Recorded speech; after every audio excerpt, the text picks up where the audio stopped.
kaikki valmista? Okei. Hyvä. No niin.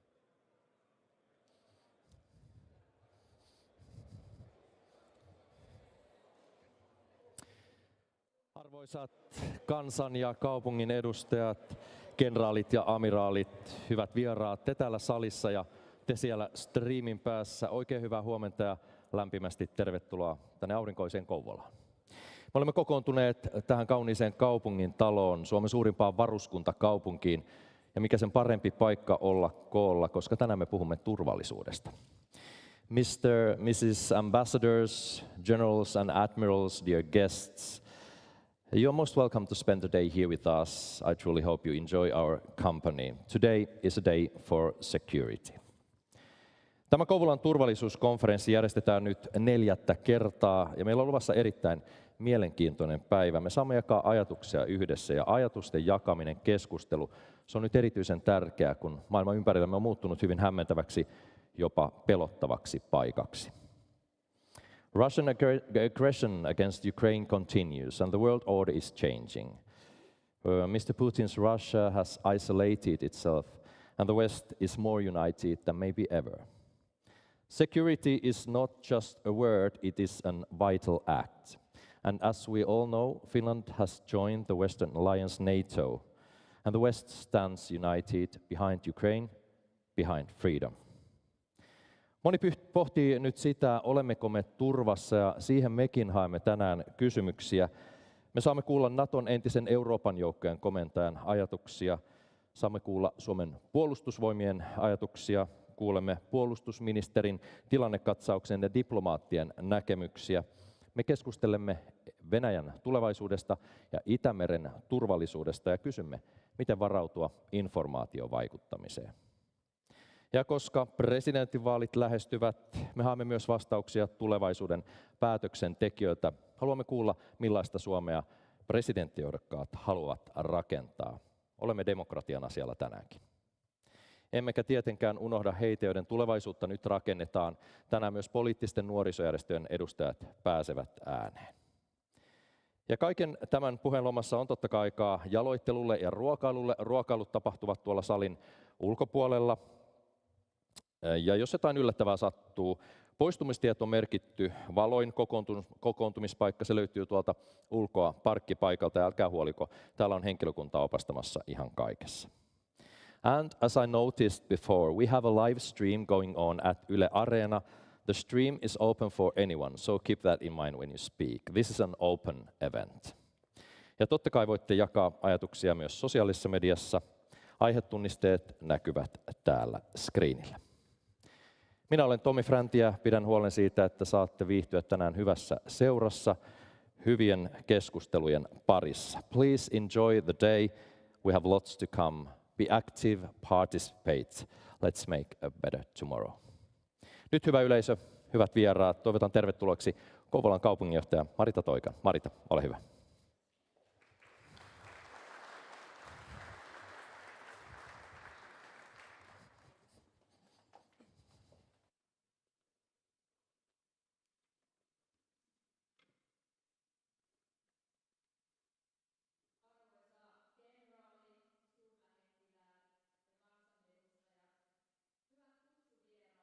Sekä verkkolähetyksen seuraajat. Esteemed General, Ambassadors and Members of Parliament, dear guests and followers of the webcast. Olemme jälleen kokoontuneet ajankohtaisen turvallisuuskeskustelun äärelle tänne Kouvolaan. Olen ylpeä, että turvallisuuskonferenssimme kiinnostaa ja kerää alan huippuasiantuntijat paikan päälle pohtimaan tärkeitä teemoja yhdessä. We are back to fully engage in current security conversation right here in Kouvola. I'm proud to see that our security conference is of great interest to people and it gathers top experts from all over to get to the core of these important issues together. Viime vuonna olimme NATO-jäsenyyden kynnyksellä. Nyt Suomi on ollut puolustusliiton jäsen miltei puoli vuotta. Siksi onkin luontevaa, että tämänvuotinen turvallisuuskonferenssi keskittyy Suomen rooliin Natossa. Vuodessa on ehtinyt tapahtua paljon. Se osoittaa, kuinka nopeasti strateginen toimintaympäristömme voi muuttua. Näihin muutoksiin meidän on varauduttava ja reagoitava. Siihen meillä on valmius ja osaamista. Finland's NATO membership strengthens the stability and security of Finland, but also the stability and security of the Baltic Sea region and Northern Europe. Our powerful defense and crisis management capability strengthens also NATO and the common defense of the alliance. Finland has plenty of great expertise, unique operating conditions, and broad practice areas to offer. At the same time, we ourselves learn to operate even better as part of the alliance. Turvallisuus on aihepiirinä vahvasti läsnä myös täällä Kaakkois-Suomessa. Kouvola on Kaakkois-Suomen suurin kaupunki ja Suomen suurin varuskuntakaupunki. Täällä toimii 2 maavoimien joukko-osastoa, Karjalan prikaati ja Utin jääkärirykmentti sekä lisäksi ensimmäisen logistiikkarykmentin esikunta. Varuskunta työllistää ja näkyy katukuvassa. For quite a long time there have been large-scale military exercises organized in Kouvola. For these exercises we can offer a great operative environment also in international comparison. In Kouvola one finds abundant space and top capabilities in a central location. The special forces of Utti Jäger Regiment are very much in demand as partners.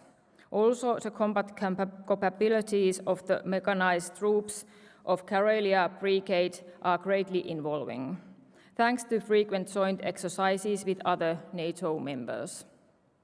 As a city, we welcome such international guests in the future too. The local infrastructure enables also long-term troops exercises to be held here. Maantieteellinen sijaintimme ja logistisen osaamisen ansiosta Kouvolalla on rooli Suomen turvallisuuden toimintakentässä, etenkin huoltovarmuuden ja varautumisen näkökulmasta. Huoltovarmuus on myös toimivaa logistiikkaa. Kouvolan sijainti, Suomen suurin sotilaskuljetuskenttä, Suomen suurin kuivasatama ja sen läheisyys merisatamiin tekevät Kouvolasta merkittävän toimijan logistiikkasektorilla myös poikkeusolosuhteissa.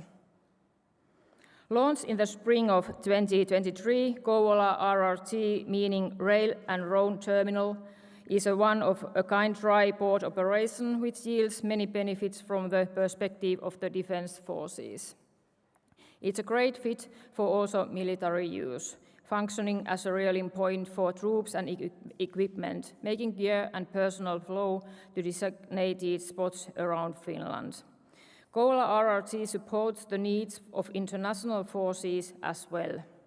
In addition, new opportunities are opening up for companies operating in the defense sector.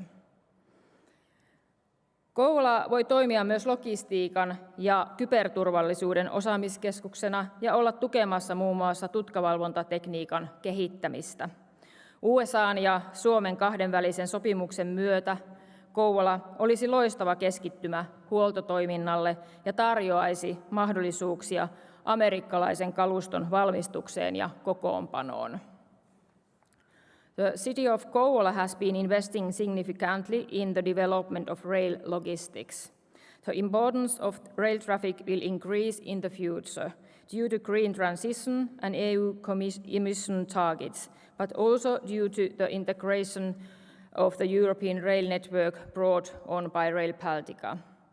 In order to link Finnish rail traffic to European rail network, one must open a rail connection that complements sea transport.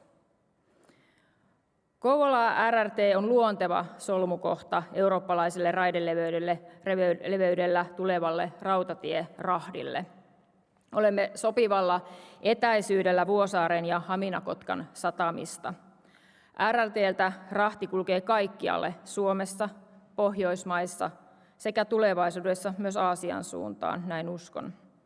Toimiva merisatamien ja kuivasatamien yhteistyö sekä yhteys eurooppalaiseen rataverkkoon Baltian kautta on tulevaisuutta. Hyvät kuulijat, dear guest, we have an exciting day in front of us.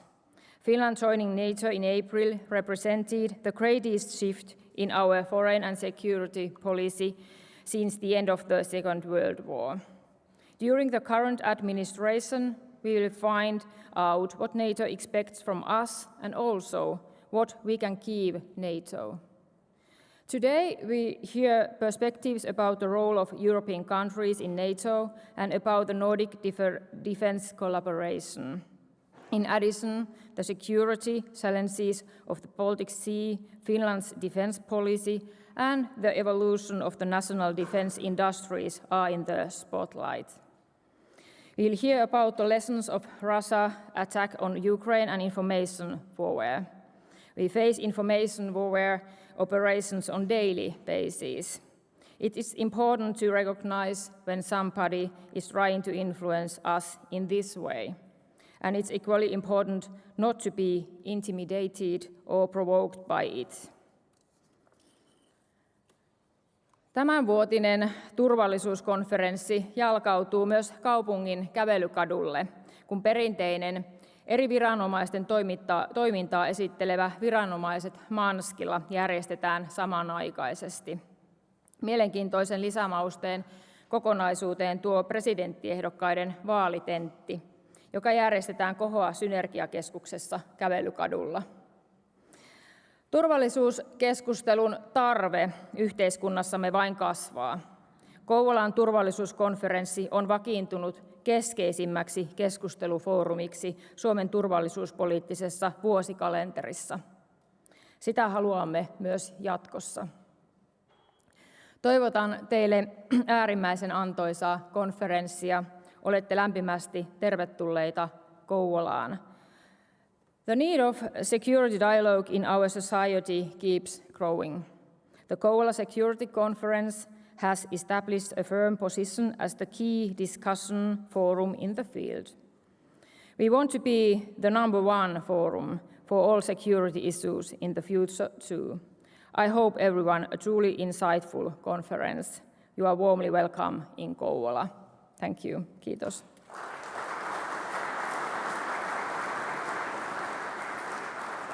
Thank you. Kiitos, Marita. And next, we will hear some insider views regarding European nations' role in NATO. And due to some unforeseen circumstances, General Scaparotti will join us live from the United States. And I hope the video link is working. Good morning, General. Good morning. I can hear you. That's and great. Good morning. That's great. General Curtis Scaparotti had a distinguished over 40 years career in U.S. Army as the commander, U.S. European Command and Supreme Allied Commander in Europe, NATO. He has collaborated with all the NATO member states as well as with various NATO partner countries around the world. And now we have the opportunity to learn from his experiences. Mr. Scaparotti, please, the stage is yours. Torme, for the warm introduction. It's a great honor for me to enter discussion with all of you at such a critical moment in Finnish, European, and transatlantic security. I'm very sorry that I had to change my travel plans at the last minute, and I don't have the opportunity to be there with you in Kouvola. The program today is dedicated to the historic occasion of Finland joining the NATO alliance earlier this year on April 4th, the 74th anniversary of the signing of the North Atlantic Treaty. To start us off here today, I'd like to share with you a few words from President Truman's address at the signing ceremony of the Washington Treaty. And I quote, "We believe that it is possible for nations to achieve unity on the great principles of human freedom and justice, and at the same time to permit, in other respects, the greatest diversity of which the human mind is capable. If there is anything certain today, if there is anything inevitable in the future, it is the will of the people of the world for freedom and for peace," end quote. Now, we're here today because we're neighbors in this great principles of human freedom and justice and the shared values of natural sovereignty and self-determination, because we are believers in the will of the people. We are here today because of your decision to join the alliance, a decision affirmed by your Parliament's ratification process, the fastest in modern history, I might add. And we're here today because of your commitment to deterrence and collective defense through NATO. Before I go further, I want to thank you for all that Finland has done in the past. Alliance members have benefited from a close relationship with Finland since you joined the Partnership for Peace program in 1994. You were one of NATO's most active partners during some of the most difficult periods of the alliance history. At times, this was no small order. Finland is owed a great debt of gratitude for your support for missions in the Balkans, Afghanistan, and Iraq. When I served as commander of the International Security Assistance Force Joint Command, I witnessed firsthand the excellence of Finnish troops and Finland's comprehensive approach, including crisis management expertise and humanitarian efforts. Whether it was in Afghanistan, in NATO's planning and review process, crisis management exercises, or improving resilience, NATO operations and discussions were always stronger when Finland was involved. You made these contributions to the benefit of the alliance before you had an Article 5 guarantee in return. This does not go unrecognized. Now, the Finnish model of comprehensive security and total defense is an excellent example for other countries around the world. You've been serious about defending your country, about creating a powerful and secure armed force, and about making this a whole of society effort. That in and of itself has been so important for the rest of Europe, for the European Union, and for NATO. It made your bid to join NATO an easy decision for the United States. Thank you for making this security and political commitment. Now, before I go on, I must note the great admiration I have for the way Finland has responded to the war in Ukraine, both militarily and in terms of humanitarian assistance. Finland's decision just 2 weeks ago to provide 94 million euros of military aid to Ukraine marks the 18th tranche of Finnish defense packages to Ukraine's armed forces since Moscow's attack. Total aid provided by Helsinki to Kyiv totals 1.8 billion euros. It is a testament to your unwavering commitment to their defense capabilities and their greater sovereignty. NATO's continued ability to deliver urgently needed non-lethal practical assistance to Ukraine through the comprehensive assistance package remains critical. This has been strengthened after Vilnius when allies agreed to develop the CAP into a multi-year agreement. Allies must adhere to these terms to ensure the rebuilding of Ukraine's defense sector and to propel the country towards full interoperability with NATO. There's now a significant Nordic grouping in NATO, which will become more powerful and still with Sweden's accession. Make no mistake, Finland and Sweden's decisions to join the alliance have fundamentally changed the geopolitical map of Europe, giving NATO an edge in the Baltic Sea and the Arctic, and strengthening total European security for years to come. The message to Russia and other would-be aggressors is clear. Europe is more united than ever in rejecting attempts to change borders by force. Might does not make right. What we see in Russia's invasion of Ukraine is Putin's clear goal to rewrite the post-Soviet era and reassert Russia's position as a European and global hegemon.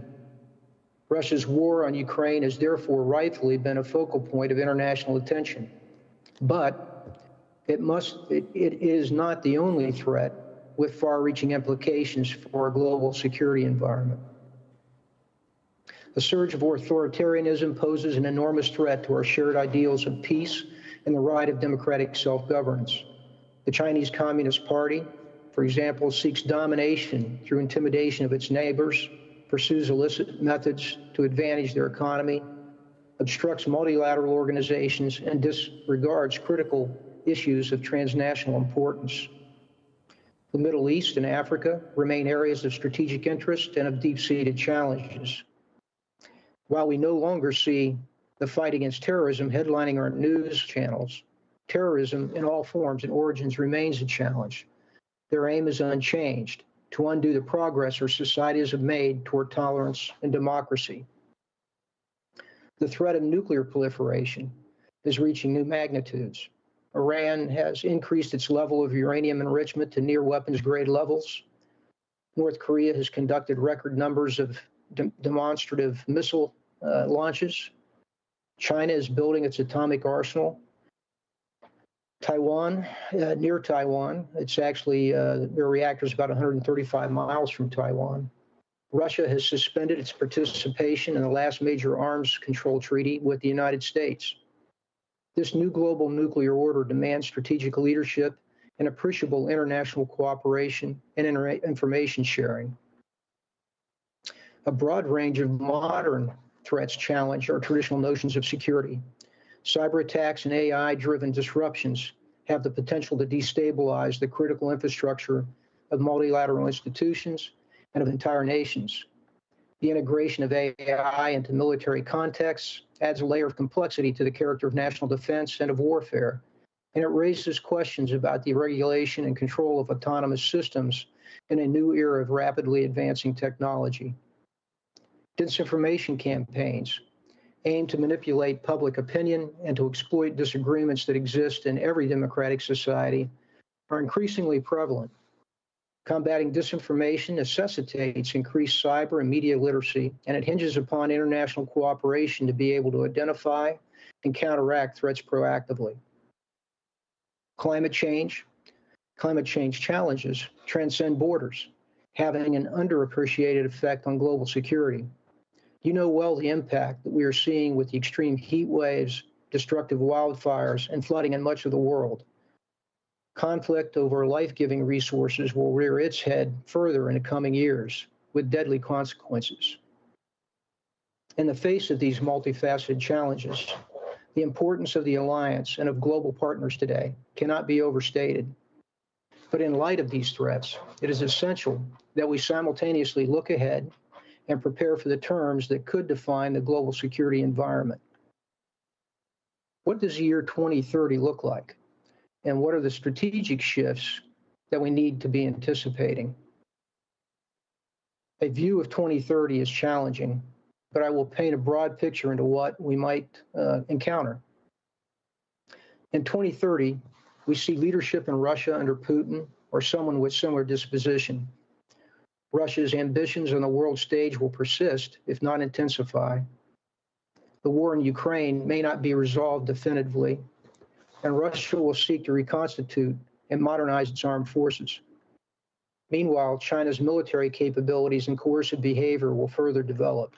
It will continue to take advantage of the focus on Eastern Europe and Russia's vulnerabilities to establish a strengthened presence in strategic regions like the Arctic, the Mediterranean, and the Atlantic. And we will still face what I call persistent threats, like Iran, North Korea, global terrorism, and nuclear proliferation, to name just a few. Now, this picture may be somber, but what we do know is that our world in 2030 will be better if we continue to stand up to Russia and to help Ukraine to ensure its future as an independent country anchored in Europe. Now, we're here today to discuss what Finland and European nations in NATO should do to best prepare for and participate in this new strategic era. I'll offer some suggestions as to what Finland should not do, or more specifically, what should not change about your security policy. First, as I noted earlier, Finland's comprehensive security concept and defense posture has proven formidable for decades now.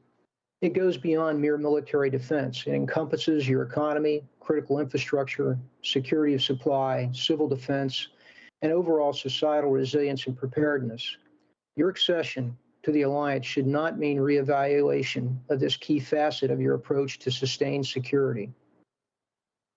Second, your draft system, which has retained military and civilian service conscription through the decades of peace and boasts upwards of 280,000 soldiers in its reserve, is a testament to this comprehensive approach. Do not consider adjustments to your conscription due to your place in the alliance. Third, your full and open accession to the alliance without any red lines. Our alliance relies on the commitment of each of us to contribute across the board. The high quality and capability of Finnish citizens in suits or uniforms will strengthen our alliance. Do not hesitate to pursue opportunities to foster deep levels of trust between Finland, the United States, and the alliance partners due to your place in the alliance. Fourth, your commitment to provide for your own defense and the defense spending that goes along with that. I applaud the news that Finland plans to spend 2.3% of its GDP on defense this upcoming year, when NATO leaders in Vilnius agreed that allies should commit at least 2% of their annual GDP to defense. Finland is already amongst those allies meeting that mark. Do not be dissuaded from your firm resolve to provide for your own security due to your place in the alliance. Fifth, your role as a leader within Nordic grouping. For example, the Finnish artillery has more firepower than the combined forces of Poland, Germany, Norway, and Sweden. You provide Europe's largest artillery training area, Rivari, that offers alliance members capability training and development. Politically and diplomatically, you're a voice for security of the Nordic region. Do not draw back from this role due to your place in the alliance. And finally, your bilateral relationship with the United States. I must take a moment to recognize the significance of the Defense Cooperation Agreement negotiations between Finland and the United States. These documents are fundamental and foundational to enabling greater policy cooperation and deeper military collaboration between our two countries. Carry on with these efforts. Do not falter with your bilateral, multilateral relationships due to your place in the alliance. Now, the question of what would be important for Finland to do more of comes to mind as well, for Finland and for the alliance. I'll offer a few topics for consideration as you head into the rest of this day's programming.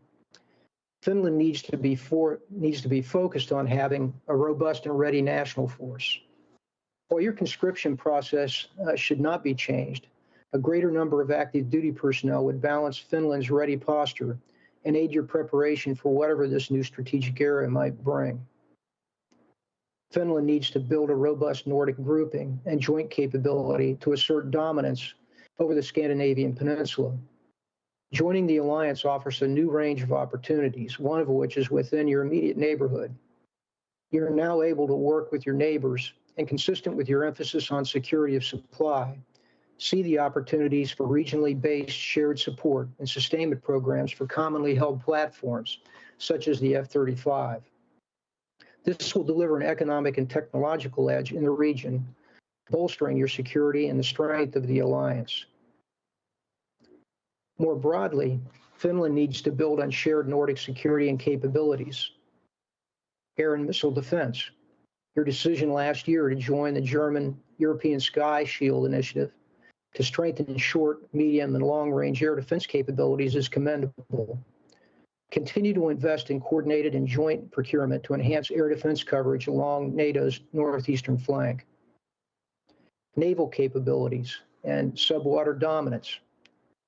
While I'm hesitant to yet declare the Baltic Sea a NATO lake, Sweden's accession to the alliance will provide a special operational environment. Several NATO states focus on blue water operations in the North Atlantic to counter Russian covert underwater operations and to safeguard littoral nations. You need to work hand in hand with Sweden in prioritizing maritime dominance off the Baltic states' coasts. Joint intelligence, surveillance, and reconnaissance capabilities. Your accession to NATO is an opportunity to evaluate the modernization needs of your forces and your ISR capability gaps, namely airborne drone systems and unmanned underwater vehicles. Work with Russia's specialized analysts within NATO to give the alliance the upper hand on the ground, in the air, in space, and in cyber domain. Again, interoperable capabilities are essential to ensure comprehensive understanding of the Russian threat. And then lastly, Finland needs to prioritize the staffing of commands and ensure presence and comprehensive participation at NATO headquarters and commands. After the Vilnius summit, I understood that the number of personnel placed in the NATO command structure will be around 100. I commend this effort, but I encourage you to think critically about how to further increase your visibility and influence in the alliance to develop the connectivity of national and NATO command and control systems. Future missions and increased activity in the Arctic and Baltic Seas are likely, and positioning yourself as a framework nation in this regard will be critical. NATO, since its founding, has benefited from Finland's steely determination to defend its borders. Whatever the necessities of public policy, we had no doubt which direction Finland's forces faced during the Cold War. And today, I'm looking forward to seeing all that we can accomplish together. Thank you all for your resiliency and partnership in our collective fight to protect and promote the values we hold most dear. To the organizers of the Kouvola Security Conference, thank you for creating this platform for dialogue and my opportunity to speak. And I welcome the opportunity to address your questions now. Thank you very much. General Scaparrotti, thank you for your encouraging words. And as you said, we have some time for questions now. So please raise your hand, you'll get the microphone. And if you kindly state your name first so we know who's asking.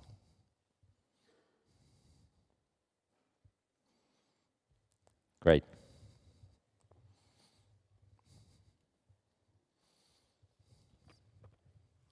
Good morning, sir. I'm Tuija Karanko. I'm the Secretary General of the Finnish Association for Defence and Aerospace Industries. Thank you for bringing up the idea of comprehensive security in Finland. Now, when I think of the Finnish defence and aerospace industries and what they can contribute, what would be your advice? Could this comprehensive security approach work in our favor? And if so, what would be your tip how to best utilize that? Thank you. Yeah, well, thank you for the question. I think it can work in your favor. I mean, the comprehensive approach that you follow brings in every facet of your society with respect to defense, particularly your industry, your infrastructure, et cetera. And as a result of that, I think you probably are able to more easily incorporate defense industry and cooperation with other nations into your defense, and also collaborate with other countries and different defense industries as a result. One of the things that I've noted since I retired, and I've been working with defense industry some as an advisor, et cetera, is that these relationships don't often happen easily. And I think your comprehensive defense actually lubricates that and actually makes that connectivity much easier than is the norm in other countries.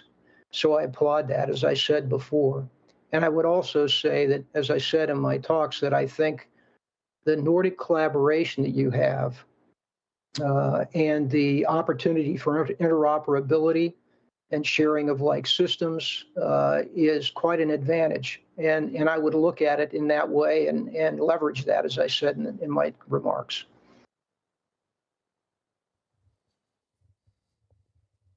And anyone else? More questions? Here. Thank you. Yes, I'm Jukka Kopra, the chairman of the Defense Committee of the Finnish Parliament. Thank you for your excellent presentation. I would like to ask about the defense planning process and considering the role of Finland as a new member. We haven't started it yet. And then the Sweden, which we really want to be a member of NATO too. Can we start the defense planning process before the Swedish membership fulfills in NATO? And what if the fulfillment of the Swedish membership in NATO will get a longer delay as we anticipate at the moment? What is your view on this? Well, thank you. And thank you for your leadership in defense in your nation, and also as it contributes to Europe and the transatlantic defense. Well, first of all, as I noted before, Sweden and Finland have had a particularly close relationship with NATO before you became a member. And we actually took into account within NATO, you were involved in the defense planning and review process before. That will only be increased and more influential here in the future. And I think, yes, I think Sweden will naturally probably, and this is my view, I'm not involved in that any longer, but I think they would naturally be involved in advance as well as Finland was in the past, for example. So I think that'll be the case.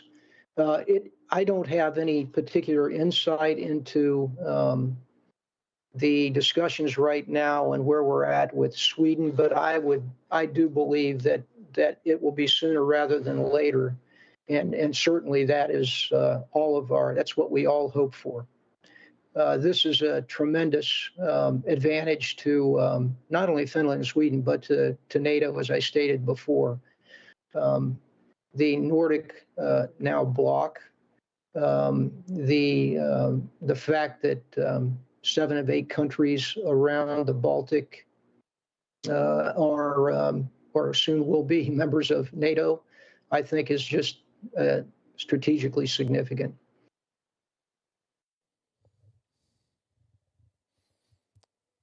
Maybe one more question if there is somebody. Yeah, please.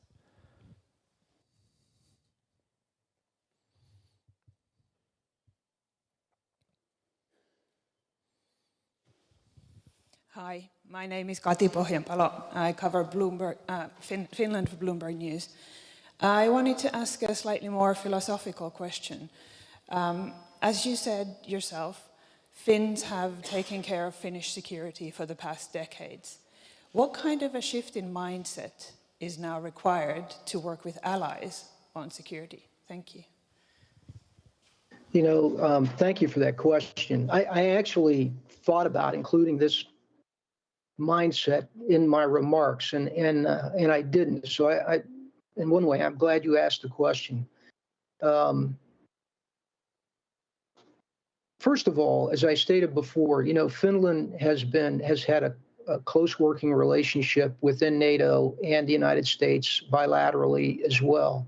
So in that respect, I think that the shift isn't enormous by any means. I think that Finland has always, while not a member, collaborated closely, listened. You gave valued advice that we enjoyed and looked forward to having. By the same token, you were focused on the defense of Finland, and there will be a shift in the sense that you now have to think more broadly about supporting NATO operations, NATO exercises, et cetera, outside of your country. And I hinted at that in my, what you need to think about changing. I mean, looking at your active duty force, does it provide for the defense of your homeland, which is your first priority and part of your Article 3 commitment? But does it also give you the capacity to do that and be responsive to meeting the needs of NATO more broadly across the transatlantic AOR? So there's some things like that in the mindset to not only focus on your defense, but come to the defense of others, take part in the alliance deterrence and defense as it is on a daily basis that will cause you to shift that a bit, in my opinion. Thank you for the questions. And I warmly thank you, Mr. Scaparotti, for joining us. I think it's middle of the night there, so thank you, all the best, and good night. Well, thank you very much. It was an honor to present. I'm just very sorry I couldn't be there in person. Bye.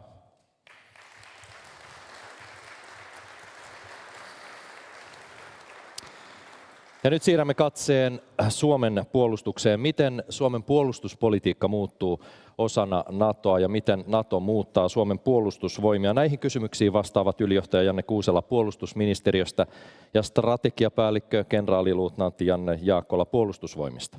Now please welcome Janne Kuusela from the Ministry of Defense And after him we have another Janne Jaakkola from the Finnish Defence Forces. Annetaan Janne Kuuselan aloittaa. Janne, ole hyvä.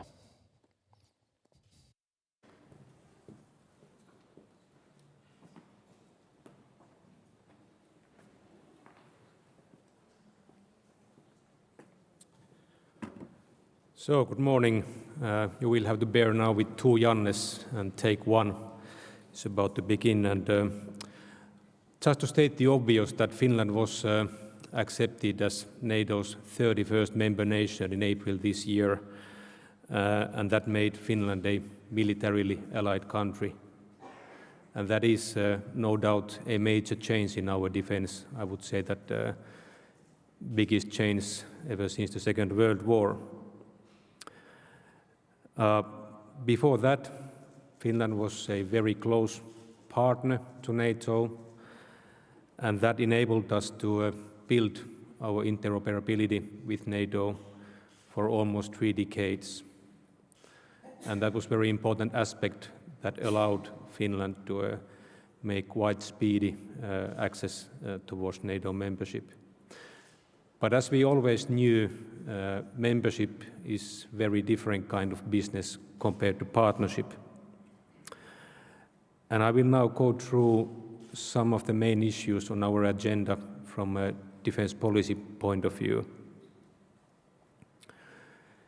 If you look at NATO's strategic concept, it says that NATO has basically two main threats, Russia and terrorism.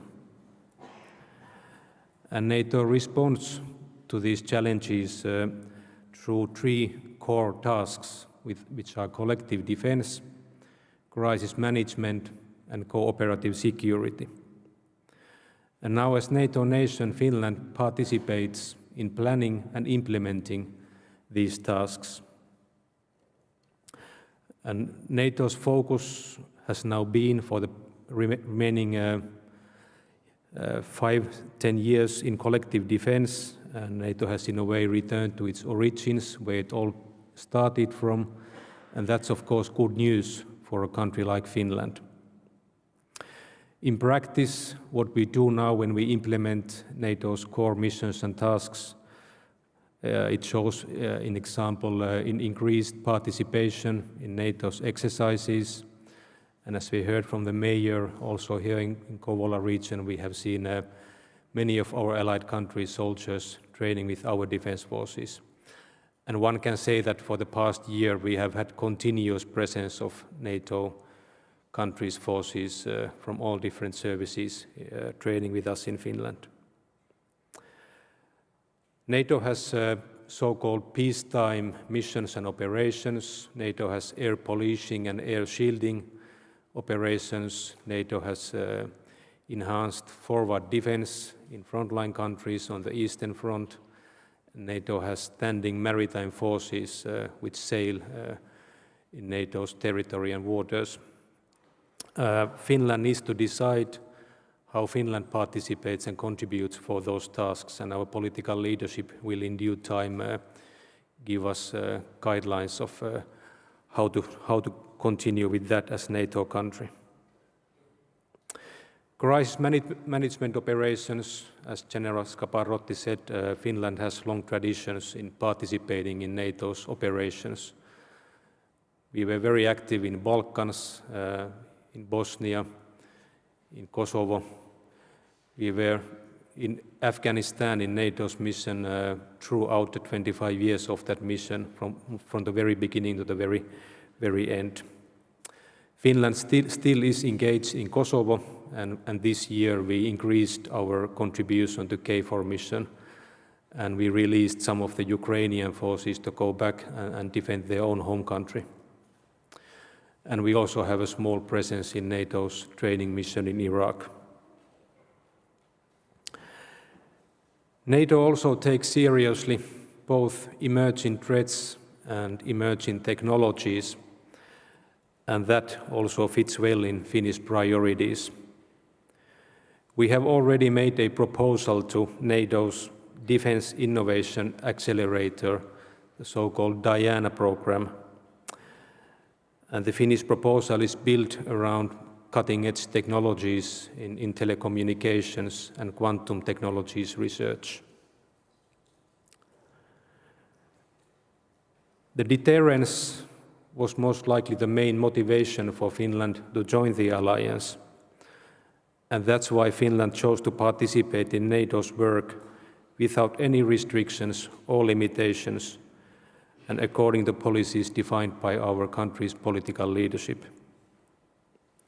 And as we know, NATO's deterrence and defense includes a combination of conventional and nuclear capabilities, missile defense, and supported by space and cyber capabilities. So NATO is a nuclear alliance, and that's one completely new element for Finland. Before joining NATO, we had nothing to do with planning or deploying nuclear weapons.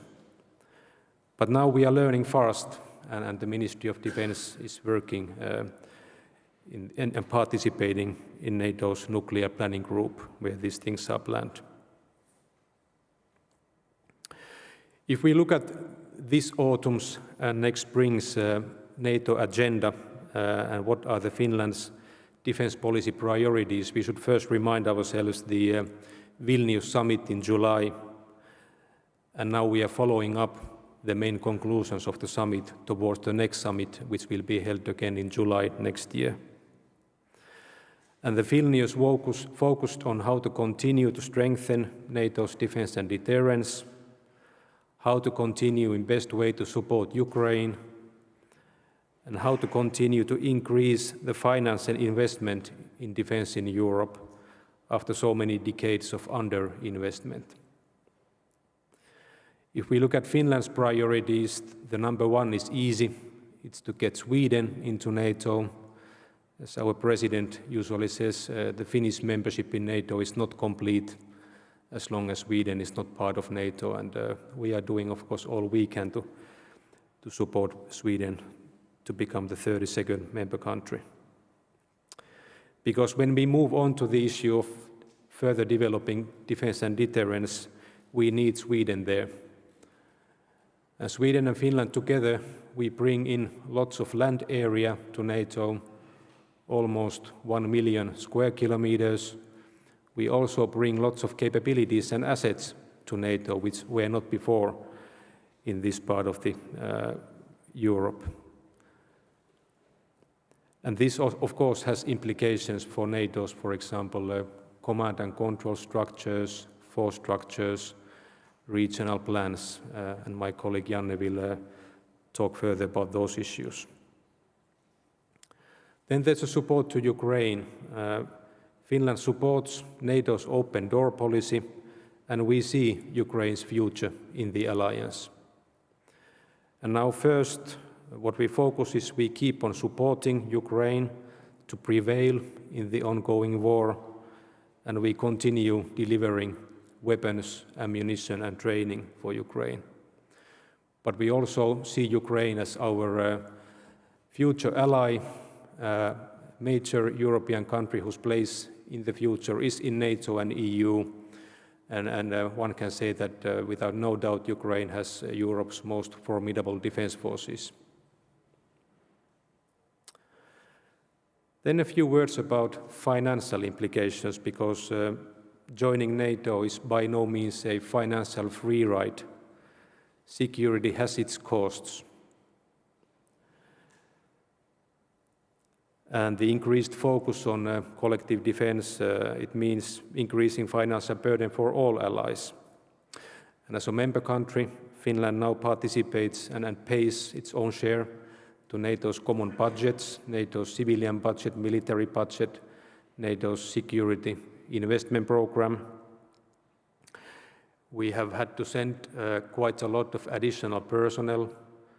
We have had to add our team in Helsinki, send more people to our delegation in NATO headquarters in Brussels, and send quite a few Finnish officers to work in NATO's headquarters and NATO's force structure. And this, of course, all implies costs. Then there is how do we participate in NATO's missions, operations, activities, training and exercising. They all come with costs that we cover for ourselves. We develop our capabilities together with allies through NATO's defense planning process, and that brings some new requirements for our capabilities, and also they involve costs. But we can manage this as the Finnish government has committed to the NATO's defense investment pledge, which was reinforced in the Vilnius summit. And the pledge is that we will continue to spend at minimum 2% of our GDP on defense. And this will allow us to do everything we need to do also as a NATO member country. There has been some debate in Finland about the decision-making in Finland as a NATO country, and there is no change in basic procedures. The government and the president do their work, and then the parliament has parliament's own role, and I think that this combination works well also for NATO issues. Most NATO activities and issues are prepared in the Ministry of Defense or Ministry of Foreign Affairs, and then we take them for political leadership to be decided. Of course, the final decisions in NATO are formally made in ministerial meetings and in summits, but things are prepared and the consensus is being built on a daily basis in NATO's committees, in NATO headquarters. And that's why we need to be able to influence that work to serve Finnish goals and priorities on a daily basis. And that only emphasizes the role of our people who participate in those committees, our representatives in civilian and military work that's been going on in NATO's headquarters and NATO structures. A couple of words about the practical integration into NATO. I think it's fair to say that we have had a good start. We are off to a very good beginning here, but we can rest assured that we have many years of hard work still ahead of us on many strands.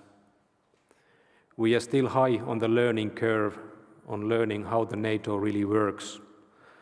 It's very big and complex machinery, and ever since we became invitee nation, we have been opening lots of new doors in NATO, which were not open to us as a partner country, and we are still learning how it all works and how can a small country such as Finland try to navigate and best influence its own interests. We need to keep on recruiting personnel, and recruitment is not enough. We need to train our personnel and get them up to speed to work in these very demanding tasks they are given. We need to keep on working on security issues. Security has always been on a very good level in Finland, but now we need to fully comply with a multitude of NATO standards and requirements. And this has ramifications both for physical security and data management, and that will keep our engineers quite busy for some time to come. And finally, quite a huge task involves legal work. We need to join a quite big number of different agreements and documents as NATO member, and most of all, we need to review our own legislation. The Finnish laws have been made during the 100 years of our independence for a militarily non-allied country, and that means that we need to go through it and change many places in that, and it keeps our lawyers and also the parliament quite busy for the coming season. The final thing I wanted to raise is the implications to other defense cooperation we do in multinational fora. First of all, the European Union Joining NATO did not change the fact that European Union is and continues to be the most important foreign and security policy framework for Finland.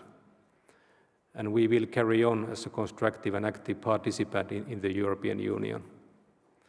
Finland has always been favoring and promoting EU-NATO cooperation, and now we are better placed to do it when we have a seat in both organizations. One of the first practical things I did in my own organization when we joined NATO was to put the people who plan our EU policies and NATO policies in the same team. So now we produce one integrated Finnish EU and NATO policy from Ministry of Defense, and we speak with the same voice in both organizations. And this also enables us to ensure that we don't do any extra work or duplicate our efforts, because we work with very small personnel resources. Then what comes to multinational groups like Nordic Defense Cooperation or Joint Expeditionary Force, which are very important frameworks for us, the content and focus changes quite a lot now as we join NATO. Before joining NATO, there were many kinds of political restrictions on what we could do, and they were safeguarded both ways. And I always felt like we were working in a small glass box, and we could do mainly maybe 30 or 40% of things we really wanted to do. Now the political restrictions are gone. We can do what we want to do and what we need to do. And also the focus is different. Before, as a military non-aligned country, our focus was that how can we draw benefits from this or that multinational cooperation to our own national defense. Now the focus will be that we are all NATO nations, and how can we, through our joint action, make NATO's deterrence and defense stronger in this part of Europe. And this implies both for Nordic Defense Cooperation and Joint Expeditionary Force, where hopefully soon we all will be NATO allies. Then bilateral relations with our most important partners, there's the same effect. And with Sweden, which is by far our closest partner and ally, we will absolutely keep everything we have created so far, and we will remain very close, but we will also constantly revise what we still need to do more or in a different way when we soon are also allies in NATO. The same implies for Norway in the north, Estonia in the south, and then partners further away, the United States being our most important ally beyond Europe, and Finland becoming NATO member already shows also in our relationship with the USA. We are now negotiating a defense cooperation agreement which goes to a very detailed level, sets the premises that the United States can help Finland defend itself if need be. To conclude with, I would first like to say that as General Scaparotti wisely suggested, we are not going to change what works well.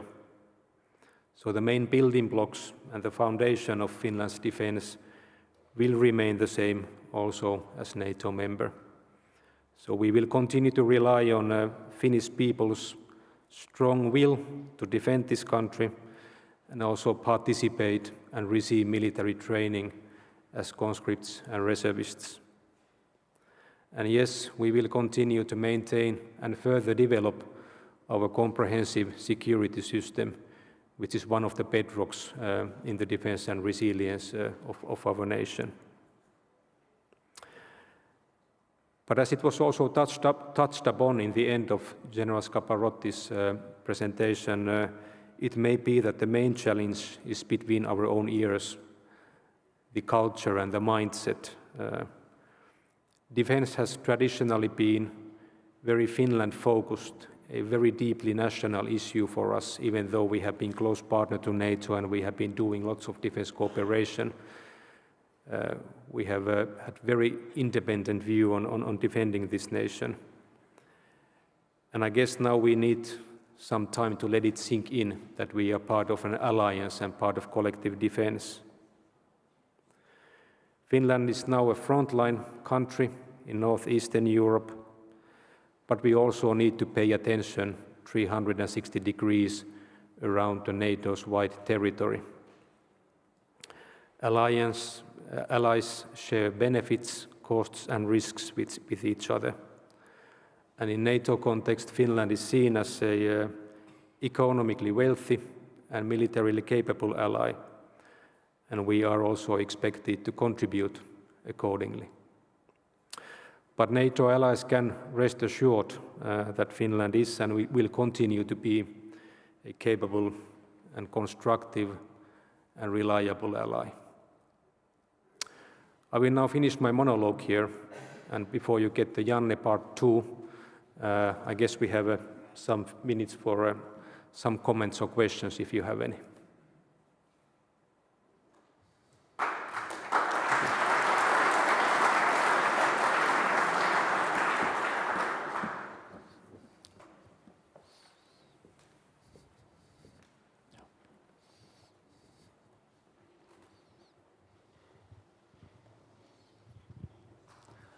Hello, I'm Harriet Lonka, R&D specialist from the Laurea University of Applied Sciences. Comprehensive security model has been noticed many times this morning. I'm interested to hear some more of your insights as I understand the comprehensive security model as a model for or concept for national preparedness. It has kinds of whole of society approach or whole of government approach in its realization.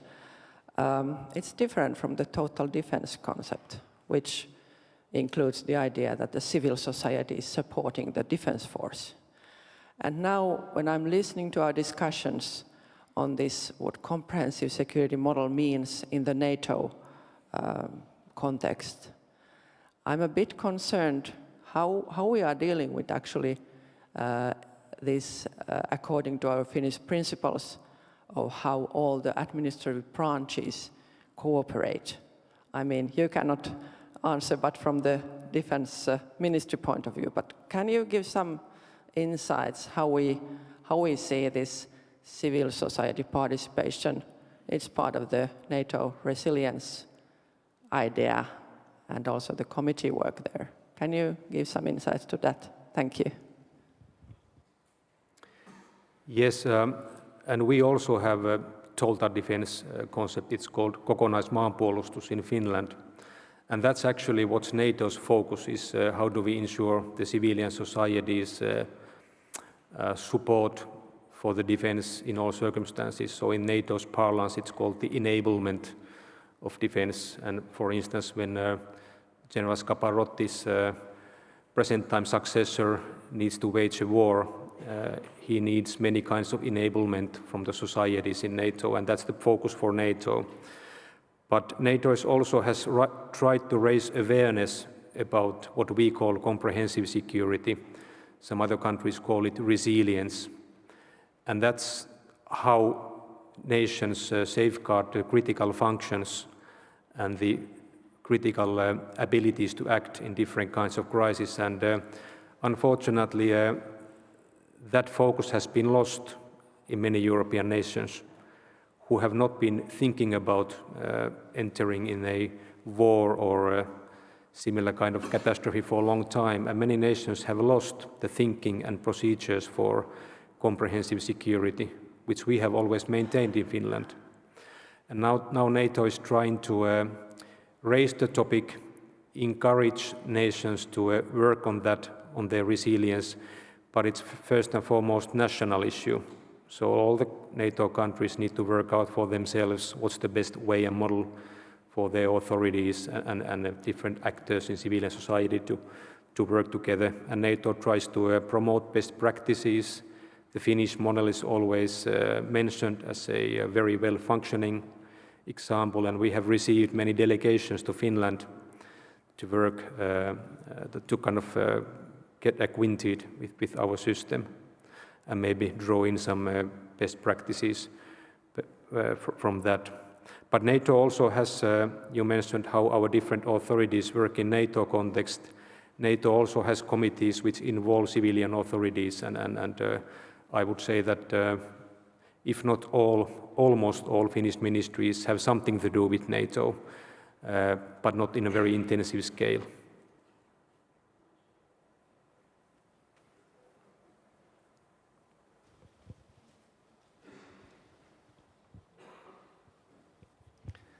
Mikko Sarela from Academic Engineers and Architects of Finland. I work as an innovation policy specialist, and one of the things that I think a lot of us has learned from the war in Ukraine is that communications and the role of communications in war has changed. I was wondering if you could say a few words about whether we have started to learn from that in Finland, and are there things that we can learn from that? Well, I need to disappoint you. I'm no communication specialist, so I'm not the right person to speak on that topic. Sorry.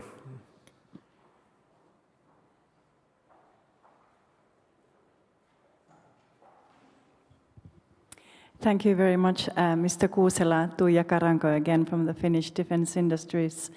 Now, I know that you have all been very busy with Finland joining NATO for the past year and a half or so, but I think now it's time to start thinking, or maybe you have already thought, but maybe start communicating what kind of a profile Finland will take in NATO. And I'd like to continue with the idea of comprehensive security and technology. You mentioned communications and quantum, for instance, when it comes to innovation and sort of what Finland wants to do. But as a whole, have you considered that what kind of technology, what kind of a high-tech status, or if any, will we want to take in NATO, and how do you involve the Finnish industrial landscape to that? Thank you. Yes, I think there are some expectations in the NATO community. Finland is widely known as technologically advanced country with a high level of engineering in certain areas. And we, of course, first of all, we will do our best to answer that call. And that's why the Finnish proposal now to Diana accelerator consists of, for instance, telecommunications related 5G, 6G research programs, as well as quantum computing and many other things. And I see this as a potentially a very interesting venue also for Finland to get kind of become more networked in producing the military dual-use capabilities of tomorrow. And everybody understands that the ever-increasing meaning of technologies in warfare and defense, and the competition is brutal globally. And NATO has decided to join forces in the alliance and also put some money in investment in this. And of course, we will do our best that the Finnish research teams would get this kind of funding, and also the Finnish companies would get this kind of funding. And we always emphasize the role of small and medium-sized companies, because our largest company, Patria, is not so big on a European scale, and much what we have in Finland are smaller companies, and we have very promising startups. And NATO provides us a new kind of a defense-related ecosystem for our startups, but they surely need support. They need support from your organization, from us in the defense sector, and also from the Ministry of Economy and Labor. And we have now joined forces to promote the Finnish research and technologies. Janne Kuusela, thank you. Kiitos Janne.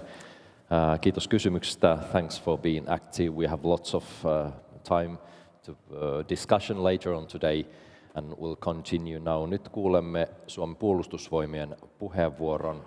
Strategiapäällikkö kenraaliluutnantti Janne Jaakkola. Please welcome General Jaakkola.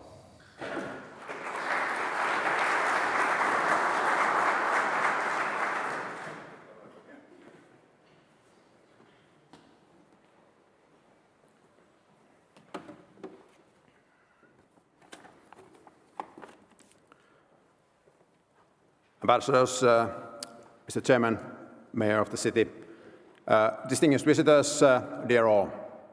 It's good to be in Kouvola. You know, I started my military career in Utti 33 years ago in August 1990. And at the same time, when I started as a young instructor in the unit, Soviet Union collapsed. Now, here we stand 33 years later on, and same things are about to happen again. The security environment is in a rapid and uncertain change. We don't know what's going to happen. It's very foggy. And my intention today is to talk you about the balanced defense in a changing security environment.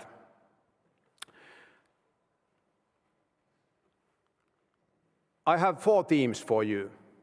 The first one being the change of the defense geometry in our area. The second one will be the development of the national defense. Third one will be the alignment and integration with NATO, including also remarks from enhanced defense cooperation. And the fourth theme is the base, the foundations of our security and defense in Finland. And I will start with you with the change of the defense geometry. This is a soldier's view, this is a military view, and I will discuss it with 3 factors: with geography, with time, and with forces.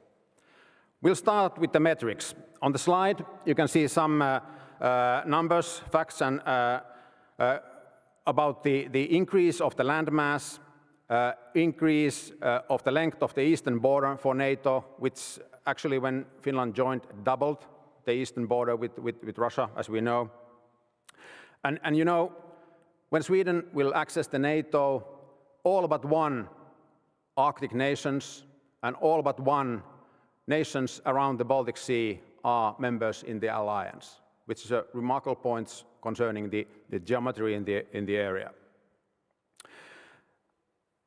With the red circles, you see key strategic areas of importance for Russia, and with the yellow, some of the key terrain for alliance here in the north. Point is that we need to expand also our view about the security environment, and this also applies to the 360 principle, as already discussed in the previous speeches, and terrorism as a threat also for Finland. But of course, the main effort in the alliance for the Finland is the threat from the east. And for Finland, 4 main factors remain. The first one being the border, over 1,300 kilometers. The second one being the link between the Baltic Sea and the Arctic. Third one being the fact that we are periphery. Seen from the security of supply-wise, seen from the security of comprehensive security of the nation, we are periphery here in Finland. And the fourth main factor is the strategic depth of our defense in the future, concerning also hopefully Sweden and Norway, and the capacity of our infrastructure, especially in the northern parts of the Finland. I will move on to time. And time is a factor on a tactical and operational level. Firstly, it's about readiness, it's about capability to react and capacity to match changes in our security environment. Secondly, this is about the requirements for our military operations. It's about tempo, it's about intensity, and also about reach. And all of these we have seen as an example in Ukraine, where different layers of the warfighting are present, especially maneuver operations, attrition warfare, high-tech solutions to support the forces in the combat. Thirdly, the time is about the force generation and allied efforts. How long does it take to build up the collective defense in our area to the frontline nation? And as I mentioned, we are periphery. On a strategic level, time is about Russian posture and capability build-up in our vicinity of Finland. This is, as the Russian authorities have very clearly stated, this is a military reaction to our membership, and now we are in monitoring how this develops and how this ends in a longer run. The third element of the change in the defense geometry is the forces. And as mentioned earlier already today, future will tell what kind of military capabilities and capacities we will see in Scandinavia, in the Russian side of the border, and also here on our side in Finland, in the vicinity of Finland. Of course, all this will be reflected in our defense planning together and integrated with NATO. Traditional threat equation is threat is a combination of will and capability. I would like to add to this equation two things. As seen in Ukraine, it's not just about the capability, it's also about the capacity to continue to fight attrition warfare we thought is already history. Second point is about will, and it includes also opportunity. Opportunity for actions if the opportunity is given or provided. And of course, here we are talking about deterrence and allied and collective defense. As a conclusion from this slide, from the changes in the geography, time and forces, few requirements for our national defense can be stated. First of all, nationally, Finland needs to have a balanced defense with all capabilities and capacities as we have had until now. Secondly, we need to be able to respond with national assets to all threats in every security situation. And thirdly, we must be well prepared to align with allied forces and operations in our area.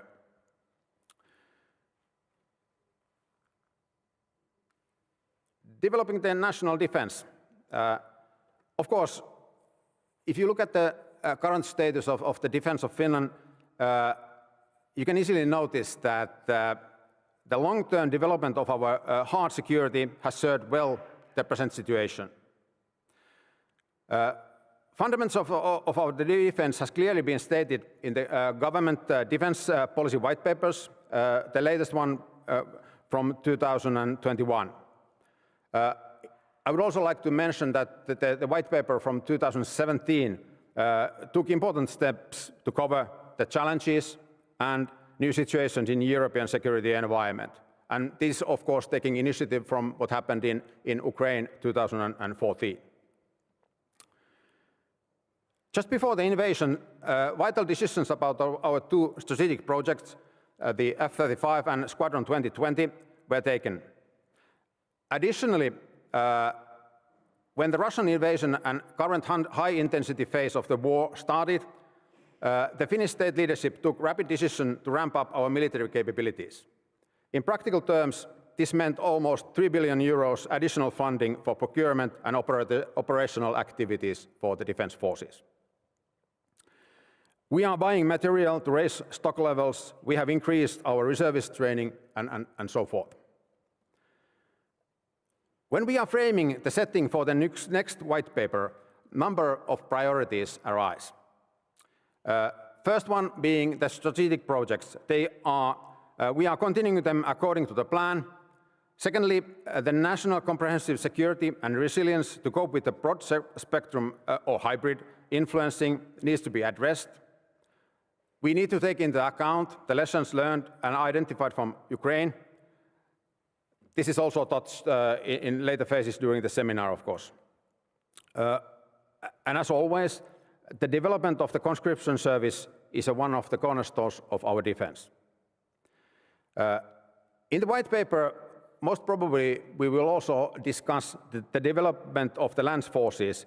Of course, this development is already ongoing concerning the work on local forces and some capability projects, but the main effort concerning land forces will be in the 30s.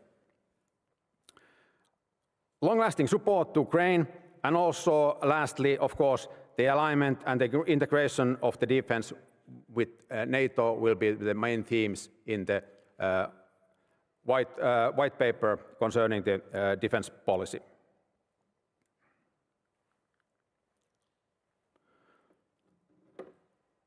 Quite logically, our capability development and operational art has been closely linked to our environment. Surprise. Balanced, credible and responsive threshold readiness and defense must be operational 365 days, 24 hours, 7 days a week in our environment. And of course, this sets requirements for our capability selections and development. In this picture, you can see or not see the Rovaniemi airfield. And if you look at the chart on the left-hand corner, you can easily notice that the dominant weather type is not that good, so to speak. And as a smaller detail, when the high-intensity phase in Ukraine started, we all remember the use of the Bayraktar UAVs in the area, and quite often we were asked, how about the UAVs as a part of the Finnish defense?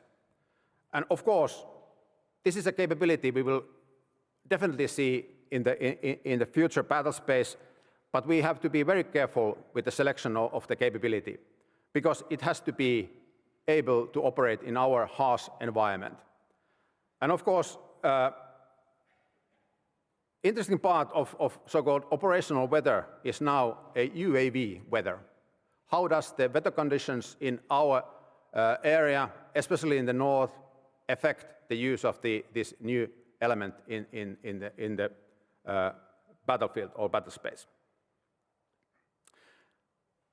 Driven from our legacy and attached all to the future development, I would like to give you 4 key tenets, cornerstones, if you will, concerning the Finnish defense forces with the principle of survive to fight, meaning that we need to fulfill certain qualities and requirements in order to get our forces to the posture that they really can conduct the military operations they are or what are needed.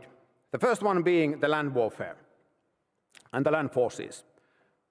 They have to be able to operate in Arctic and very austere environment.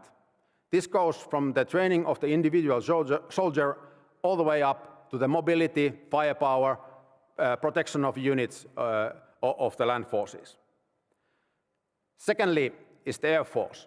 The air warfare in our area is against the peer-level threat, and we have to remember that behind our borders are the most advanced air defense and air capability and surveillance capabilities, and under which umbrella we have to be able to operate. Third one, the Navy.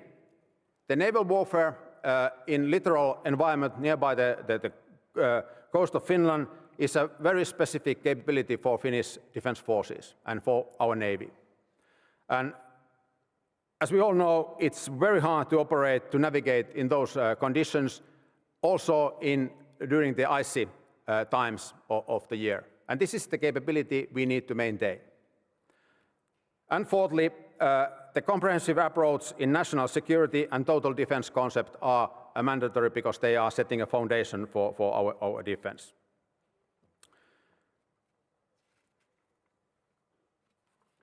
Of course, it's not about developing the national defense only.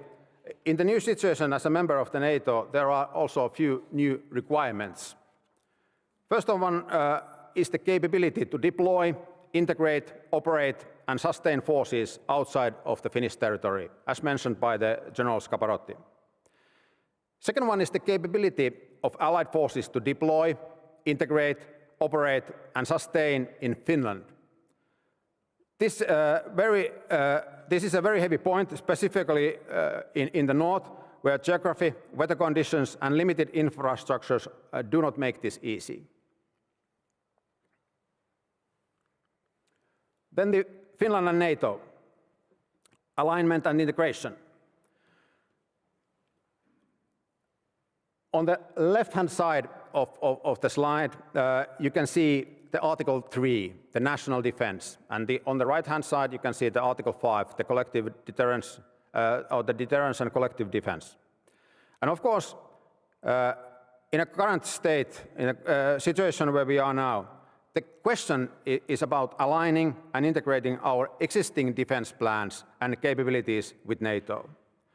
Of course, political decisions are expected from various areas described on the right-hand side of the slide, concerning the operational planning, defense planning process, peacetime activities, presence in Finland, exercises, and so forth. But the work is going on. The government program and coming white papers concerning Finnish foreign and security policy and defense policy will frame our activities and national efforts within the alliance. Some areas of the cooperation will move even faster, but this is of course pending the political assessment and decisions. As an overall remark, the alignment and integration is moving, but we must be realistic. It will take time, as my counterpart from the Minister of Defense mentioned. Another good thing to remember is that also NATO is in the middle of big changes and pivoting back to the collective defense, and this change and this pivot will take also some time. Here, a few words about the defense cooperation as mentioned, and you will be having different discussion sessions concerning this one, but I would like to argue that from the military point of view, the role of the defense cooperation, bilateral and multilateral cooperation, does not decrease, vice versa. Enhanced cooperation with allies and key partners support our role in the alliance.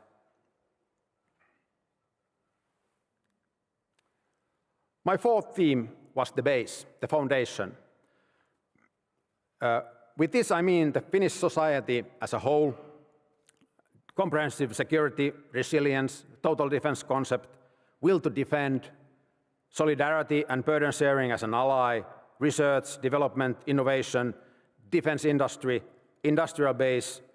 The question how Finnish defense industry can utilize the membership is also discussed later on during the conference.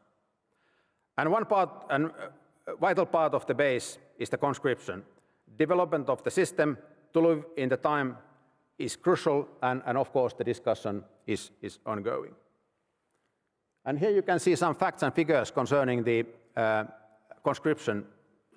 And the numbers are from last year, but I would argue, and it will be very close by the numbers from the year 2023. And the point here is that although we have ramped up with the exercises and with the international engagement, the basic training of our conscripts is going on the same level that it had used to be. Again, there is a remarkable increase in the numbers, in the effort, is in the training of the reserves. Last year, we increased the number of the reservists trained by 65%, in the voluntary services by 53%, and with the voluntary National Defense Training Association, the raise was 300%. Of course, we have some COVID influence in the numbers, but nevertheless. And this is the level our defense forces and the Defense Training Association is continuing the work. And of course, in the years to come, when we will see the major NATO exercises, also Article 5 exercises in Finland, we will see how the numbers and how the system will adapt to the new situation. But there's no need, there's no push to change the system, which is very important. And of course, for us to keep up the numbers as provided here on this slide is vitally important. As also the General Scaparotti mentioned, that do not break this one. And this is what we are planning, of course, to do.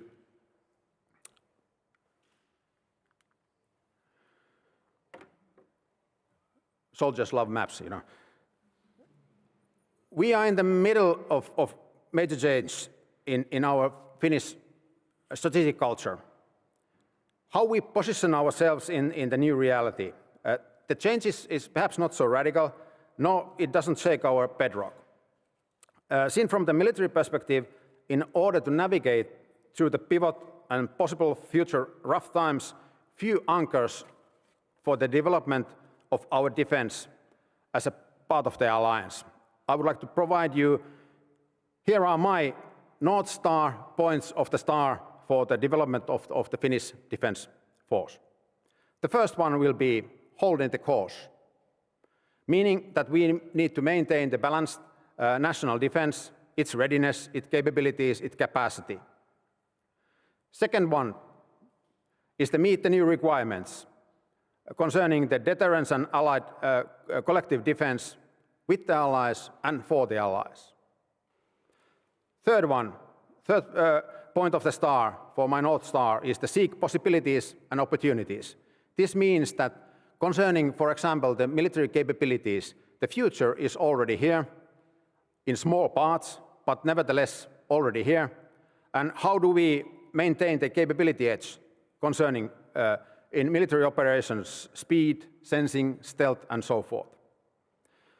And also part of the possibilities and the opportunities is the research, development, innovation, cooperation with academia and defense industry in the context of the alliance and enhanced partnerships. Fourth point of the North Star is to secure the base. This means that the resilience of the society, total defense concept, comprehensive security, conscription, security of supply, industrial base, these are all secured also in the future. Finnish Defence Forces, as a part of the alliance, we need to be high performance, high trust element of the Finnish society and of the alliance. And this is, I guess, something that everybody can contribute to. Thank you very much.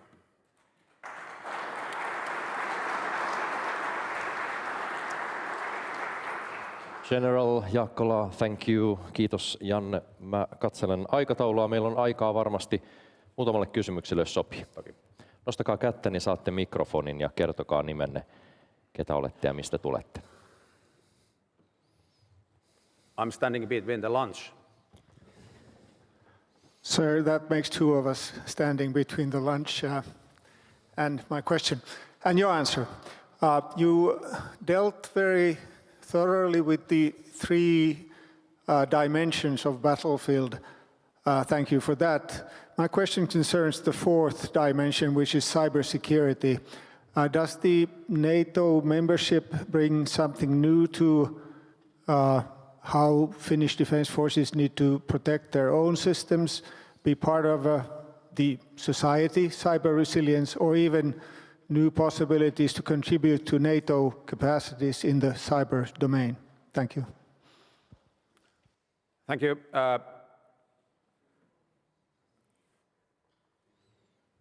Of course, the operating in all the domains, land, navy, air, cyber, information, space, and the latest one being the electromagnetic spectrum, is very important, and the cooperation within the cyber field is based very much on trust, on existing cooperation. But of course, the overall picture, Finland being a member of the alliance, needs to be assessed and possibly readjusted. And my perception is that this will be part of the defense policy white paper, where this question about the cybersecurity in the society, cyber protection in the defense forces will be discussed in detail. Any other questions? Muita kysymyksiä?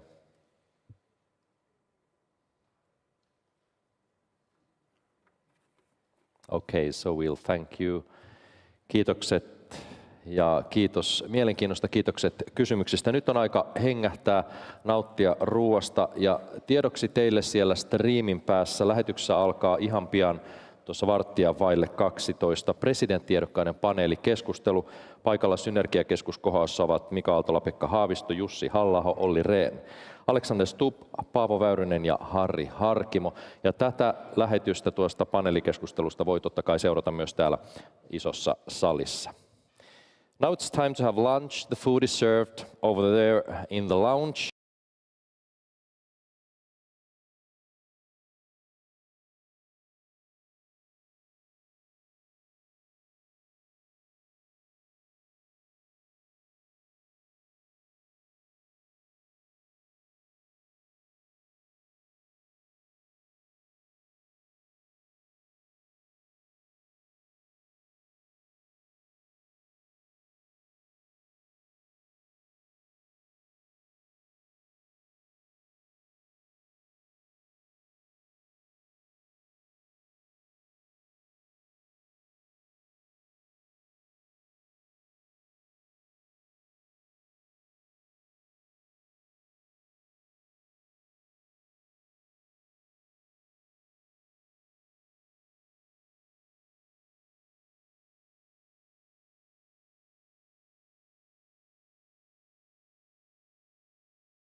No niin.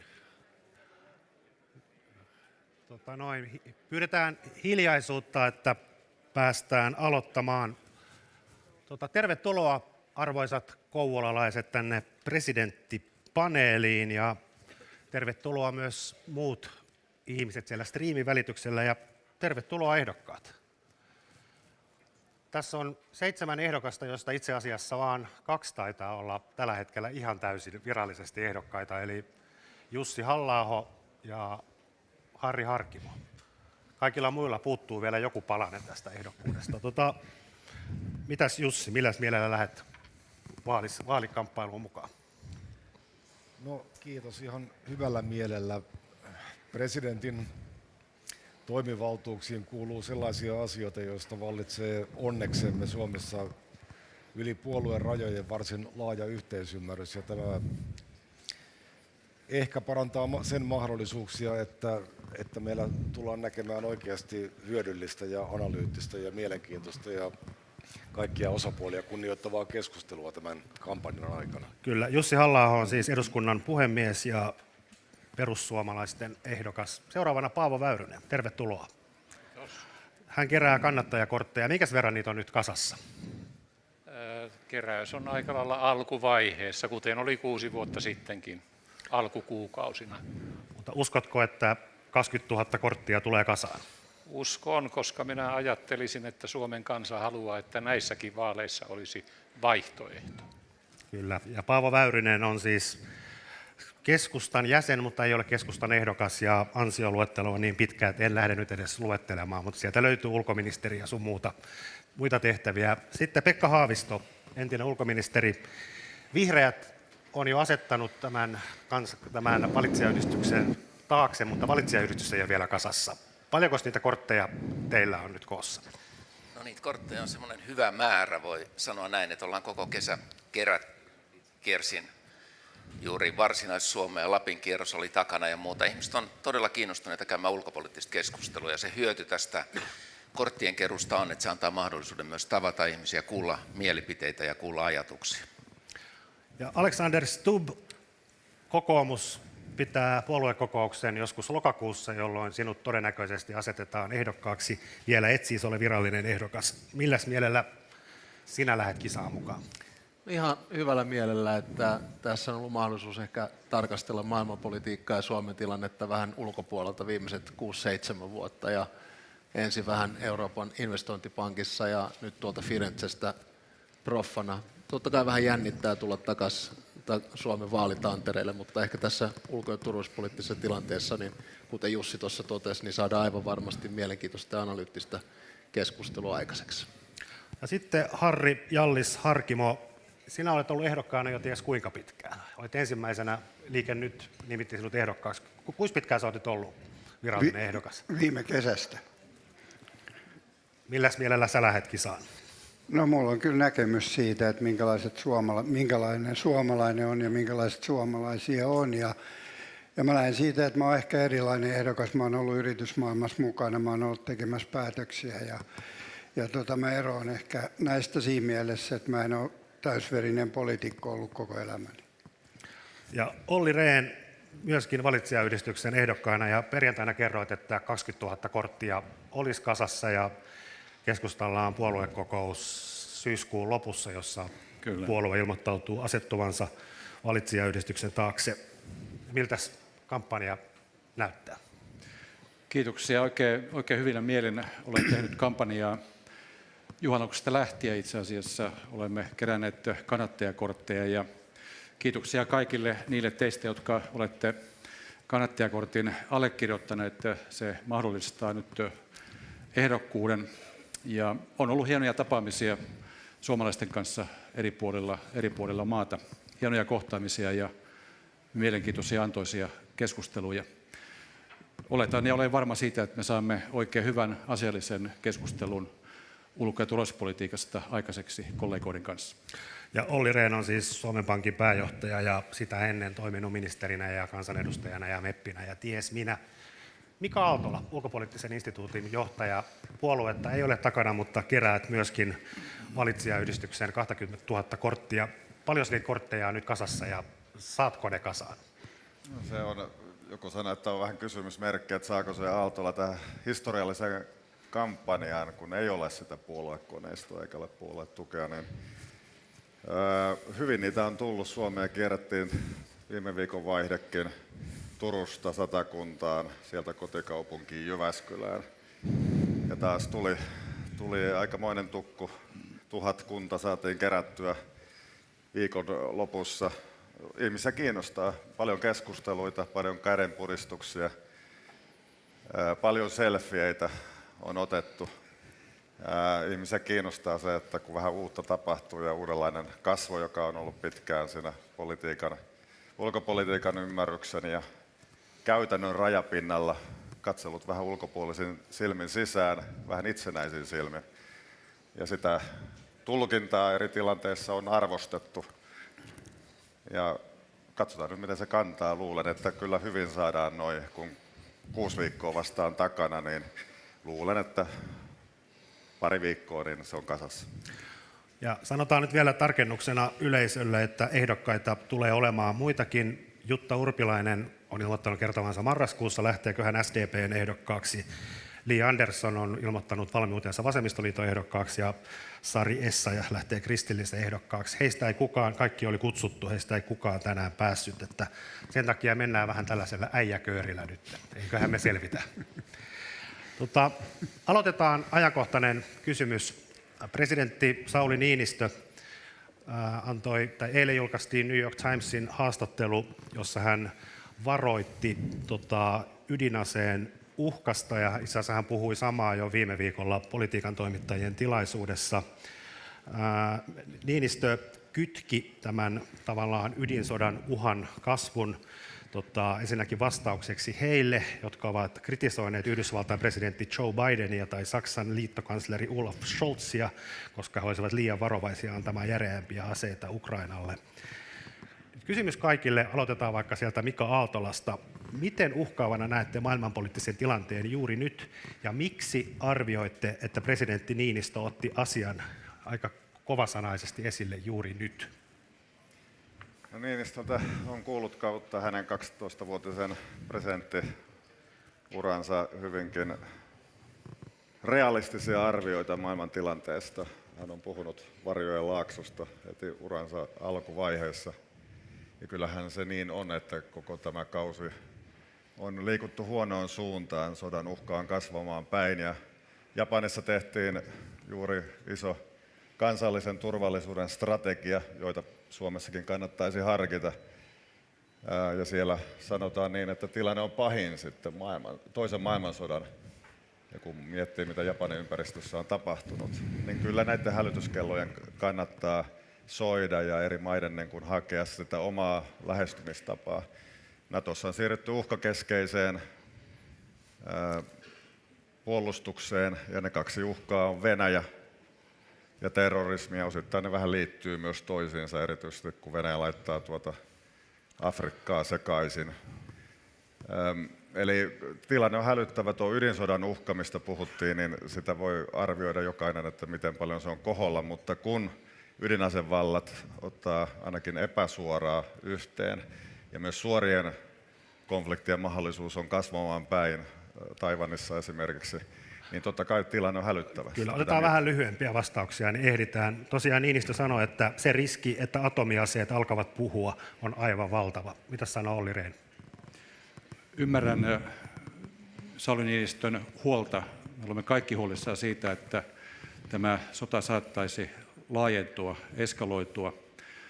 Ja siinä mielessä on otettava vakavasti tämä, varsinkin kun kyse on ydinasevallasta, josta on kuultu aika vastuuttomia lausuntoja. Venäjältä on kuultu vastuuttomia lausuntoja ydinaseiden mahdollisesta käytöstä.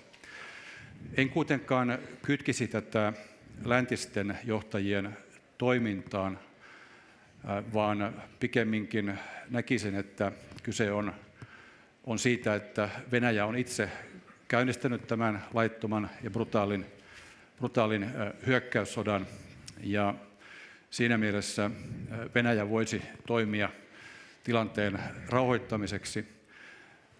Pikemminkin se, että länsi hidastelee avun kanssa, saattaisi pitkittää sotaa Ukrainassa ja sitä kautta itse asiassa lisätä eskalaation riskiä. Eli tässä mielessä en tosiaan kytkisi tätä läntisten johtajien varovaisuuteen. Ja olennaista tässä tilanteessa on, että Länsi ja Eurooppa pysyvät yhtenäisenä ja meidän tulee tukea Ukrainaa sotilaallisesti, taloudellisesti, humanitaarisesti niin pitkään kuin on tarvis. Ja sitten Harkimo, sama kysymys.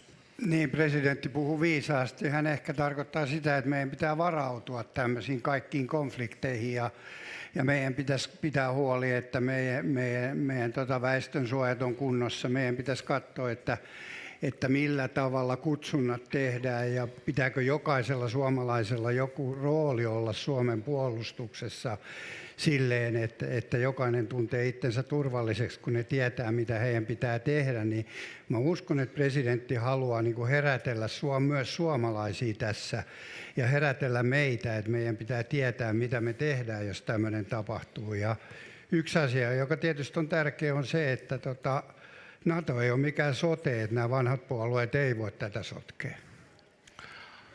No, mitä sanoo Alexander Stubb?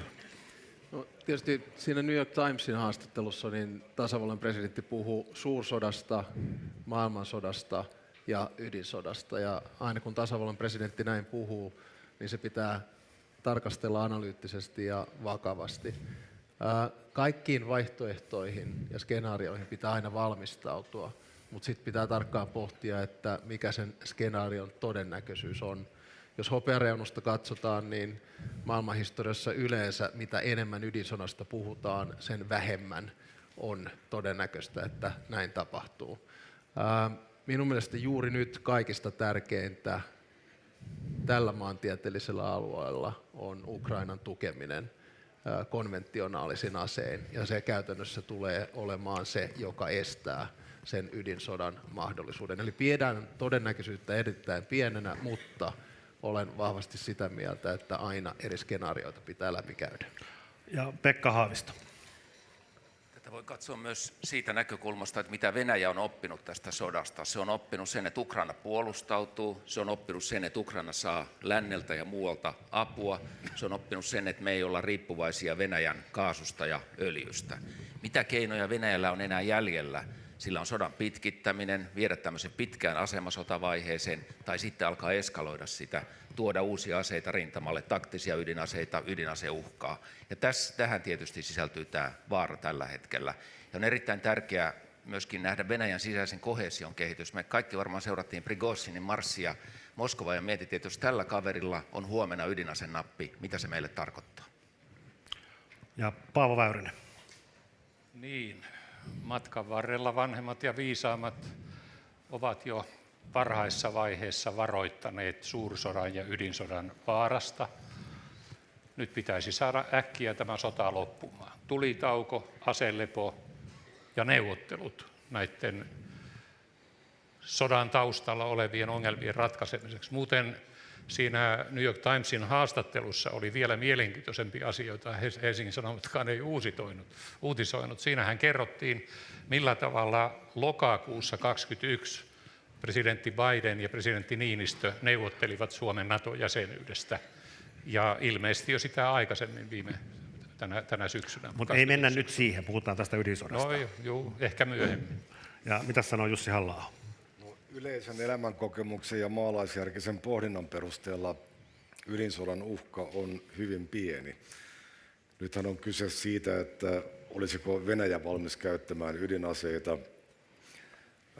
Ydinaseiden käyttäminen ei palvelisi millään tavoin Venäjän sotilaallisia tai poliittisia tavoitteita, mutta se johtaisi suurella todennäköisyydellä sellaiseen suurvaltakonfliktiin, jonka Venäjä häviäisi. Ja tämän takia Venäjä ei tietenkään sellaisia riskejä ota.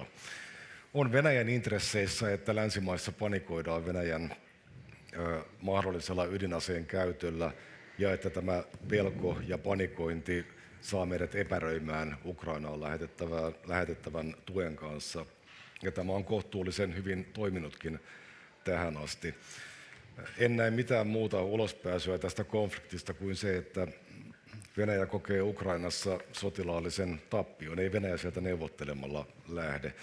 Ja tätä tavoitetta länsimaat voivat kaikkein parhaiten edistää toimittamalla Ukrainalle riittävästi apua ja oikea-aikaista apua. Harri Harkimo, olin perjantaina kampanjatilaisuudessasi ja kerroit siellä, että presidenttinä tulet ajamaan Harkimo-Niinistön linjaa. Nyt tulee testi. Kuvaa lyhyesti, otan kellon esille 30 sekunnissa. Mikä on Harkimo-Niinistön ulko- ja turvallisuuspoliittinen linja? Aika alkaa nyt. No, presidentti Niinistö puhuu aina siitä, että meidän pitää varautua siihen ja meidän pitää olla mukana Natossa ja meidän pitää vaatia se, mitä meille kuuluu siellä. Ja sekä, että meidän pitää olla ulkopolitiikassa kaikkien kanssa tekemisissä ja meidän pitää saada meidän omat, ne mitä me halutaan siellä Natossa, meidän pitää saada ne läpi. Aika nopeasti meni. Muille sama. Ensinnäkin nimetkää teidän linjanne, eli oma nimi ja sitten joku edeltäjä, eli Aaltola, kenen linja, 30 sekuntia aikaa. Määrittele Aaltola, joku linja. Aika alkaa nyt.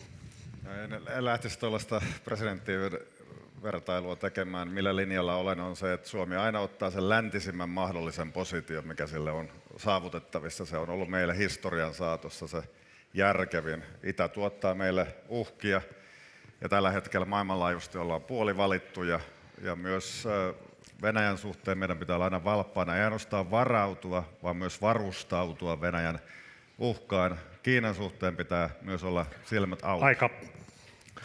Olli Rehn, kenen linjasta puhutaan? Määrittelen Suomen linjaa asioiden kautta. Kolme asiaa. Tässä tilanteessa tasavallan presidentin keskeisin tehtävä on huolehtia siitä, että Suomen ankkuroituminen läntisiin turvallisuusyhteisöihin saadaan menestyksellä maaliin. Toiseksi samalla on visusti pidettävä huolta meidän kansallisesta puolustuskyvystä, reserviläisarmeijasta. Ja kolmanneksi meidän pitää rakentaa Suomesta kriisinkestävää kansallista eheyttä, henkilöstölujuutta pitää vaalia. Alexander Stubb, löytyykö Stubbin eteen tai taakse toinen nimi? Aika alkaa nyt.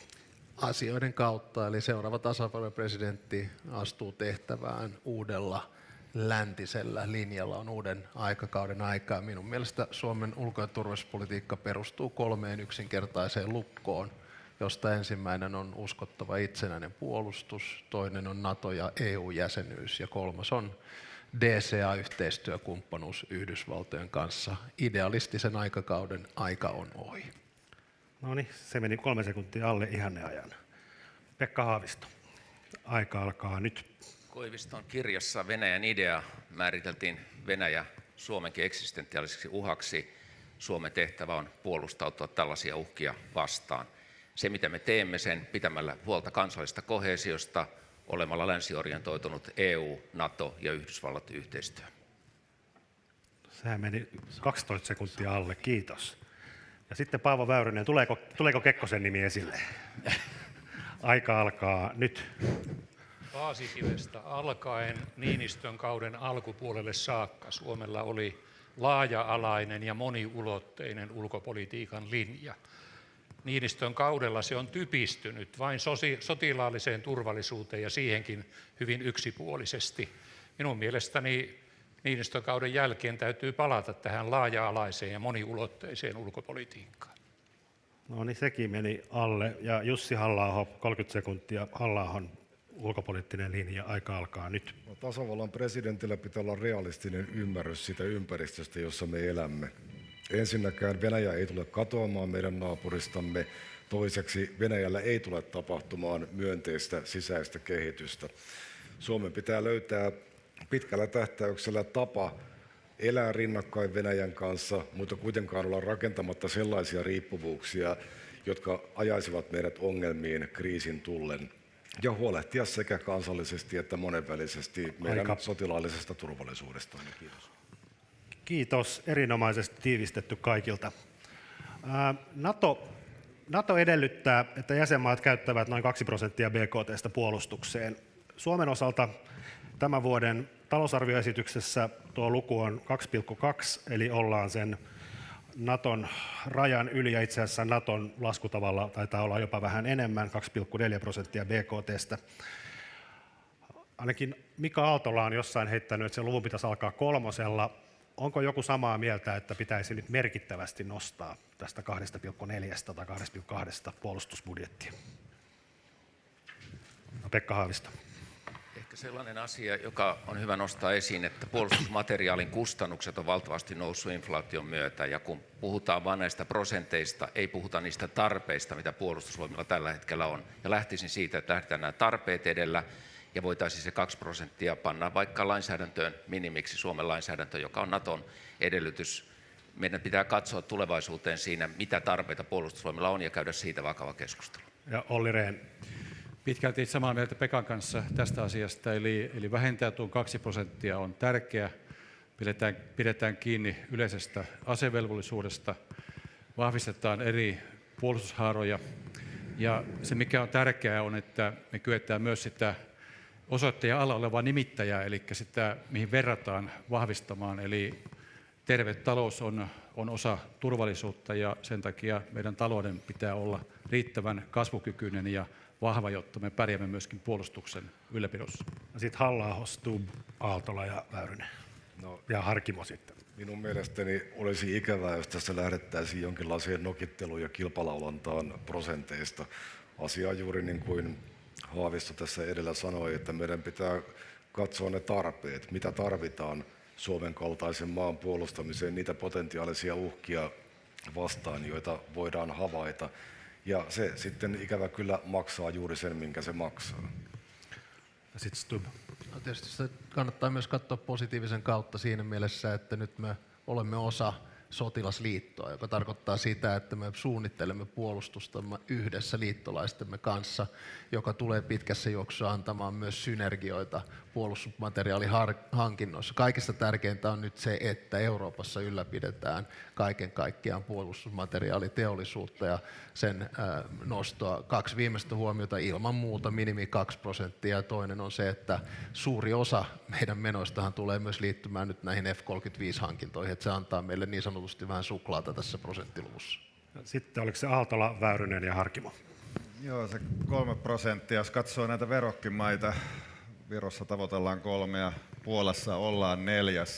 Että kannattaa katsoa karttaa, niin huomaa, että se minimi ei välttämättä ole Suomen kohdalla se, mihinkä meidän pitäisi tyytyä. Totta kai ne kyvykkyydet on se ydin, ja niitä kyvykkyyksiä, esimerkiksi ohjuspuolustus on Ukrainan sodan keskeinen opetus, se pitää saada tarvittavalle tasolle. Meillä on paljon sellaista myös, joka tukee sitä siviilipuolen infrastruktuuria, jos me kehitetään puolustusinfrastruktuuria. Kannattaa katsella tarkasti sitä, miten Itä-Suomi kehittyy ja miten Lappi kehittyy. Se ei ole poronhoitoa ja turismia, vaan se sijaitsee äärettömän tärkeällä strategisella paikalla. Eli kyllä Suomella pitää olla ne panokset kohdillaan, myös sitten kun me puhutaan joskus tulevaisuudessa Yhdysvaltojen presidentin vaikka Trumpin kanssa siitä, että hoidammeko me oman tonttimme ja kulutammeko me amerikkalaisten veronmaksajien rahoja. Ja Väyrynen. Minun mielestäni tuo 2% taso riittää, kun keskitymme ensisijassa oman maan puolustamiseen. Ja sehän on Natossakin meidän ensisijainen tehtävämme. Ja sitten Harkimo vielä. Niin, mun mielestä tuo 2% tällä hetkellä riittää, mutta kyllä meidän pitäisi vaatia kaikilta NATO-mailta, että he pääsisivät siihen 2%, koska on se huono, kun NATO on puolustusliitto, jos meillä on puolustajia siellä, joilla ei ole varusteita kentällä, niin kyllä me tarvitaan, niin kuin Suomen pitäisi vaatia, että kaikki maat yltäisi siihen 2%. Suomi päättää nyt lähiviikkoina osallistumisestaan Naton niin sanottuihin rauhanajan tehtäviin. Kyse voi olla esimerkiksi hävittäjien mahdollisesta lähettämisestä Naton yhteiseen ilmavalvontaan. Nykyisellään sitä on siis Baltiassa, Islannissa sekä Puolassa, Bulgariassa ja Romaniassa. Lisäksi Suomi voi osallistua Naton monikansallisiin taisteluosastoihin, ja 3. mahdollinen tehtävä ovat Naton pysyvät merivoimaosastot. Kysytään näistä maavoimista. Miten näette, pitäisikö Suomen lähettää maavoimien sotilaita Viroon? Kukas haluaa aloittaa? Jussi Halla-aho. No aivan niin kuin Väyrynen tässä aiemmin sanoi, niin Suomen tärkein tehtävä myös Naton jäsenenä on puolustaa omaa aluettaan. Meillä on 1300 kilometriä yhteistä rajaa ainoan Eurooppaa potentiaalisesti uhkaavan tekijän eli Venäjän kanssa. En usko, että Suomen rooliksi kukaan näkee Natossa sitä, että Suomen pitäisi ensisijaisesti lähettää sotilaitaan muualle. No, sitten oli Pekka Haavistolla käsi seuraavana ylhäällä. Jos ajattelee tätä puolustussuunnitelmaa, jota Natossa tehdään Suomen varalle, niin se on meille tietysti se kaikkein tärkein asia, mutta on tärkeää, että otetaan osaa näihin kansainvälisiin tehtäviin. Ajattelen Viron osalta nimenomaan ehkä nämä Baltian osalta yleensä nämä ilmavalvontatehtävät on kaikkein luontevia, ehkä nopeimmin hoidettava asia. Mutta tällä, että maavoimat myöskin tekee yhteistyötä, on silloin myöskin koulutuksellinen merkitys, eli että tehdään ja opitaan tekemään muiden NATO-maiden kanssa yhdessä. Tietysti siihen voi kuulua harjoituksia, siihen voi kuulua se, että jonkin verran suomalaisia sotilaita on sitten muissa maissa niissä NATO-tehtävissä, mitä Natolla on. Sitten olisi Stubb, Harkimo, Väyrynen, Rehn ja Aaltola. No, lähtökohtaisesti Suomi pitää olla NATO-maa, joka on turvallisuuden tuottaja, ei sen kuluttaja. Enkä myöskään näkisi tässä vaiheessa mitään järkeä, että lähdemme jollain tavalla rajoittamaan toimintaamme NATO-jäsenenä. Itse muistan hyvin, mehän olemme olleet mukana erilaisissa NATO-toiminnoissa kumppaneina jo. Olin päättämässä KFOR-operaatiosta Kosovossa, ISAF-operaatiossa Afganistanissa ja sitten ilmavalvonnasta Islannissa. Ja tämä on joukkuepeliä liittolaistemme kanssa, joka tarkoittaa sitä, että jos jossain vaiheessa on tarvetta asettaa joukkoja Viroon, niin en näe sille mitään estettä. Harkimo. Niin kyllä tämä on kaksisuuntainen tie, että me vaaditaan Natolta. Me voidaan tarvita ilmapuolustusta, me voidaan tarvita ilmatorjuntaa ja me voidaan tarvita pitkän matkan ohjuksia ja meidän pitää silloin antaa jotain. Ja en mä näe sitä mahdottomana, että Suomi silloin antaisi maavoimia, koska ei me voida vaan pyytää, kyllä meidän pitää jotain myös antaa sinne. Sitten oli Väyrynen. On hieman epärehellistä nyt sanoa, että me emme osallistuisi Baltian puolustukseen. Koko tämän NATO-hankkeen merkitys Naton kannalta on se, että suomalaiset olisivat mukana erityisesti Viron ja ehkä myöskin Latvian puolustamissa, jos syntyy sota. Tämä on minun mielestäni olennainen osa tätä jäsenyyttä, ja se olisi pitänyt rehellisemmin kertoa kansalaisille. Mitä tulee rauhanajan tehtäviin, niin en näe tarvetta, että suomalaisia maavoimien sotilaita osallistuisi Baltian maissa rauhan aikana mihinkään operaatioihin. Ehkä ilmavalvonta on se. Olli Rehn ja sitten Aaltola. Niin koko liittokunnan toiminta perustuu pitkälti 5. artiklan musketööripykälään, eli yksi kaikkeen ja kaikki yhden puolesta, eli kriisi- tai sotatilanteessa tietysti kaikki puolustaisivat Naton aluetta yhteisesti tehdyillä päätöksillä parhaalla mahdollisella tavalla. Mutta rauhan aikana ajattelen kyllä niin, että Suomi on etulinjan maa ja on selvää, että suomalaiset ensisijassa huolehtivat Suomen puolustuksesta, mutta sekä maavoimat että ilma- ja merivoimat osallistuvat tietysti Naton yhteisesti sovittuihin harjoituksiin ja muihin toimintoihin, ja se on myöskin meidän oman etumme mukaista.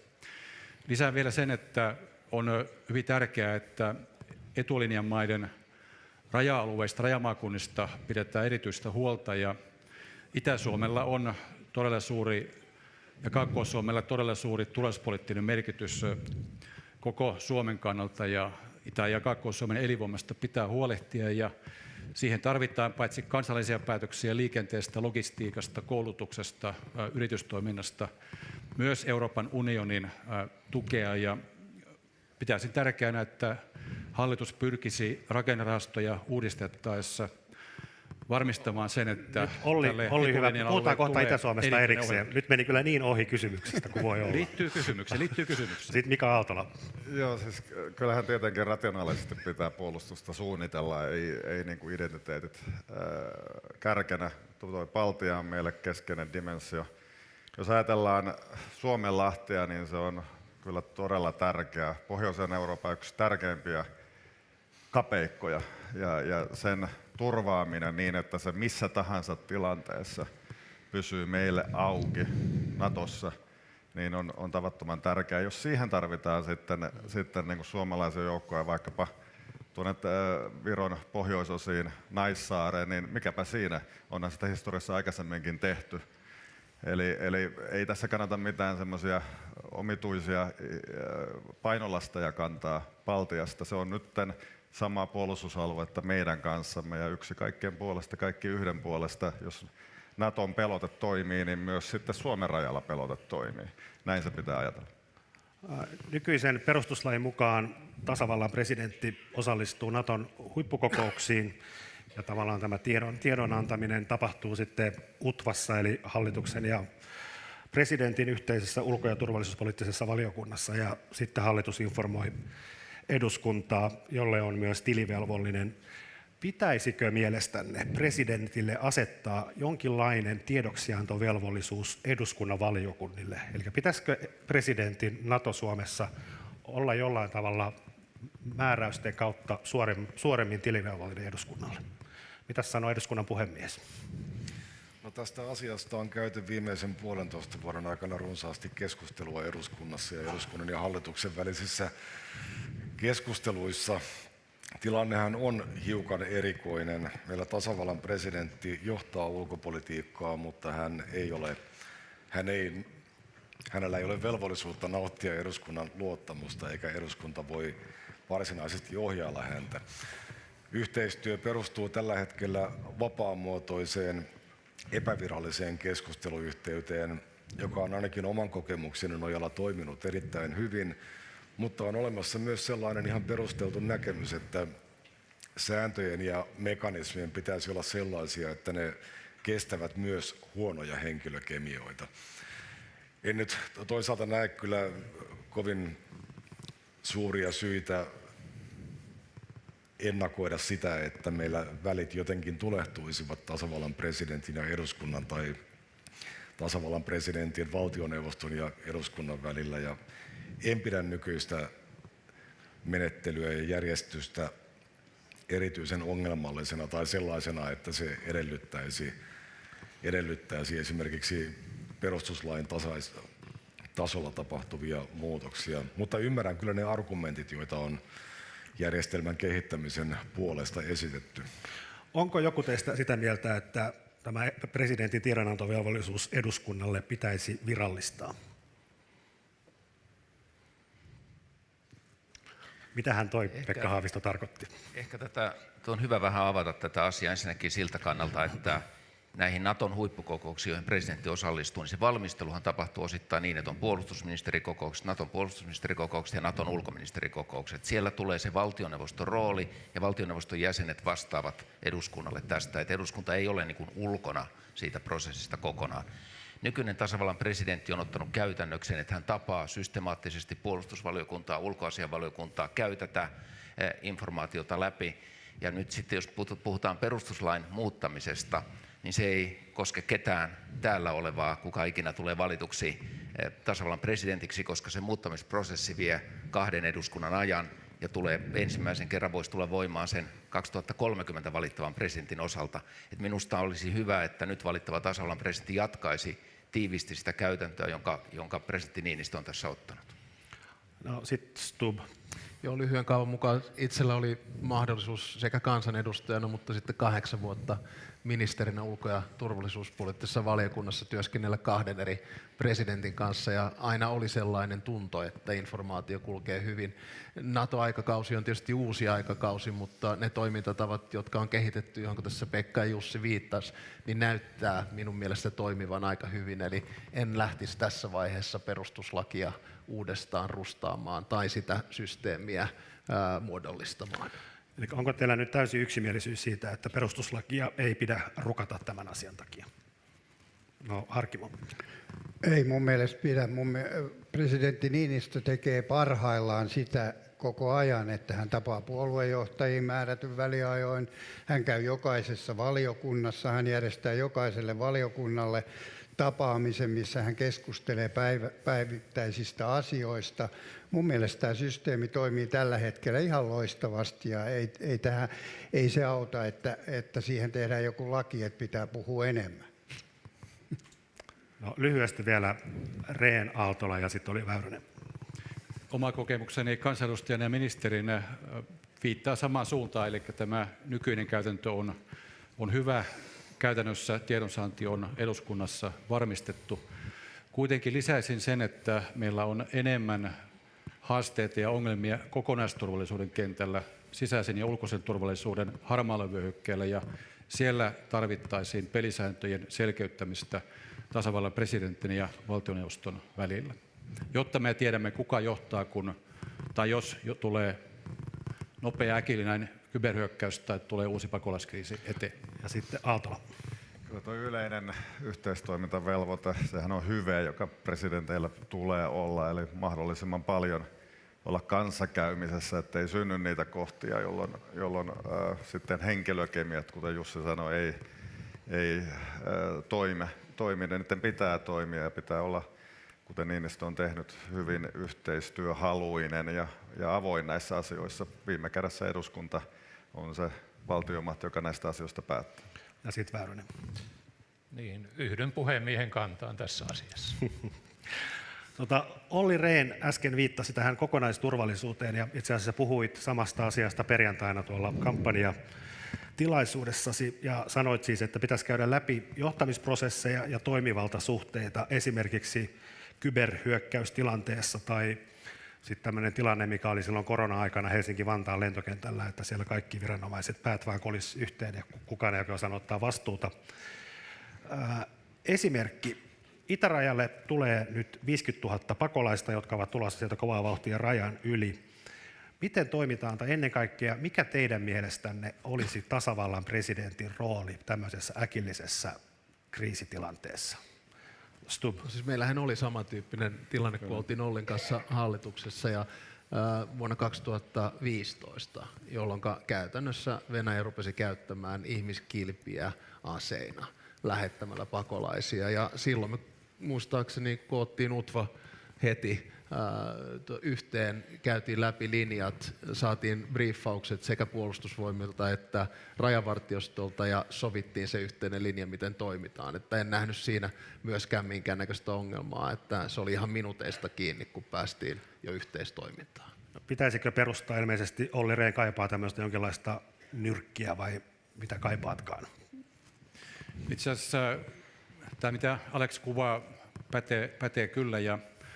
Ja silloin pakolaiskriisin aikana, jolloin olimme tasavallan presidentin johtaman hallituksen ulkoasiainvaliokunnan jäseniä, se ei ihan alkuun kyllä alkanut toimimaan nyrkkinä, vaan kesti jonkin aikaa ennen kuin saatiin sisäministeri mukaan siihen, Petteri Orpo, saatiin rajavartiosto ja muut sisäisen turvallisuuden toimijat siihen mukaan, jotta kyettiin koordinoimaan ja tekemään yhtenäisiä päätöksiä ulkopolitiikan päättäjien ja sisäisen turvallisuuden päättäjien kesken.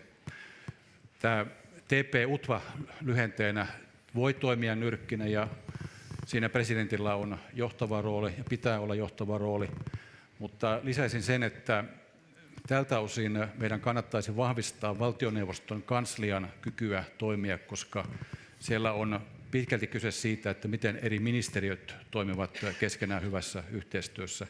Eli tätä kannattaisi katsoa kyllä vähän laajemmin, ei pelkästään tasavallan presidentin roolin kautta. No sitten Halla-aho ja sitten Väyrynen, Haavisto. Tällaiset eri tilanteisiin sommitellut nyrkit kuulostavat tietenkin hyvältä ja niistä saa hyviä otsikoita, mutta ei pyörää kannata keksiä uudelleen. Meillä on jo TP-UTVA, meillä on kaikki tarvittavat muodolliset ja epämuodolliset formaatit, jossa päätöksiä voidaan tehdä, jos niille on olemassa tarvittava lainsäädännöllinen selkänoja. Ja tämä on se meidän suurin heikkoutemme, jos ajatellaan sitä, että Venäjä ryhtyisi käyttämään turvapaikanhakijoita kiusanteon välineenä tai tavoitellessaan jotain muuta, niin kuin se on tehnyt muun muassa Baltian maiden rajalla ja Puolan rajalla. Meillä ei tällä hetkellä ole sellaista lainsäädäntöä, joka mahdollistaisi viranomaisten asianmukaisen ja tehokkaan puuttumisen tällaisiin äkillisiin tilanteisiin. Ja toisin kuin moni muu maa Euroopassa, Suomessa ei ole sellaista hallintokulttuuria, että täällä voitaisiin ryhtyä edes hätätilanteessa venyttämään lainsäädäntöä. Eli tämä on se asia, johon meidän pitäisi keskittyä, mutta se ei oikeastaan liity presidentinvaaleihin, vaan se on prosessi, joka pitäisi tehdä eduskunnassa tietysti hallituksen vetämänä. Sitten Väyrynen.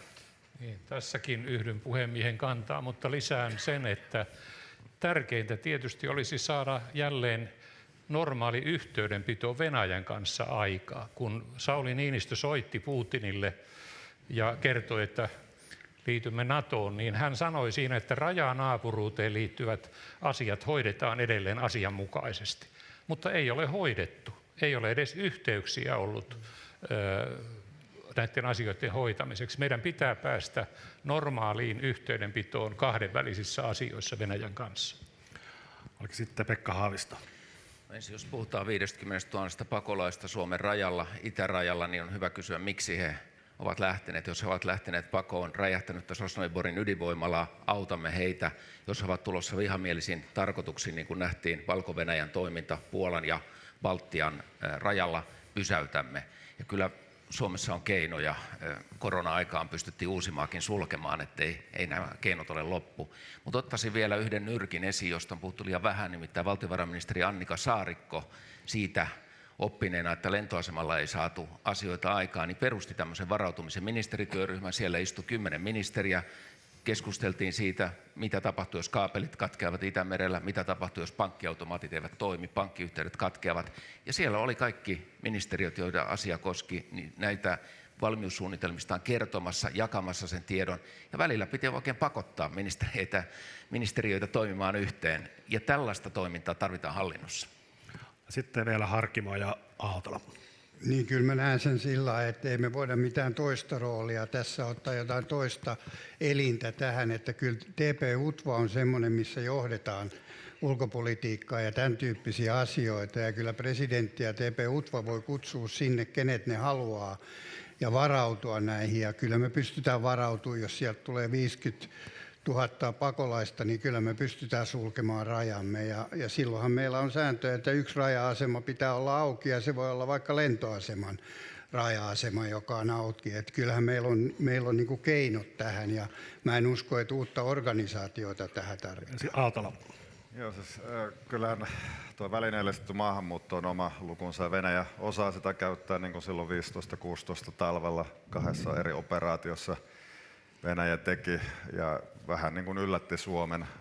Sitten suostuttiin niin kuin erillisratkaisuun Venäjän ja Valko-Venäjän kanssa. Eli tuossa on se, että me ollaan opittu jotain. Se Venäjän niksikirja kattaa tiettyjä keinoja ja niihin kannattaa varautua. Se siilo-ongelma, en näkisi sitä niin suurena kuin sitä, että me hoksaamme, että Venäjä on ja pysyy meille aika vihamielisenä toimijana, eikä tässä niin kuin pystytä sitä dialogin avulla taltuttamaan hetken aikaa. Suomen ja Yhdysvaltain neuvottelut kahdenvälisestä puolustusyhteistyösopimuksesta, eli niin sanotusta DCA-sopimuksesta, ovat pitkällä. Ja toteutuessaan tämä sopimus antaa Yhdysvaltain asevoimille mahdollisuuden käyttää esteettä suomalaista maaperää harjoitteluun ja myös materiaalin säilyttämiseen. Kun nyt ollaan täällä Kouvolassa, joka on siis tämmöinen Suomen varuskuntakeskus, täällä on Vekara ja Utti, niin tämä asia on herättänyt täällä kovasti kiinnostusta.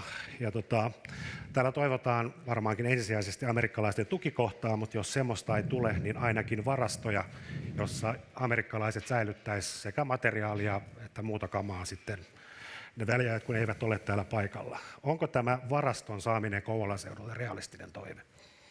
Mitä sanoo Pekka Haavisto? No vielä ei ehkä ihan paikkakuntia voi tässä määritellä, mutta varmasti varuskuntapaikkakunnille tämä varastointitoiminta todennäköisimmin keskittyy, missä on olemassa jo infrastruktuuria.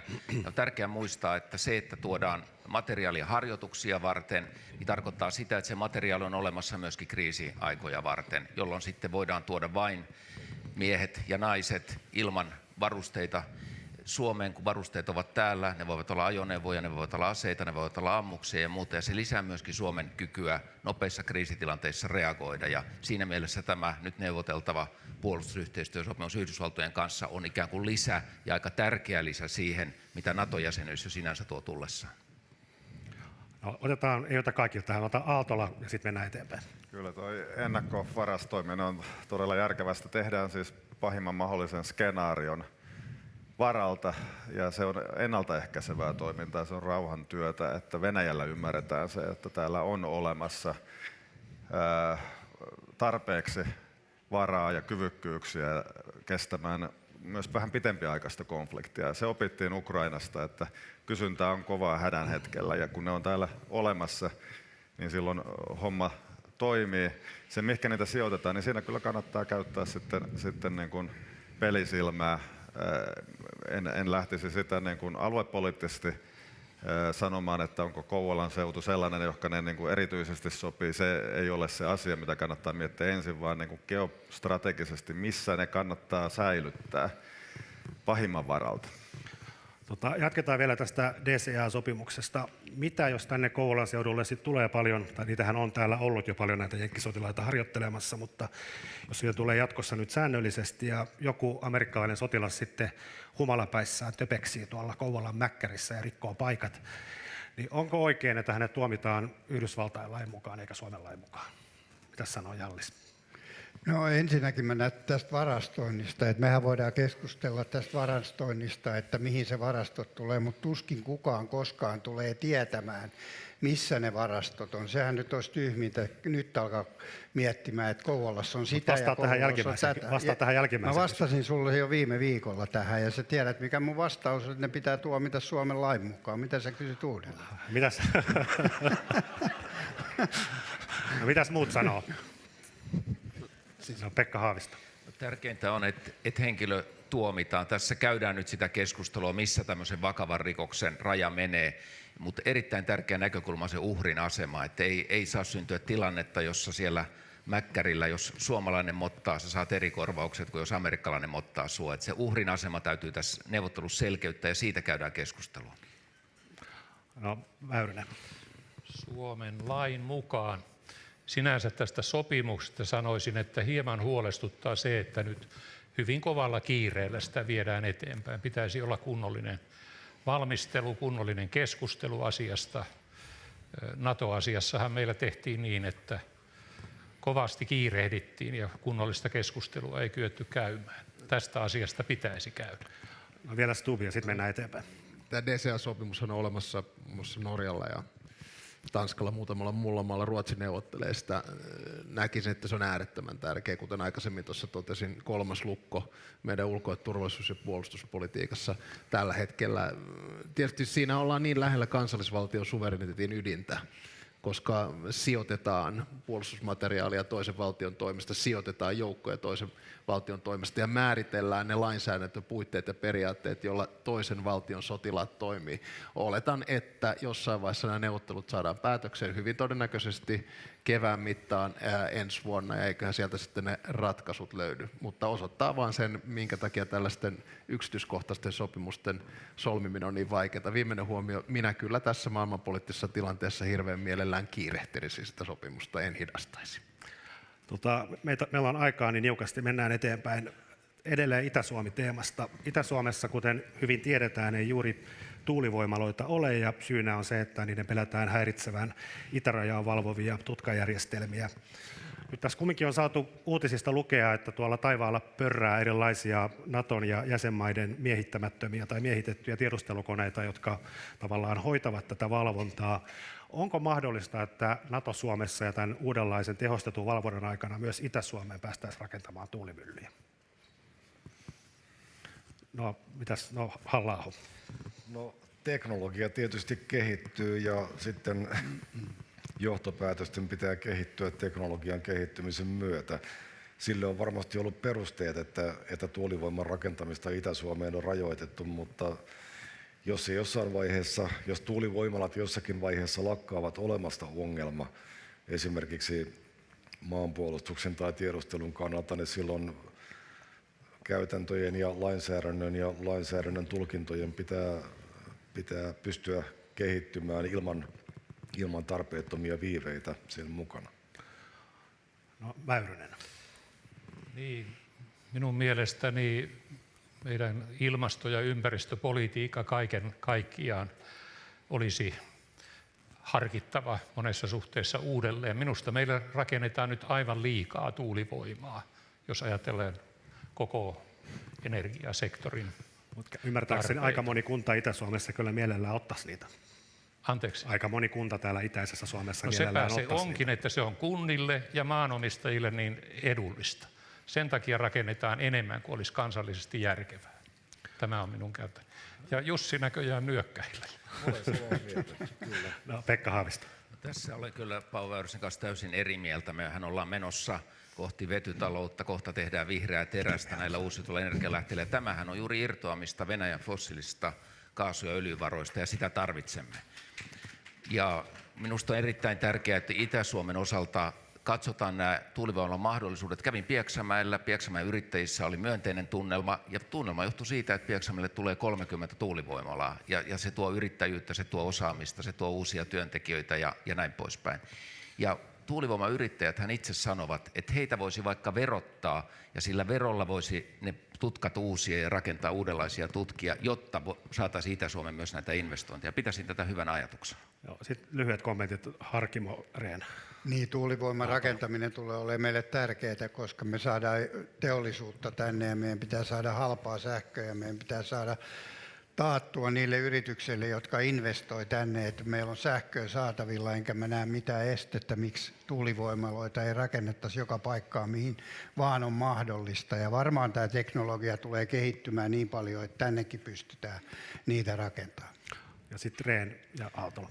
Itä- ja Kaakkois-Suomi on kärsinyt kahdesta lisähaitasta. Yksi on se, että Venäjän kauppa- ja talousyhteistyö on katkennut tämän sodan takia. Ja toinen on se, että toisin kuin Länsi-Suomessa, jos rakennetaan hyvin paljon tuulivoimapuistoja ja kunnat keräävät kiinteistöveroja, tämä ei ole laajasti ollut mahdollista täällä. Sen takia tuo kenraali Arto Rädyn tekemä selvitys oli tärkeä viime talvena, viime keväänä, ja niin kuin Jussi totesi, teknologia kehittyy, eli on tärkeää etsiä nyt sellaisia ratkaisuja, joilla tuulivoimaa voidaan rakentaa myöskin täällä itäisessä, kaakkoisessa Suomessa. Ja Aaltola. Ja se on tavattoman tärkeää. Itä-Suomi, kuten sanoin, on strategisesti meidän yksi tärkeimpiä ulottuvuuksia. Se pitää katsoa, missä se kartalla sijaitsee. Sen takia täällä pitää olla elinkeinoja ja pitää olla tulevaisuutta ja näköaloja. Tämä tuulivoima-asia, siihen on perehtynyt itse aika tarkasti. Juttelin brittien kanssa, jotka on ratkonut vähän samoja ongelmia. Öljynporauslautat on tuottanut tutkakatveita. Ja siellä se ratkaistiin puolustusvoimien ja yksityisten yrityksien, jotka koettiin ja rankattiin turvallisiksi, niin saatiin tutkat toimimaan entistä paremmin. Eli kyllä tähän on löydettävissä maailmalta esimerkkejä, miten tämä on ratkaistu. Tuossa Rädyn raportissa on paljon niin kuin hyvää, ja kyllä täällä täytyy siis energiaa saada, jotta teollisuutta olisi, kun nyt maailmantalous muuttaa vähän muotoa. Tämmöisessä presidenttipaneelissa pitää aina siteerata jotakuta, ja päätin nyt siteerata Mannerheimia. Mennään nyt tästä klassikon kautta. Mannerheim on sanonut, sitaatti, eri pura omissa joukoissa iskee pahemmin kuin vihollisen miekka. Nyt jos katsoo vaikkapa nyt Twitteriä tai mikä X se onkaan nykyään, niin aika paljon siellä sillä miekalla suomalaiset hutkii toisiaan, ja tämmöinen maanpuolustustahto ja suomalaisten keskinäinen luottamus ainakin sen X:n keskusteluiden perusteella on aika kaukana. Kysymys kaikille. Näettekö riskin, että tämmöinen yhtenäinen kansa tai ajatus yhtenäisestä kansasta on kohta vaan korulause? Ota Halla-aho aloittaa. Niin, kyllähän yhteiskunta on pirstaloitunut, mutta toisaalta mielestäni media ja tietty osa poliittista kenttää on vuosikymmenten ajan tehnyt parhaansa hävittääkseen yhteiskunnasta kaiken sen yhteisen liiman, joka tälle oli aikanaan tyypillistä. Tämä on ikävää kehitystä kyllä, mutta ei siihen varmaan nopeita ratkaisuja ole olemassa. Mitä presidentti voi asialle tehdä? Mitä sanoo Paavo Väyrynen? Meillä pitäisi olla aitoa kansanvaltaa. Tässä maassa on eletty yhden totuuden tilanteesta toisen totuuden tilanteeseen, eikä ole sallittu edes niin kuin vapaata keskustelua. Tämä on se, mikä on Suomen kansan turmio. Täällä on ollut sellaista pakotettua yksimielisyyttä. Pitäisi olla enemmän aitoa keskustelua, aitoa kansanvaltaa. Mitä sanoo Pekka Haavisto? Täytyy sanoa, että tiukan paikan tullen suomalaiset on hyvin turvallisuusorientoituneita. Ja kun katsoo kevättä 2022 NATO-päätöstä, itse ulkoministerinä kävin perussuomalaisten eduskuntaryhmästä vasemmistoliiton eduskuntaryhmään keskustelemassa siitä, miten edetään. Ja oli aivan valtava konsensus siinä. Ja ainakin tämä kokemus vahvistaa itselleni sen, että silloin kun tulee tosi paikka, täytyy tehdä isoja ratkaisuja, olla valmiita puolustamaan maata. Se konsensus ulottuu yli puoluerajojen ja kansalaisryhmien. Ja tähän luotan myös siinä tapauksessa, että tulevaisuudessa joudumme tätä yhteisyyttä koettelemaan. Niin, se on aikaisemminkin todennut, että on ehkä vähemmän huolissani Suomen ulko- ja turvallisuuspoliittisesta tilanteesta kuin sisäisestä jakautumisesta. Ja siinä on tällainen itseään ruokkiva noidankehä, jossa mainitsemasi palvelu X:n kautta ikään kuin lietsotaan vastakkainasettelua, johonka media perinteinen nappaa kiinni ja jota poliitikot sitten vielä jatkavat. Kysyit ihan suoraan, mitä presidentti voisi tehdä. Presidentinhän ei pidä olla tämän keskustelun yläpuolella, vaan sen keskellä ja ikään kuin ymmärtää, kuunnella ja käydä sitä keskustelua. Ja ehkä yksi tapa olisi, että samalla tavalla kuin tasavallan presidentti on järjestänyt näitä kultarantakeskusteluja, niin meillä olisi joku laajempi kansalaisfoorumi, joka kattaisi koko maan, jossa kasvotusten voitaisiin keskustella vaikeista asioista. Ja ehkä paras sitä järjestämään minun mielestä olisi Sitra. Ja Harkimo. Mä en anna kauheasti arvoa jonnekin Twitterin keskusteluihin, että meidän niin kuin maanpuolustus olisi kiinni jostain Twitter-keskustelusta. Se on ihan naurettava koko asia. Että kyllä suomalaiset historian tuntien ja tietäen suomalaiset, niin kyllä maanpuolustus on yksi tärkein asia siihen ja kyllä mä luotan suomalaisiin. Mitä sanoo Olli Rehn? Kyllä mä olen huolissani siitä eripurasta ja vastakkainasettelusta, jota meillä Suomessa liiaksi esiintyy. Se on haitaksi kansallisen eheyden kannalta ja sen takia pitäisin tärkeänä, että on tosi korkea aika puolustaa meidän tasavaltalaisia arvoja, ihmisarvoa, yhdenvertaisuutta, demokratiaa, oikeusvaltiota ja tehdä se tavalla, joka tukee sellaista asiallista, sivistynyttä keskustelua myöskin vaikeista asioista. Eli kyllä maanpuolustustahtoa rakennetaan joka päivä jokaisen suomalaisen korvien välissä sillä, miten me toinen toisiamme kohtelemme ja sitä kautta rakennamme kansallista eheyttä ja henkistä lujuutta. Aaltola. Kyllä, kun Suomea kierretään, niin ihmiset ovat aika kyllästyneitä poliittisten heimojen ylläpitämään niin kuin kitkerään keskustelun katkuiseen sellaista ja kaipaavat vähän niin kuin uusia tuulia. Mikä on keskeistä on ymmärtää se, että mikä Venäjän pysäytti Ukrainassa ei ollut läntiset aseet, vaan Ukrainan kansallistunteen herääminen.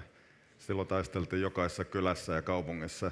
Ja Suomelle tämä, että maa on vakaa, on ollut aina ulkopoliittinen voimavara, puolustuspoliittinen voimavara. Ei se tarvitse revejä suoreksi ampua, kyllä täällä eri mieltä saa olla, mutta ei sillä tavalla, että niin kuin puukotetaan selkään ja vääristellään kovasti niitä viestejä, mitä levitetään. Tähän paneelin loppuun olisi tarjolla nyt yleisökysymysten paikka. Täällä oli ilmeisesti ainakin, missä täällä on ensinnäkin mikrofonit?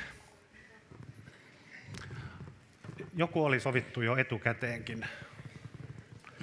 Onko se sitten yleisökysymys? Se on etukäteen sovittu. No niin, nyt tulee yleisökysymyksiä. Moskovassakin. Joo, ole hyvä. Hello.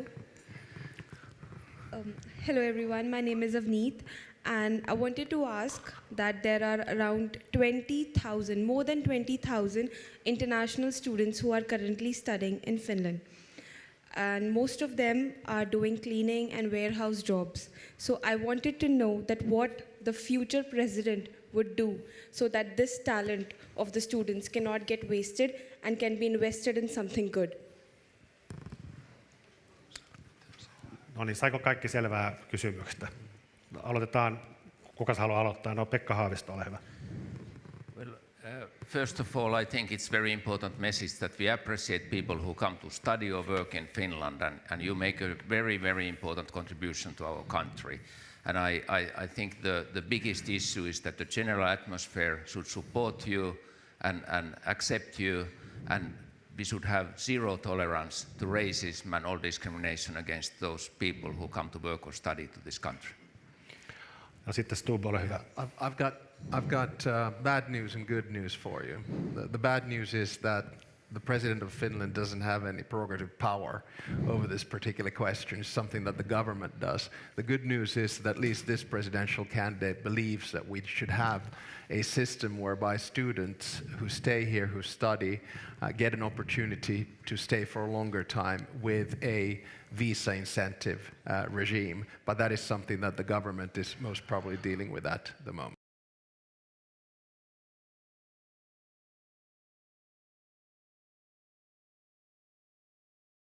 Iltapäivää keskustelun merkeissä. Luvassa on puhetta Pohjolasta osana Natoa, Suomen suhteesta Venäjään. Puhumme myös informaatiovaikuttamisen vaaroista. Me pidämme tauon tuossa noin kello 15 ja jatkamme sitten vielä 2 mielenkiintoisella paneelikeskustelulla. Silloin puhumme Itämerestä ja puolustusteollisuudesta ja sitten päivän päätteeksi päästämme nuoret ääneen. Ja näihin paneelikeskusteluihin vielä tärkeä huomio, eli tämä sali on sali 1 ja sali 2 on sitten tuolla kauempana sijaitseva valtuustosali. Löydätte siis sitten oikealle paikkaan. Dear guests, now it's time to share our thoughts. Together we'll have discussions on Nordic NATO cooperation, Eastern relations, information warfare, defense industry and the Baltic Sea. But first, please welcome the Minister of Defense, hyvä yleisö, puolustusministeri Antti Häkkänen. Antti, ole hyvä.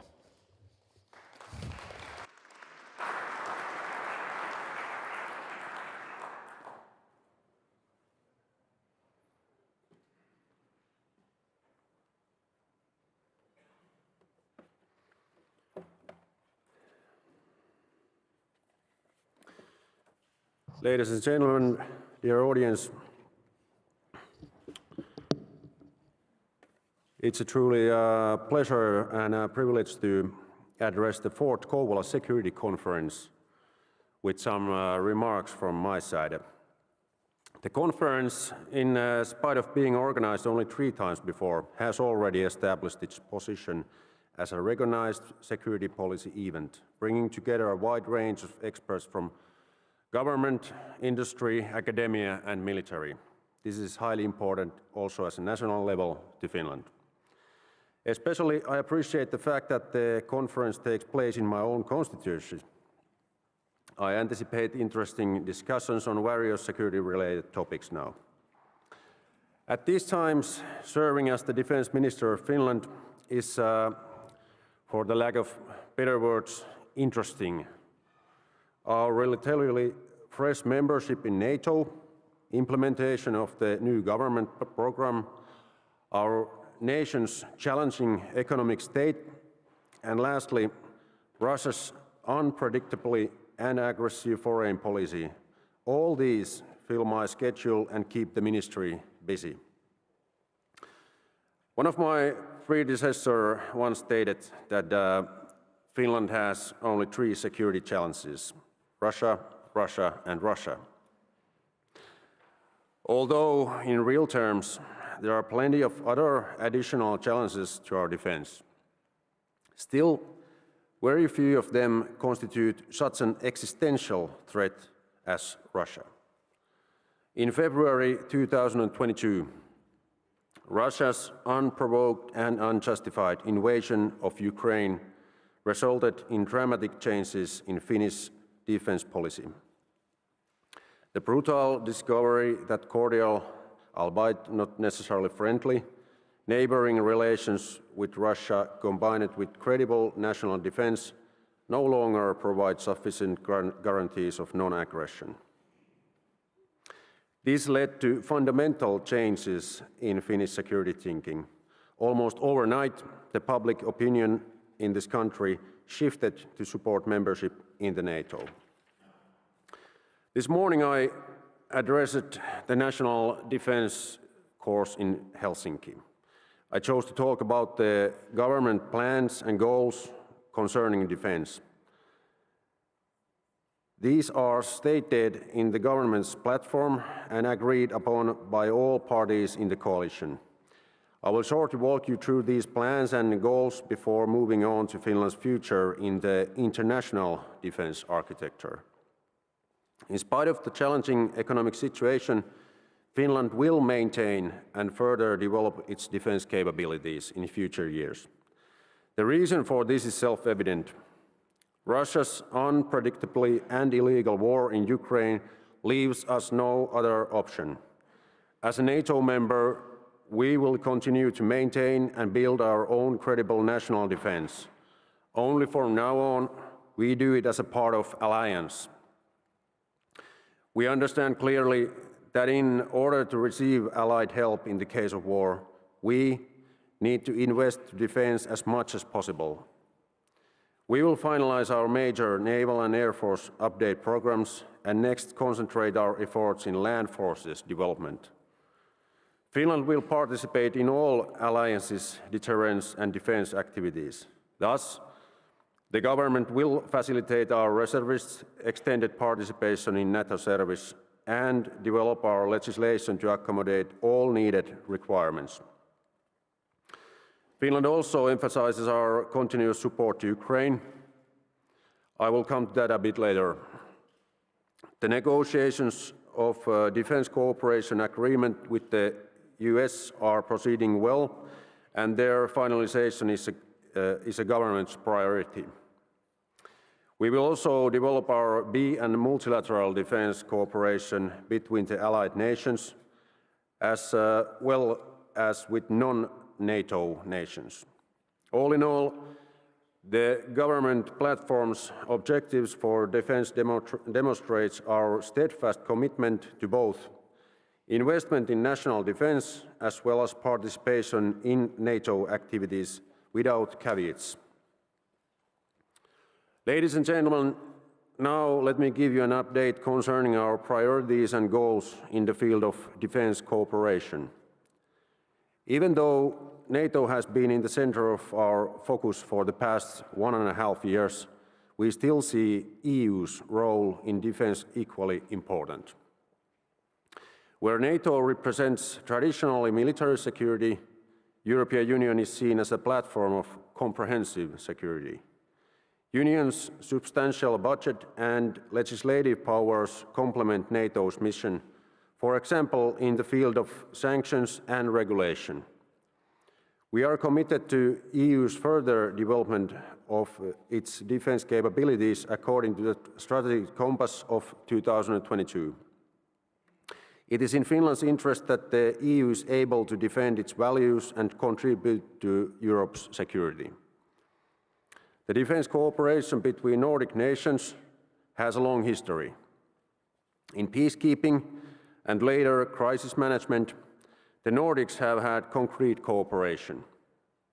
The Nordic Defence Cooperation Mechanism, NORDEFCO, was originally established to streamline joint defence acquisition and to establish common procedures amongst our militaries. Now, hopefully, soon all Nordic nations will be members in NATO. This opens new avenues to further deepen our cooperation. The vision of Nordic defence cooperation will be updated and a Nordic defence concept will be created. In the future, Nordic NATO nations will be more interoperable and better suited for NATO operations in the north. Finland has participated in the UK-led Joint Expeditionary Force even before our NATO membership. The CEF mechanism still remains valid for us also as a member in the alliance. The benefit of the CEF is its faster and more flexible decision-making process compared to NATO. The 10 participating nations in CEF share common geographical area of interest and often also security political understanding. This enables CEF to take action likely faster than NATO. The Defence Cooperation Agreement, which is being negotiated between the US and Finland, strengthens our national defence. The agreement strives to accommodate US military services' easier operations within our borders. This may mean the preposition of military hardware, easier use of training grounds, or expedited entry procedures to Finnish territory. As I pointed out earlier, we will continue and further develop our bilateral cooperation with our other allies and partners. These include, for example, Germany, France, and Estonia, just to mention a few. Ladies and gentlemen, before I conclude, I want to say a couple of words about Ukraine. As I mentioned in my opening remarks, Russia's invasion of Ukraine fundamentally changed Finland's security political landscape. The illegal invasion finally revealed the true nature of Russia and its leadership. One thing that I feel is important to remember is that the war did not start on 24th February 2022. It started already on 2014 with illegal annexation of Crimea and incitement of separation in eastern Ukraine. The full-scale invasion of 2022 was just the culmination of everything that had taken place during the previous 8 years. The tragic and sad fact is that Ukraine had to face the invader somewhat unprepared and alone before the rest of the world realized that Ukraine is, in fact, fighting on behalf of every one of us in Europe. We have watched this with great admiration and respect. The Ukrainians unite in their existential defense against the aggressor. The Finnish government remains steadfast in supporting Ukraine. We have donated already 18 aid packages consisting vast number of military hardware and ammunition. The 19th package is being completed as we speak. However, due to operational security reasons, we do not disclose the detailed contents of the packages. The replacement value of the last package was nearly 100 million euros. Our overall military aid to Ukraine amounts to 1.3 billion euros. We will continue our support and strive to boost our defense industry's production capacity to meet Ukraine's needs without jeopardizing our own readiness. Ladies and gentlemen, the world is unfortunately more unstable place than, for example, 2 years ago. Predicting the future is always extremely difficult. However, the more we understand different factors and motives behind various phenomena, more prepared and ready we are to deal with them. You have a great opportunity here in Kouvola in the seminar to build this understanding. I strongly urge you all to take part in the discussion here and also challenge the speakers. Thank you for your attention.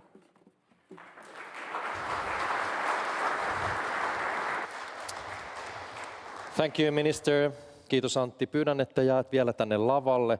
Saat tänne ihan pian seuraa, on päivän ensimmäisen keskustelun aika. Now it's time to discuss. Please welcome the Ambassador of Norway to Finland, Mr. Vege Christian Strömmen, and General Curtis Caperti, who joins us as before live from the United States via video link. And this discussion is led by journalist Elina Kervinen from Helsingin Sanomat. Elina, the stage is yours.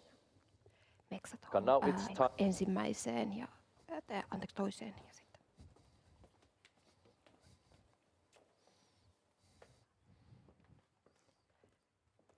Toiseen ja sitten kolmanteen.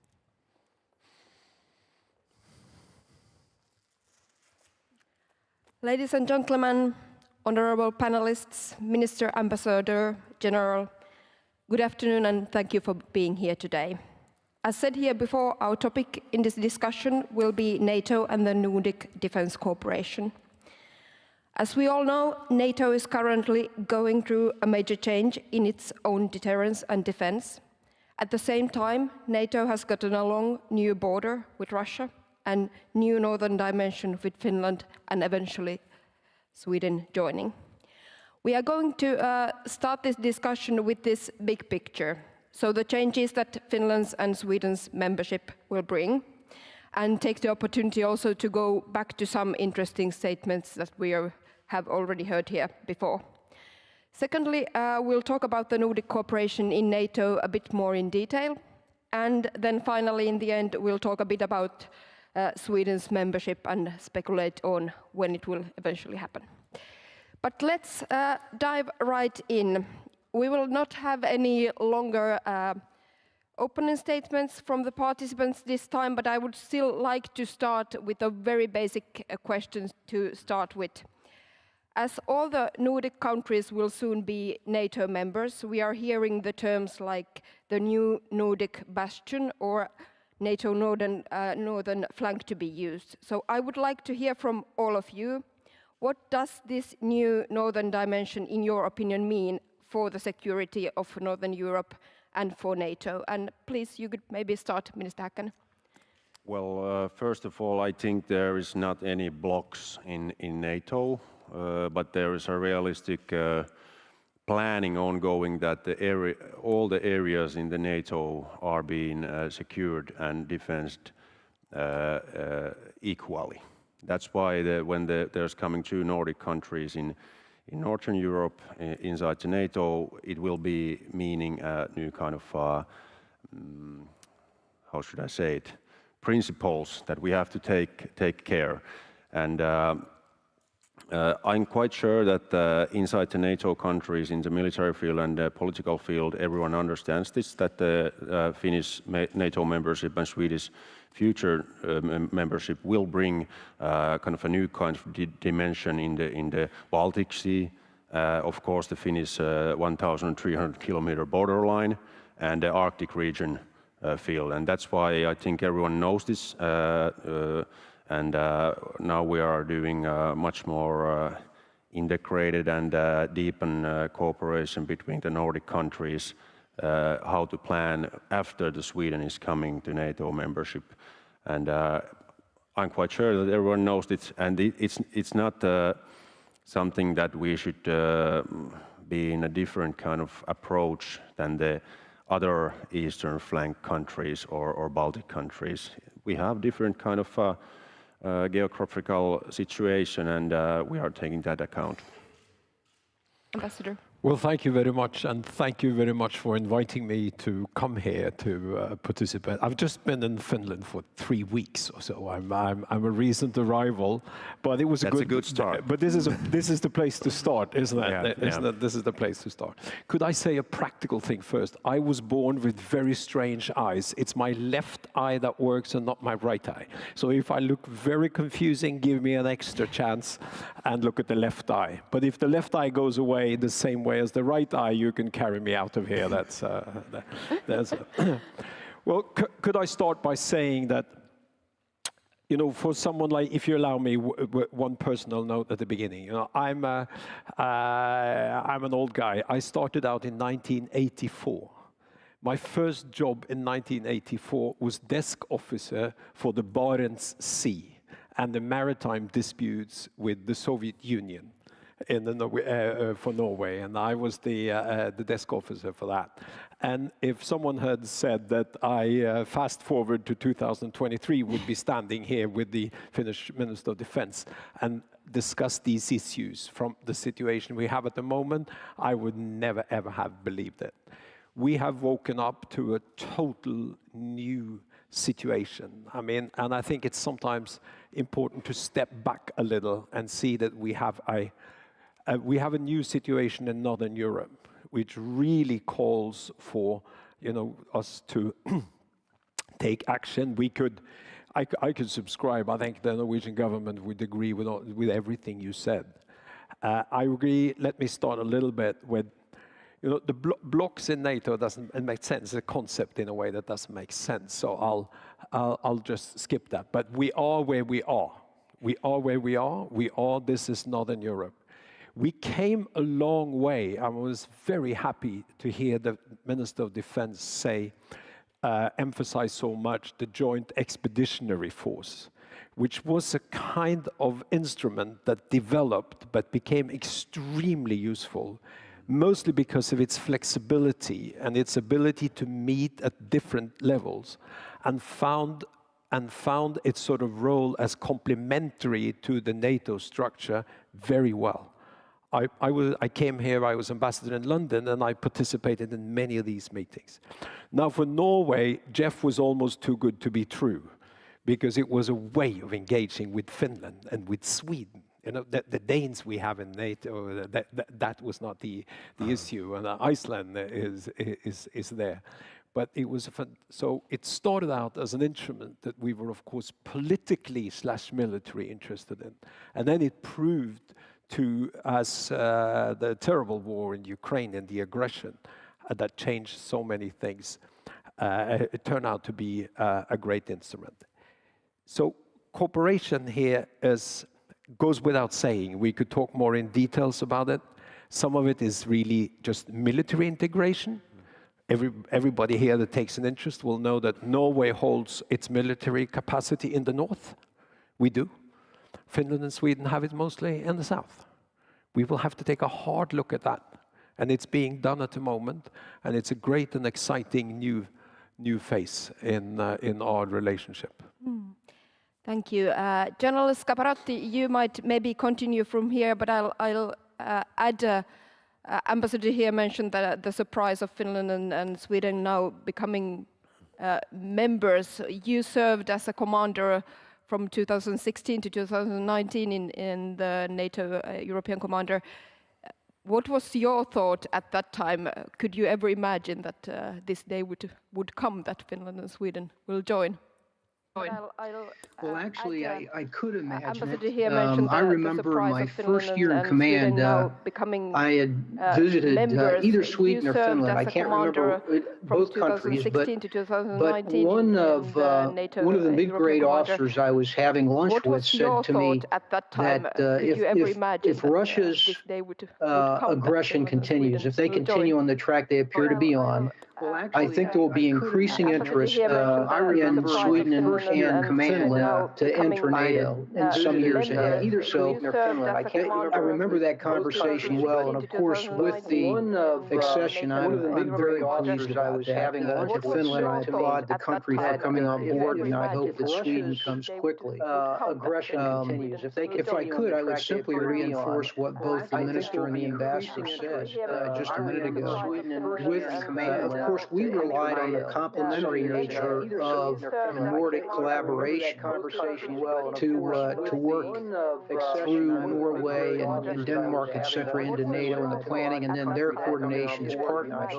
But today, as members, when Sweden comes in, we have continuity of geography.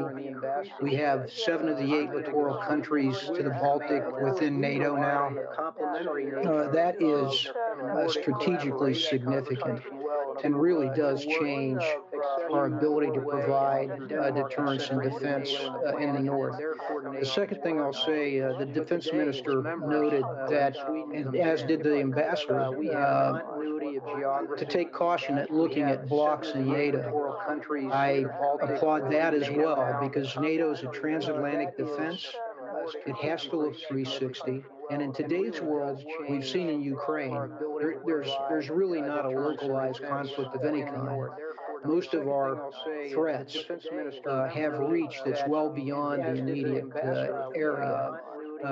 For instance, in cyber, etc., as well as just the deployment of long-range systems, etc. So I wanted to emphasize that as well.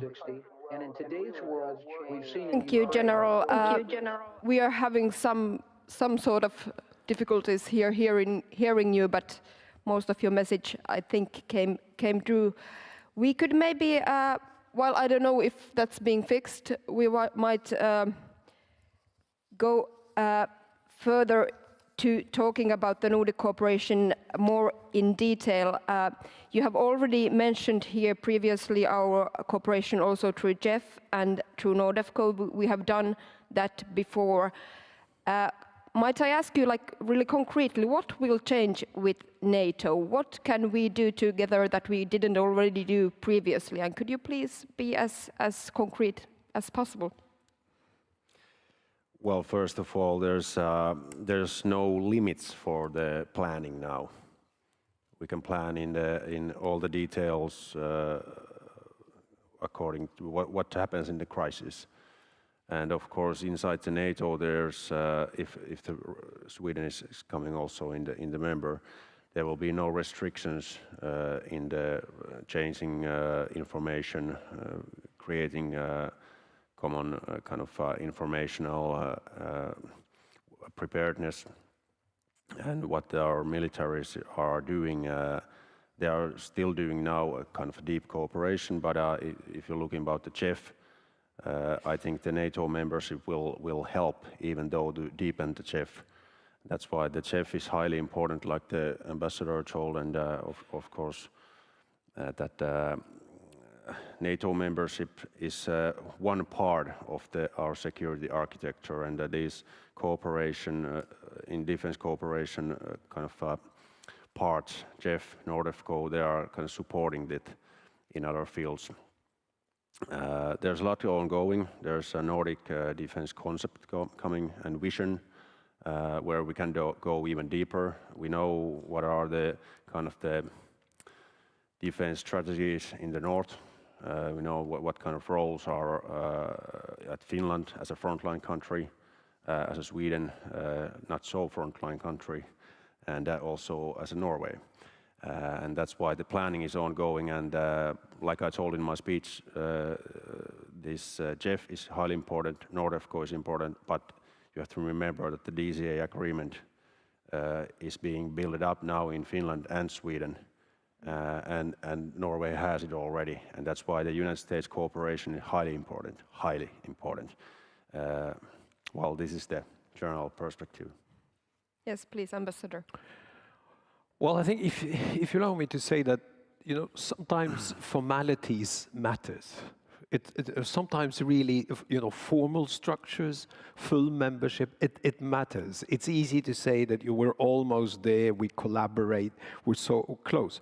But you know, there is NATO politics. There's the machinery, and when you have the sort of the full membership, there will be a difference. There's always a difference between full membership and a very, very close cooperation. And I think it shouldn't be underestimated. Now, Finland will handle this brilliantly. I mean, there's no doubt that it will be handled brilliantly by Finland. But nevertheless, I think one will find out that there is something there, something very valuable. The second thing is a challenge for everyone, which is, of course, the military integration itself. And I'm sure the general from speaking from Ohio over there will know better than anyone that will always be a potential when you have the difference again between full membership and just very close collaboration.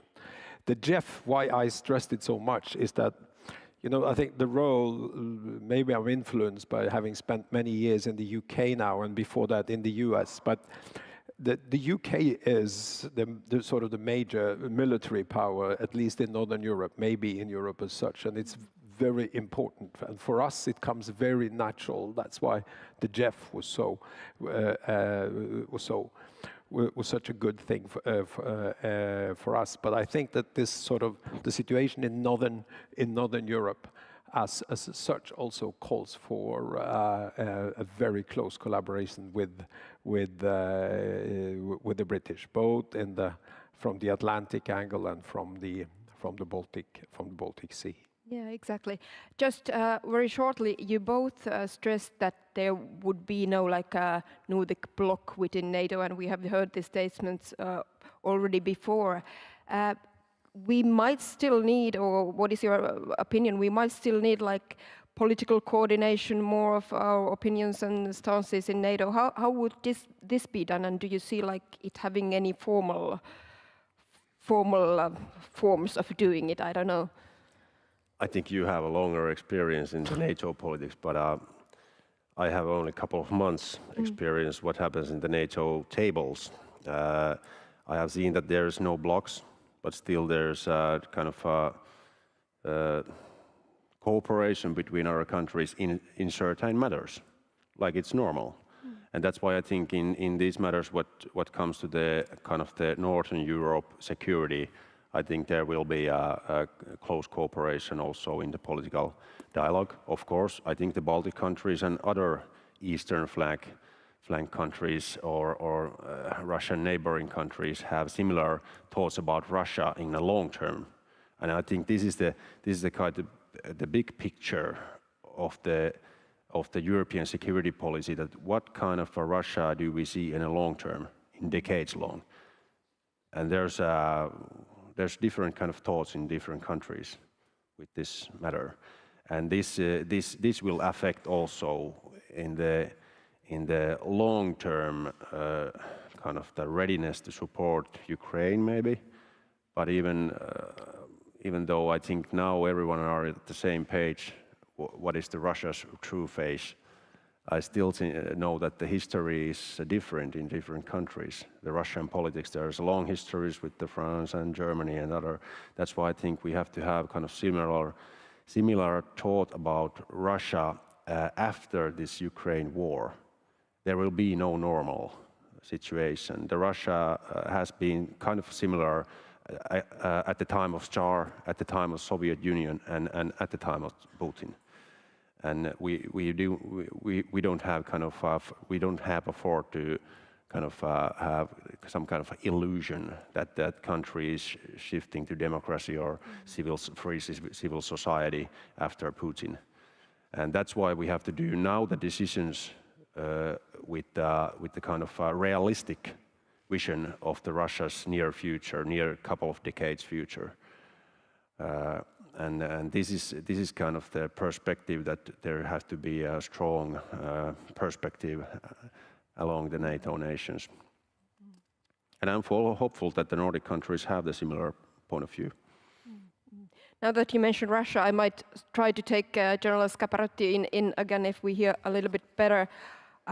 You mentioned in your speech here earlier that in year 2030 the war in Ukraine may not be resolved and that Russia will seek to reconstitute and modernize its armed forces.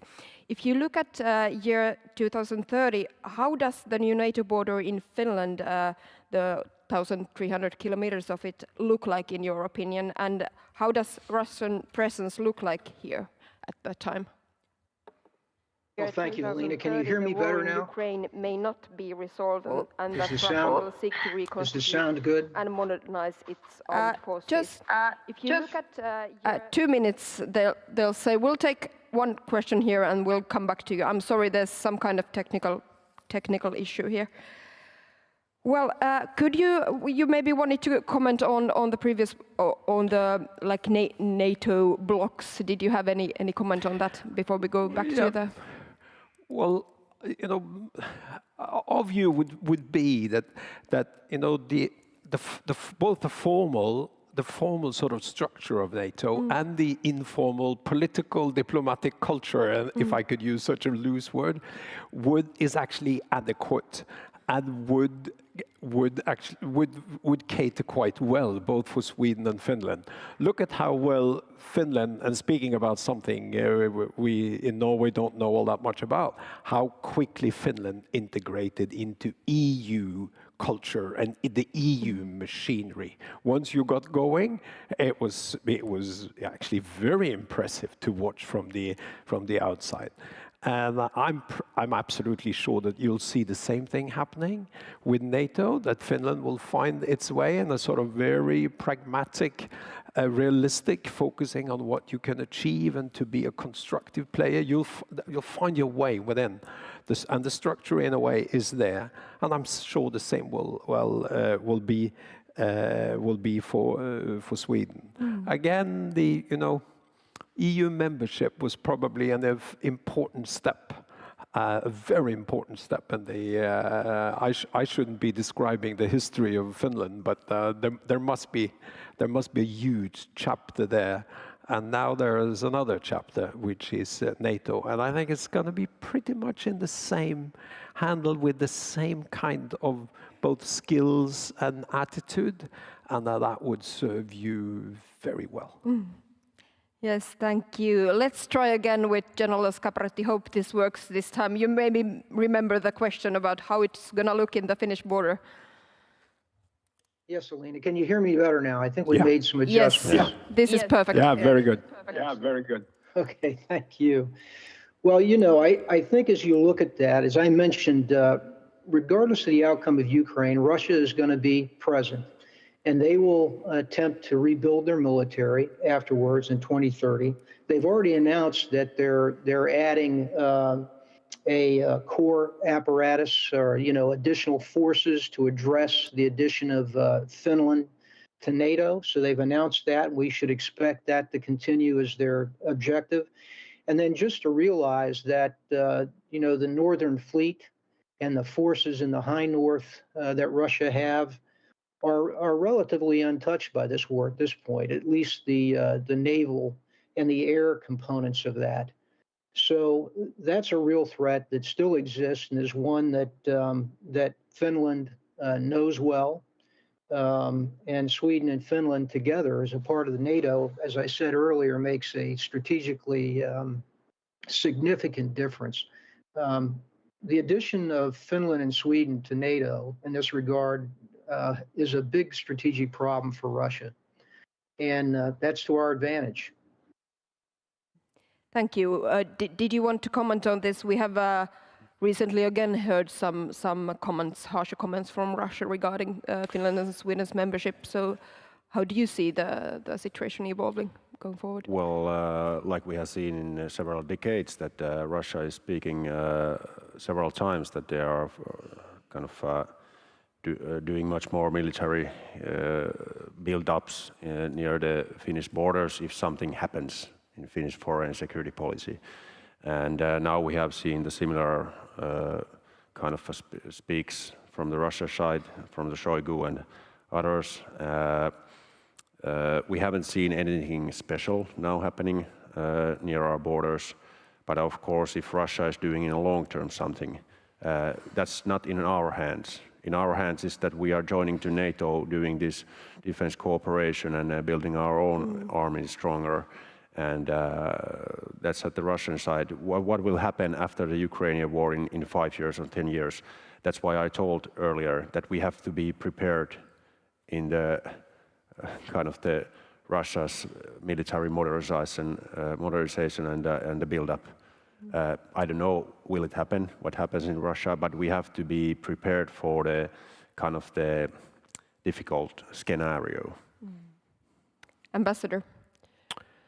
Well, speaking for the Norwegian government, we have nothing new to add. We need to have a clear, consistent and predictable message, and that we have conveyed in the last month. And whatever one hears, whatever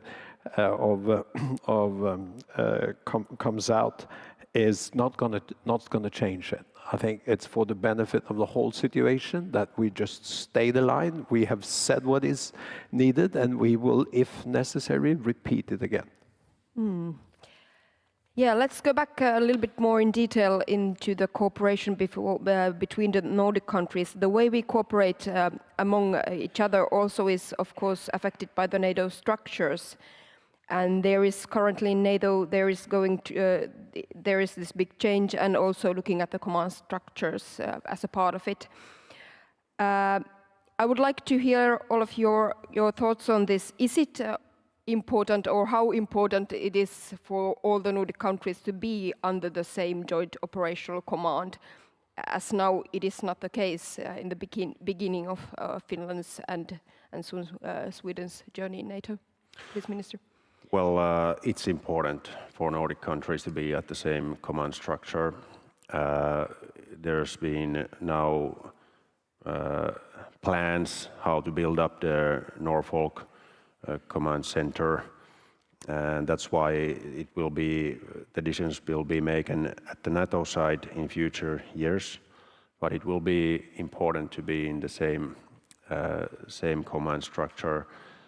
Even though if it not happens that we are not at the same command structure, even though I don't see that dramatic way, the NATO has kind of a good perspective about the Nordic security, but it would be better to be at the same side, at the same kind of command structure, because the Nordic countries are kind of where we are at the geographical situation that the defense plans will be kind of, there will be synergy to see the Nordic countries as a whole.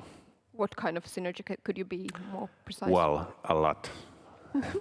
Okay, thank you. And that's why at the, like I told earlier, that Finland is a frontline country. Of course, at the small parts, Norwegian is also, or Norway is also a frontline country. But the Nordic countries, they have the Baltic Sea, Arctic region, and the Finnish special situation in the map.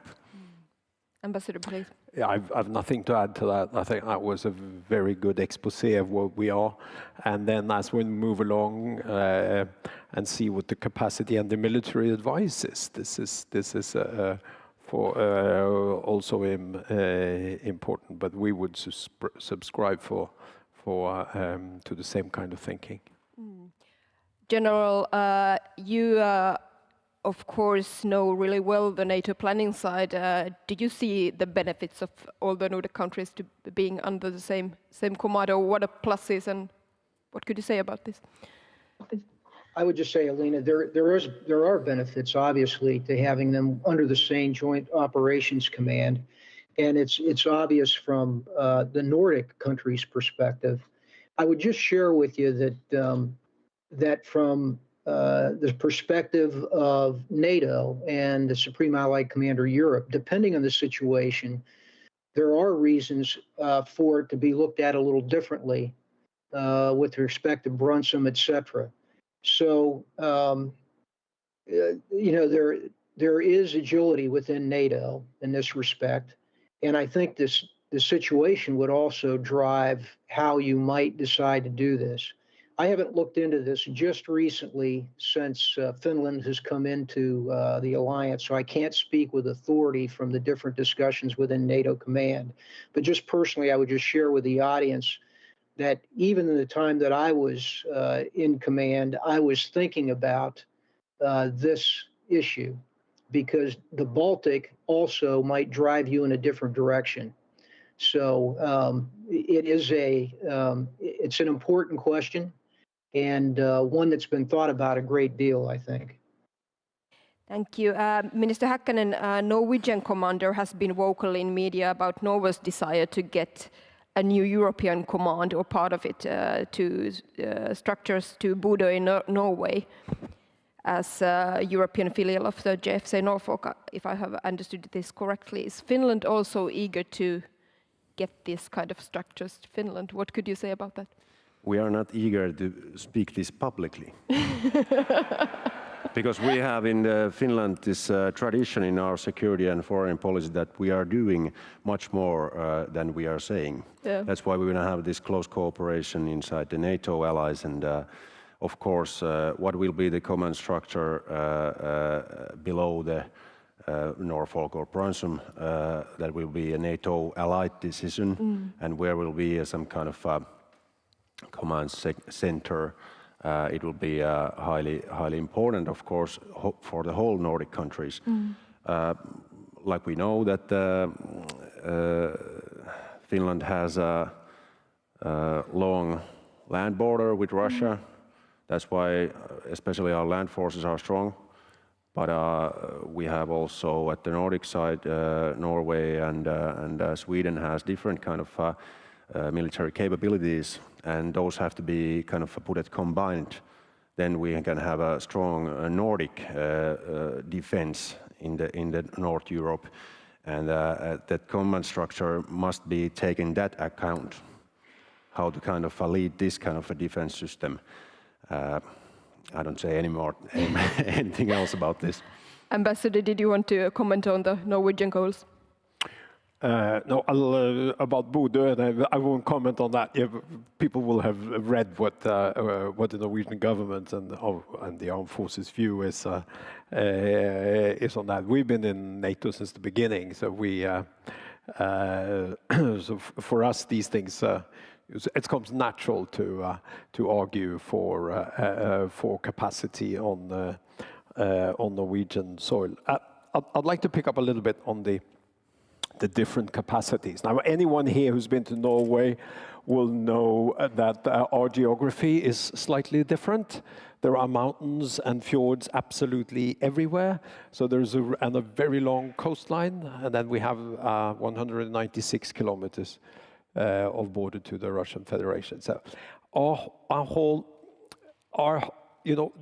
our situation is in a way very different from Finland. On the other hand, it's absolutely complementary in a way. We have relatively speaking, a large Navy and Coast Guard. They're one military command, which is important to us, and a sizable Air Force, also some ground forces, but of course in numbers is nothing like Finland. And I'm not a huge military expert, but the general could probably speak to this, but this must be absolutely complementary. And then we have to add Sweden. We really need Sweden also fully integrated into that. Thanks for giving me the opportunity to say that. Yeah, let's talk about Sweden a little bit later on in this discussion.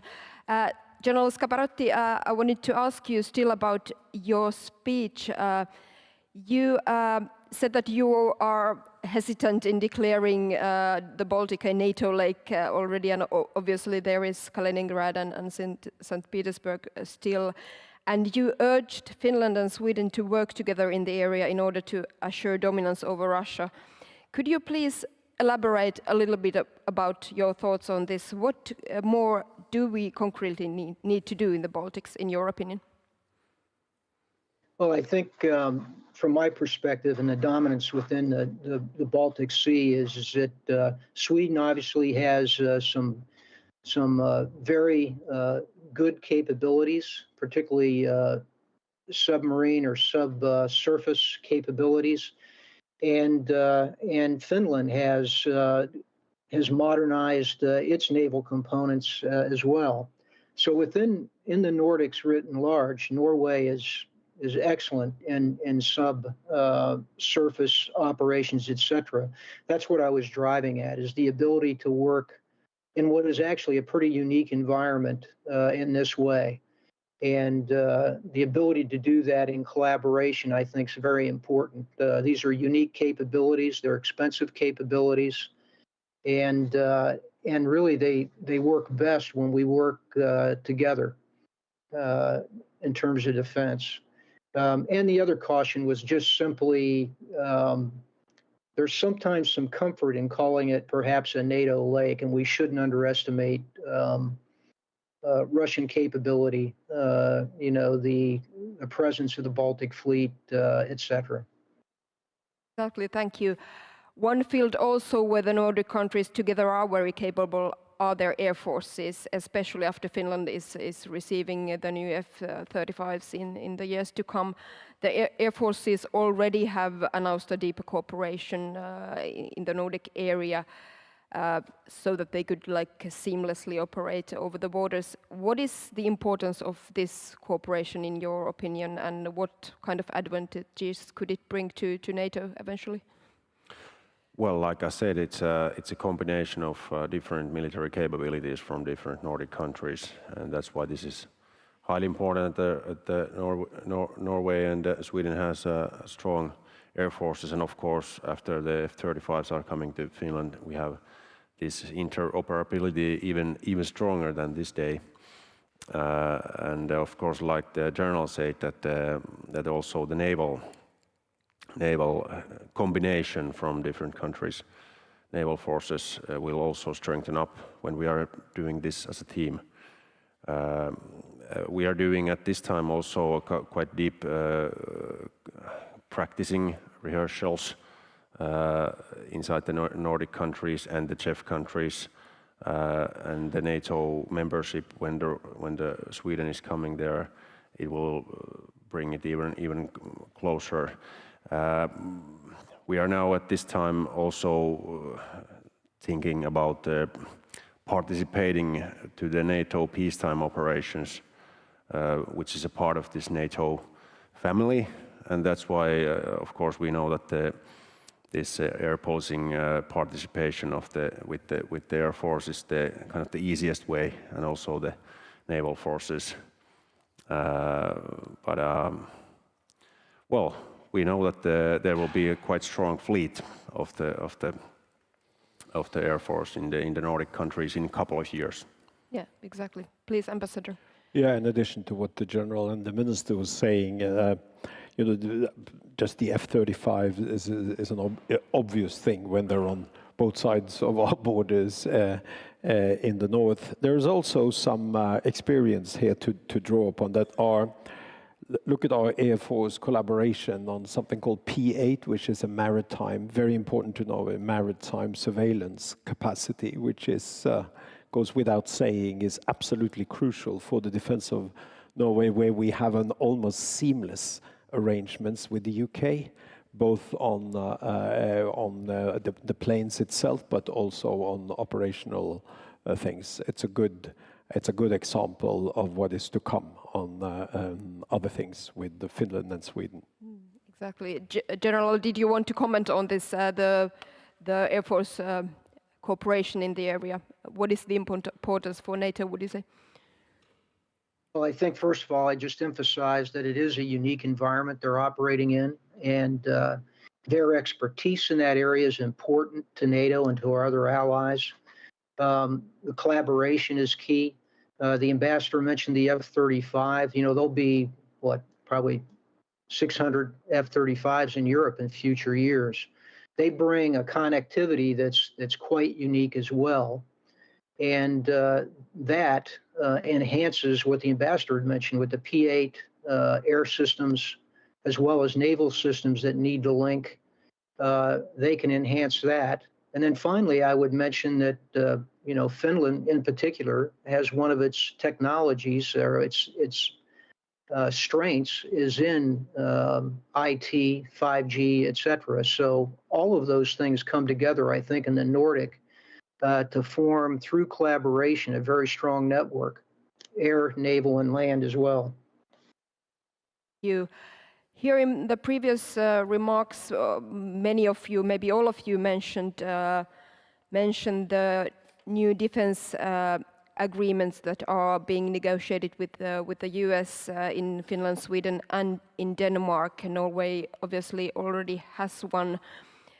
What is, in your opinion, the significance of these agreements and this US cooperation in the Nordic context, and how much or how do you expect it to affect the US presence in these countries in the years to come? Well, I think it's highly important as a whole of the Nordic security, but also if you're looking only Finland, it's highly important. The NATO membership is the basement kind of for this, and that's why I also understand the United States perspective that they want to have a kind of clear judicial matters how to come here to practice and do this kind of defense planning with the Nordic countries, and that's why I think this is highly important. But there's nothing kind of dramatic, because we have joined to NATO and decided that the United States is our allied country in the worst case scenario. And that's why this kind of agreement is it's everyday life that we have to do these kind of agreements. But this is highly important that all the Nordic countries will have the similar agreements in different kind of characteristics. Like I have told that there's a little bit variation, but still there's kind of similar contracts and deals with other countries, and well, yeah. Yeah, Ambassador, will there be like competition about the U.S. presence amongst the countries? No, I've spent a lot of my career negotiating with the Americans. It's been one of those things through the years. All I can say is that, if we can be helpful in any way, if in any way one could be helpful, Finland will find its own way, and it's not for us or for other neighboring countries or in that the countries further afar to interfere in that, but they will find its way. If our experiences doing these exercises over there could be helpful, I will, on behalf of my government, I'll pledge any help that you will require. I'm sure you'll manage on your own, but if some experience would be a good thing, you just let us know. And I think they are already in very close contact. General, how do you expect the US presence in these northern countries to look like if you look at again like 2030, for example? Well, I think that our presence in terms of exercises, training together, etc., will probably increase. As you know, we had forces train in the Nordic countries, Finland in particular, Norway, etc. We have pre-positioned stocks in Norway, so it's not new. But I think because it will also be easier to deploy forces, etc., given the agreements, etc., that will probably increase the level of training. We can do that on periodic basis. Part of the agreement is to discuss reception, onward movement, billeting of forces, logistics, administration. It makes us much more agile as a result of that. And the last thing I would say is, I think for each of the countries in the high north, the level of that presence is a sovereign country's decision in coordination with the United States. What kind of presence would you expect for there to be, for example, in Finland? Well, I think you'll see probably more ground force rotation. For instance, I was a member of the 10th Mountain Division. They were recently in Finland for an exercise as well. Your capabilities there and what we can learn from you and what the United States forces can then develop in terms of capability and familiarity with the terrain and the environment is very important. And the same goes for our Air Force in particular. I noted in my talks, for instance, your capabilities in artillery, largest artillery force in Europe, to include long-range precision fires. Those kinds of things are, I think, the kinds of force structure that we would want to train with. Thank you. Still a few questions about the roles that Finland and Sweden might take in NATO, and this is maybe first and foremost to Mr. Strömmen and General Scaparotti.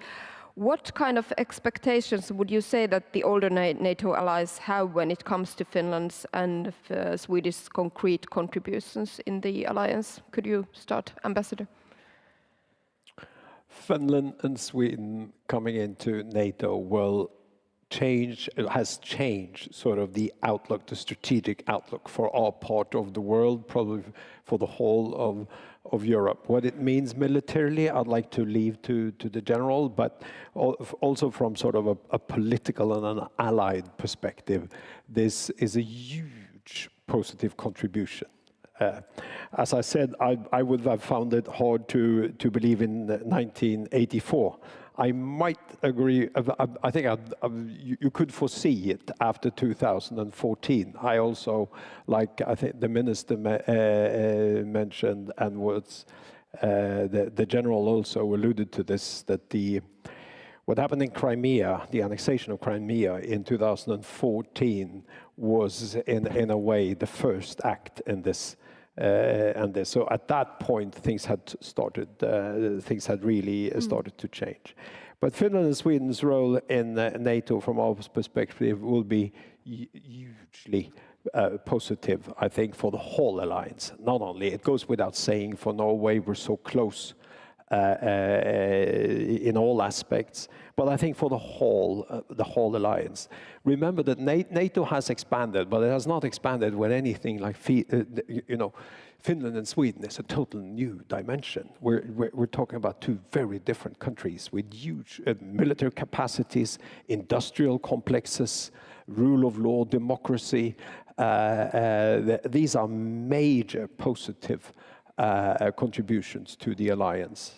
And I'm sure it will be seen that way across the board in the NATO, both in the NATO structures and then in the political environment.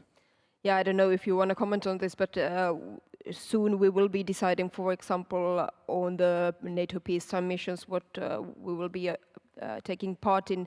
Do you think it's important for Finland to be like broadly in all of these I represent Norway in this country, and I want to make sure that we always are on good terms. Yeah. I will not interfere in Finnish politics. I'm more than happy, and I think it's a very pertinent and important question, but I'll leave it to the Finnish government to make their sort of own decision. We want as close collaboration with Finland both in NATO and indeed in other structures. You're being helpful in the European Union, where we have a kind of peculiar arrangements through the EEA. Yeah, exactly. So let's ask the minister. We know that you are soon thinking of deciding of the participation in the NATO's peacetime missions. That is to say, air police in the EFP troops and the NATO standing maritime forces. Do you want to comment if Finland will participate in all of these, or is it like not no comments at this time? First of all, I think if you're looking about the Finnish NATO profile, I think every country has their profile in security policy, and you cannot shift them in one night. That's why I think our NATO profile principle is that we are a trusted partner. We are realistic and trusted. We are doing our own business very good. And our second main task in NATO is to defend our own big country, our own land area and air, and of course the Baltic and Arctic seas. This is our main task, which is a huge task, and we need this our allied cooperation in this field. That's for certain. And part 3, how to participate in the kind of the long-range missions or air policing or maritime. Of course, we know that we have to take share, of course, the whole alliance's security. This is a two-way track. You have to give security to get security. And we are participating. We are now preparing at the ministry how to participate in the peacetime operations in Air Force, Naval and Land Forces. We know that there's those missions are quite different. Our land forces are quite, there's a 95% of our land forces are reservist soldiers. And there's judicial matters, there's a lot of matters how to kind of handle with these abroad. But with the Naval and Air Force, it's kind of a little bit easier to participate. But this combination is now at the preparation in the ministry, and we are doing the decisions in the near future in this autumn. Yeah. So do I understand you correctly that there is a will to take part in everything, but it's still considered? There's a will to take part in every peacetime operations, and of course we are doing all that the alliance will want in the crisis time capabilities also. But we have this two kind of mission as a frontline country. We want to take care of our own business firstly in this country. And that's why it will be kind of a little bit restricting how much we can participate in the long-range operations or some kind of that. And this is a difficult balance. And of course, we are putting much more money to defense budget in this year and future years. But we have to be realistic. Where's the balance? And we don't want to do that kind of a thing that we are promising everything to abroad. But then there will be a problem that, okay, we need much more help from the ally to help us to defend our own areas. And we have to be realistic when we are doing these decisions. And but near future. Thank you. General Scaparotti, would you like to comment on this? What would be expected of Finland and Sweden as well, for example, regarding the peacetime missions? Yeah, well, first of all, I just emphasize what both the minister and the ambassador said, and that was that, you have Finland, who has very disciplined and very capable forces coming into NATO now. We recognize that. Finland, who can protect their country and meet their Article 3 requirements and is understood, a resilient population, and a comprehensive defense that I think is a model for many of us. And so that shapes that expectation. I mean, the addition of Finland and Sweden is a significant addition to NATO in and of itself. And then secondly, it's important that Finland participate, particularly initially as they've done with key leaders and headquarters in NATO and commands, to provide their expertise to NATO immediately and establish that coordination. But in terms of exercises, framework exercises, etc., I think that comes with Finland's understanding of NATO, and over time they'll make the right decisions. Each of the countries choose the operations and exercises based on their interests at the time and their capabilities at the time. And so, I think that's for Finland to decide, and I'm quite confident that they'll provide the expertise that they have to the NATO's operations outside of Finland as well. I'll come back to something. Sorry, is there? Yeah. Something you said here and already earlier in your speech, you encourage Finland to think critically about how to further increase our visibility and influence in NATO. And you mentioned the 100 officers that we are thinking of sending to the structures. I heard it like that you thought that it was too little. Is it too little? No, I don't think it's too little. It's hard to place a number on, but I didn't mean that at all. My emphasis here was that who you send and where they participate can make a difference within NATO. My experience is that countries send the very best that they have for these kinds of positions, reap a benefit in that, because it's greater coordination within NATO headquarters, but also a better understanding and communication by those that represent the country. So at the time that you're entering NATO, it may seem that it's a high price to pay with some of your best leaders, both civilian and military.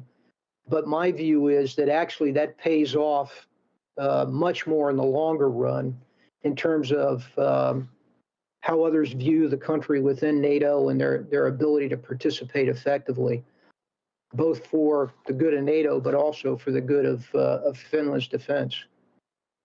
Exactly, thank you.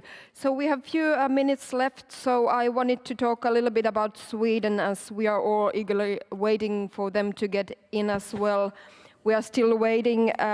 We had some promises from Turkey in Vilnius, and then some walking back after that, and now recently we heard also harsh words from Hungary. So what is your take at the moment, and I guess maybe some no as well. When will Sweden become a member? Will it still be during this year? Well, I don't make guess anymore because we have seen so much complications in the process, but I'm totally sure that Sweden will be member of NATO, and I'm really delighted that all the plannings in the Nordic area are going that way, that we are taking Sweden account inside the Nordic operations and plannings, and that's the biggest thing. Will it happen in 1 month or 2 months or something like that? Well, time will see, and that's Erdogan's decision. But I'm quite hopeful that it will happen soon. And Ambassador, are we surprised about the new terms that we are still waiting now? It will happen. It will happen.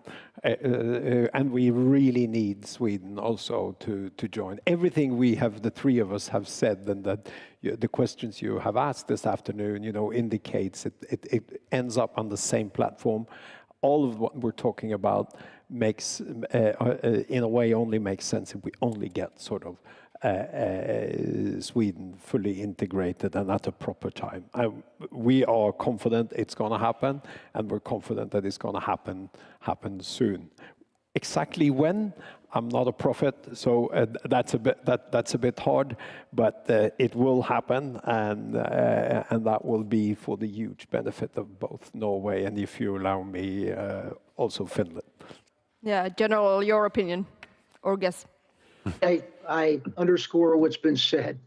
I don't have a crystal ball, but I hope it happens very soon. I am optimistic that it will happen sooner rather than later. Maybe last question today. What would it mean like concretely for the Nordic cooperation in NATO if Sweden was left out for a longer time? Obviously, if it's a week or two or a month, it doesn't really mean that much, but if it starts to take longer, what would it mean for this cooperation in NATO?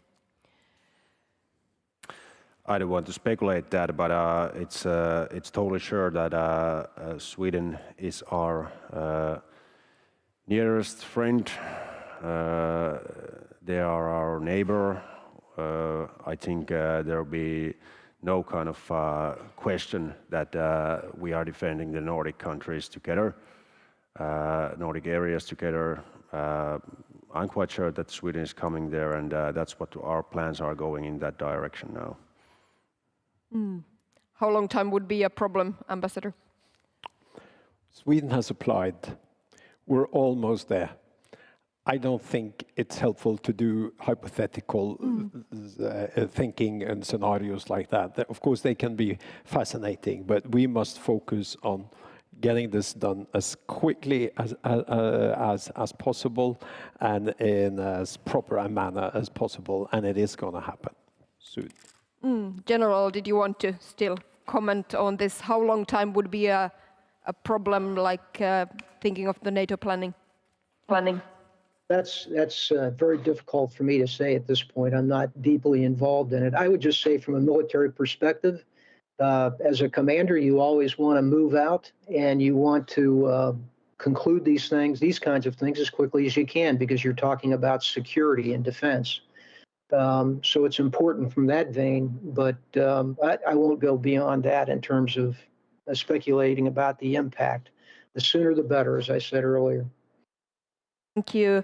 Ladies and gentlemen and honorable panelists, I think this is all the time we have for this discussion. I want to thank you all, and please continue to listen to the following conversations, as there is a lot interesting to come. Thank you.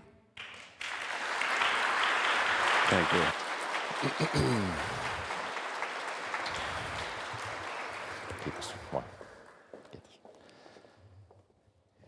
Kiitos Elina, kiitos arvon keskustelijat.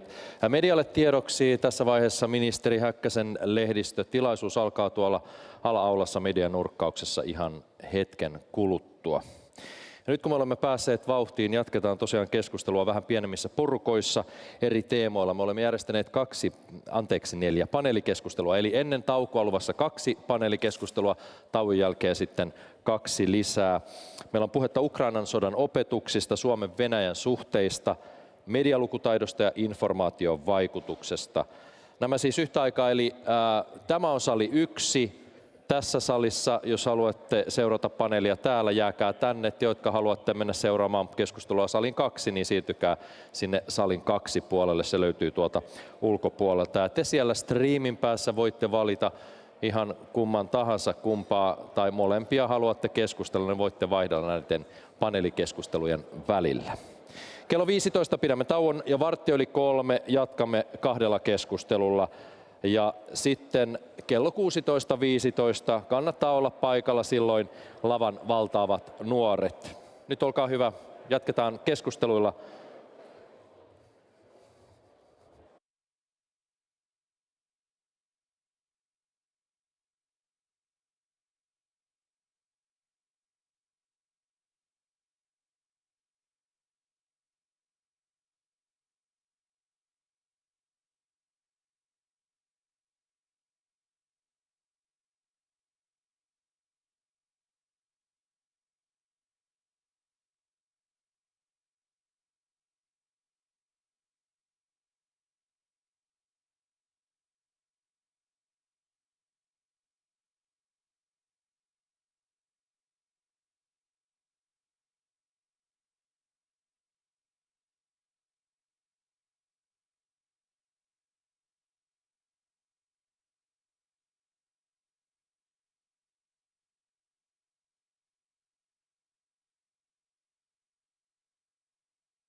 Dear guests, I was being told that you will never stop talking unless I step on the stage.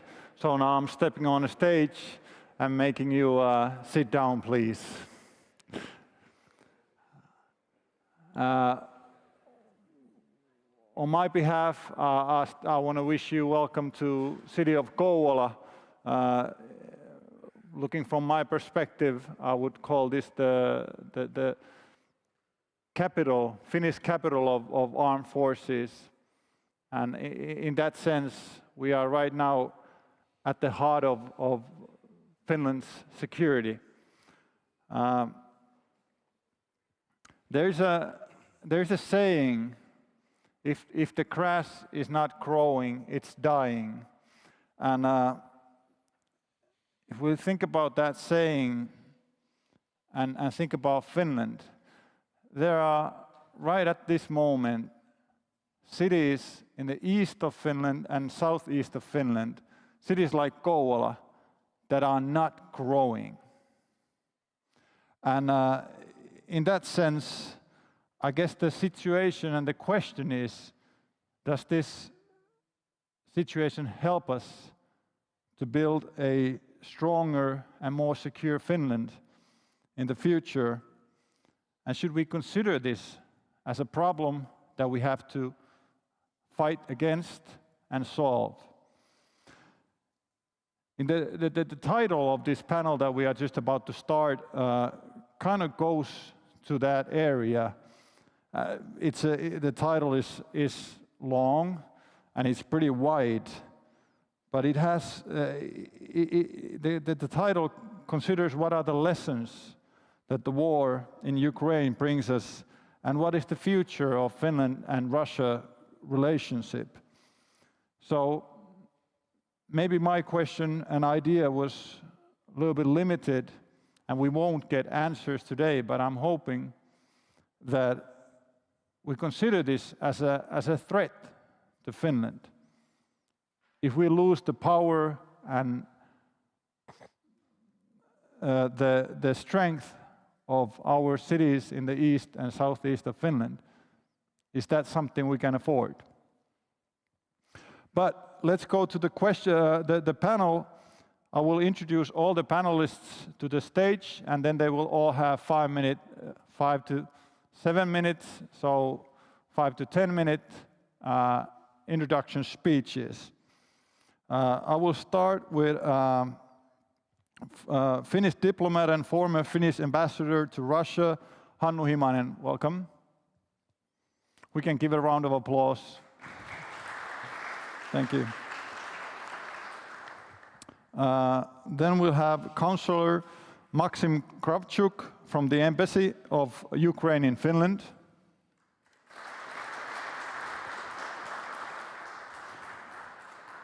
Professor Kari Liuhto from the University of Turku.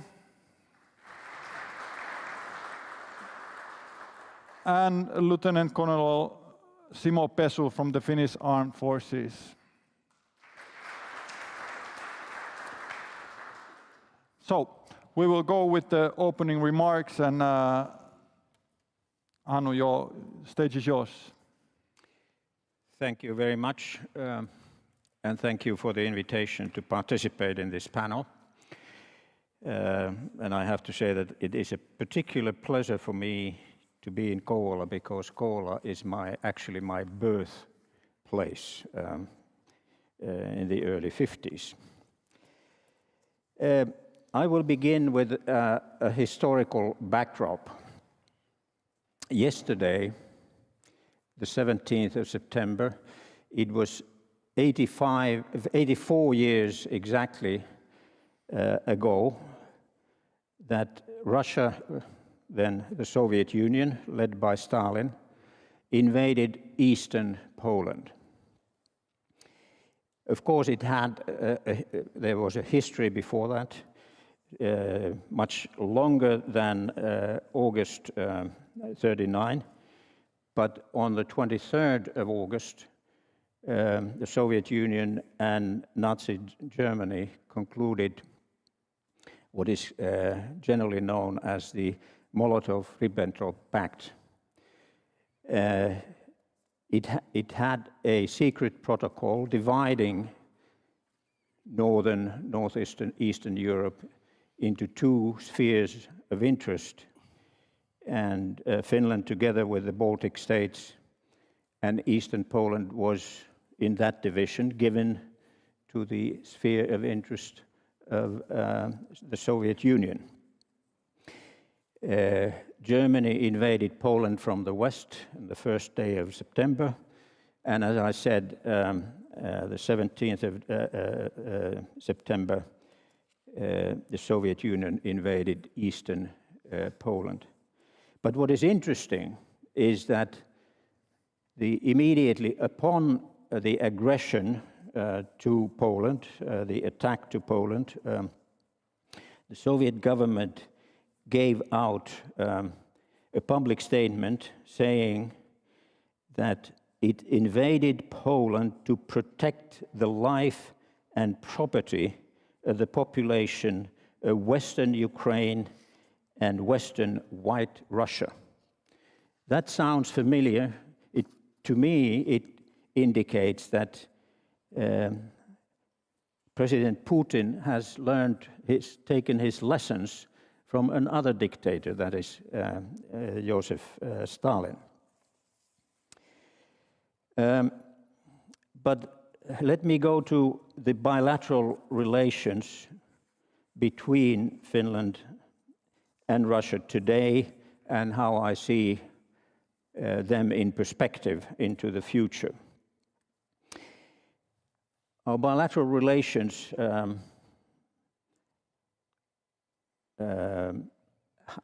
have gone from bad to worse, and here I refer to what happened in 2014 when the war actually started at the end of February or the very beginning of March 2014. Since then, the Finnish-Russian relations were, as I and many others became used to saying, the bilateral relations were as good as they could be in the given circumstances. Now that was a euphemism, meaning that the relations were actually bad. Now, since February last year, when the war dramatically expanded, when Russia attacked full out Ukraine, we have gone from bad to worse. Relations, bilateral relations, are almost non-existent in any usual sense of the word. And looking at them today, very briefly, you could say, I will list 6 points here. On the political level, meaning the level of heads of state or government and government ministers, there is practically no contact at all. Diplomatically, as you know, we have gone to a very formal and thin relationship. There have been expulsions of diplomats. Last year, Finland expelled 9 Russian intelligence officers. And as the government obviously knew at that time, there was a Russian reaction to that. But not only that, Russia at the same time announced that the Finnish Consulate General in St. Petersburg will be closed down beginning of October this year. And the Finnish government practically had no choice but to respond in kind, in a way, closing the Russian Consulate General in Turku from the same date, beginning of next month. But this was preceded by Russia closing Finnish consular offices in Petrozavodsk and Murmansk. This action has not been responded to by Finland, and I would expect that the legal examination of the situation, which is being carried out by the Finnish government, would lead to eventually closing down the Russian consulate in Mariehamn in the Åland Islands. But this is, of course, remains to be seen. The third point, economic relations. I think we will hear more of that, but economic relations are also have been rapidly going down already earlier, but since February last year, they have really been severed in all aspects. Trade and investment is non-existent, and companies still remaining in Russia are closing down their operations and trying to sell their assets, which is very difficult. And it's very symptomatic that both the East Office of Finnish Industries, a company whose shareholders are major Finnish companies that were dealing with Russian counterparts until the new phase of the war began, is reorienting itself, concentrating on the reconstruction of Ukraine and some other things. And the former Finnish-Russian Chamber of Commerce is now called East Cham Finland, and also has abandoned the Russian market and looking at basically the markets in the former Soviet Union independent countries, which became independent in the early 90s. Cultural relations are at a very low point. The Finland House in St. Petersburg is being sold because there is no activity there. And only selected Russian artists and cultural figures can perform and appear in Finland, as is the case with practically all of European EU countries. Here we are. Russia accuses Finland and the West, and in particular the United States, for NATO expansion. It clearly was openly critical of Finland and Sweden joining NATO and considers NATO to be a threat. Now, this is obviously not a Finnish view. For Finland, NATO is a defensive alliance, and our membership in NATO is really to boost and enhance our national defense. And we heard a lot about that in the previous panel.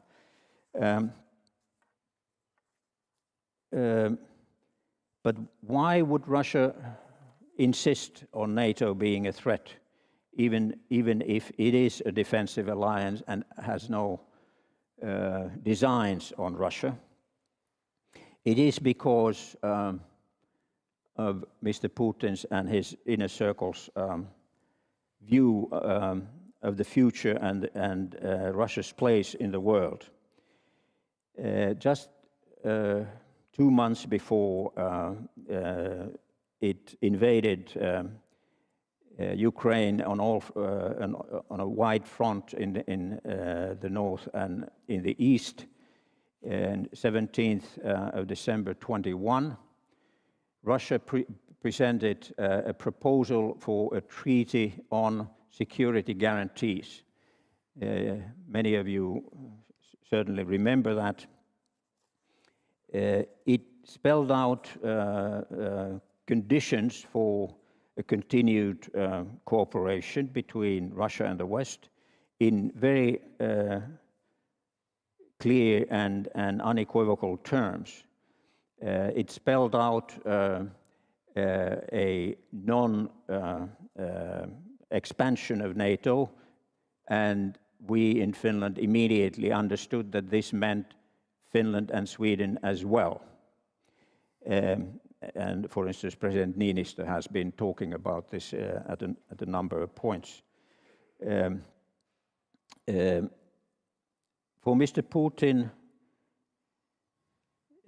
Russia wants to be a great power which has special privileges, a sphere of interest shared by other great powers. He wants to rule the world together with the other great powers, whoever they are, however he wants to define it.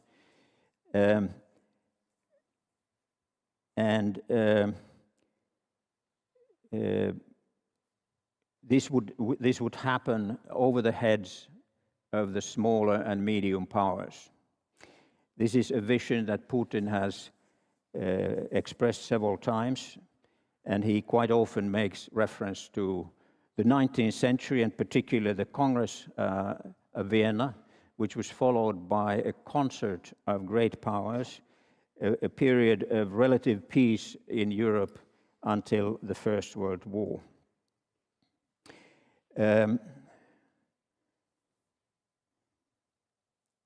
As for Russia now, in the war that it wages against Ukraine, Russia wants to destroy Ukraine. It wants Ukraine to collapse. And in that sense, it wants to discourage the West to continue its support, particularly military support to Ukraine. For Finland, when we support Ukraine significantly, both in military and economic terms, this is not a tactical consideration. You could say, we are Ukraine. Ukraine is fighting a war which has to do with Finland's future as well. When I say that we have no tactical calculations, it means also that we are not going to balance between the present situation and somehow trying to appease Russia. It also means, I believe, this is my interpretation of the situation, that there is no hesitation in Finland about not rushing to the conclusion that there should be some sort of a beginning of a peace process between Ukraine and Russia. For the time being, any suggestion of peace negotiations favors Russia and Russia only.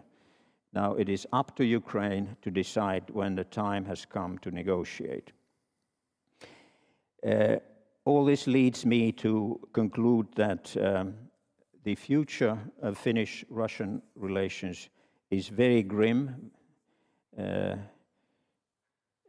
First of all, it looks like we are going to have a very long period of deep freeze in our bilateral relations. The war, first of all, can be long, much longer than any one of us would wish to see. And even when the war one day will be finished and ended,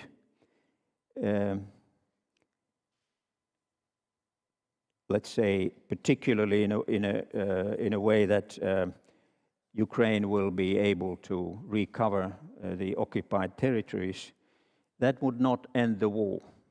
The war would continue at the Ukrainian-Russian border. This is my reading of the situation. And it has been said that if Russia stops fighting, the war will end. But if Ukraine stops fighting, Ukraine will end. Can I please stop you there, Mr. Yes. Ambassador? Yes. Yes. Thank you for the opening remarks, and I'm hoping and urging you, please try to stay within those 7 minutes so that we actually get to the question part. But I mean, the issue is important, so I understand we all have plenty of things to say, and let's thank you, Mr. Himanen, for those opening remarks. And now, Councillor Kravchuk, please, the floor is yours. Thank you. Thank you very much. I'm really, really excited, and it's my privilege to be with you today.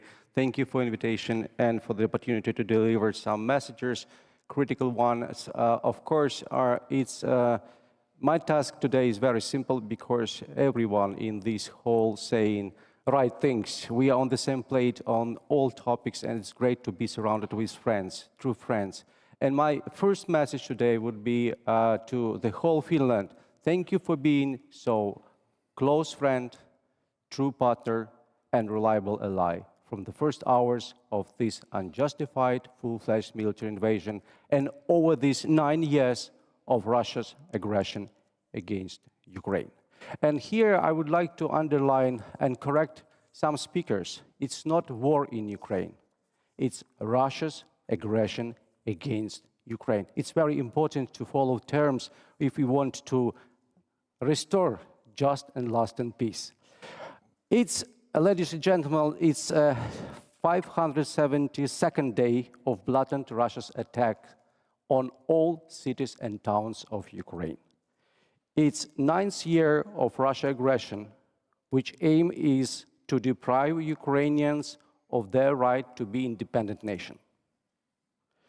Nowadays, all Ukrainians are paying the highest possible price for own existence as a free nation, fighting for human dignity, for democratic values, for our common future. The key reason of this war is a rightful choice of Ukrainians to be a part of European family of democratic and prosperous nations, namely the European Union, and the Euro-Atlantic space of common security, NATO. Our victory will be the end of Russian empire, which posed for centuries existential threats to all of us.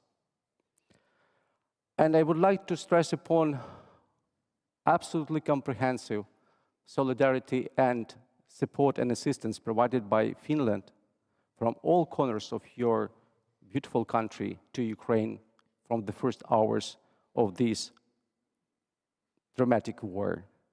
First of all, I would like to thank for defense assistance provided by, continuous defense assistance provided by Finland. It helps us to save thousands of lives. It helps us to move further in the liberation of our territories. Thank you for doing that. Thank you for active role of Finland in the strengthening international coordinated sanctions and political and economic isolation of Russia. Today, we need to deprive terrorist state of all means to maintain this barbaric attack.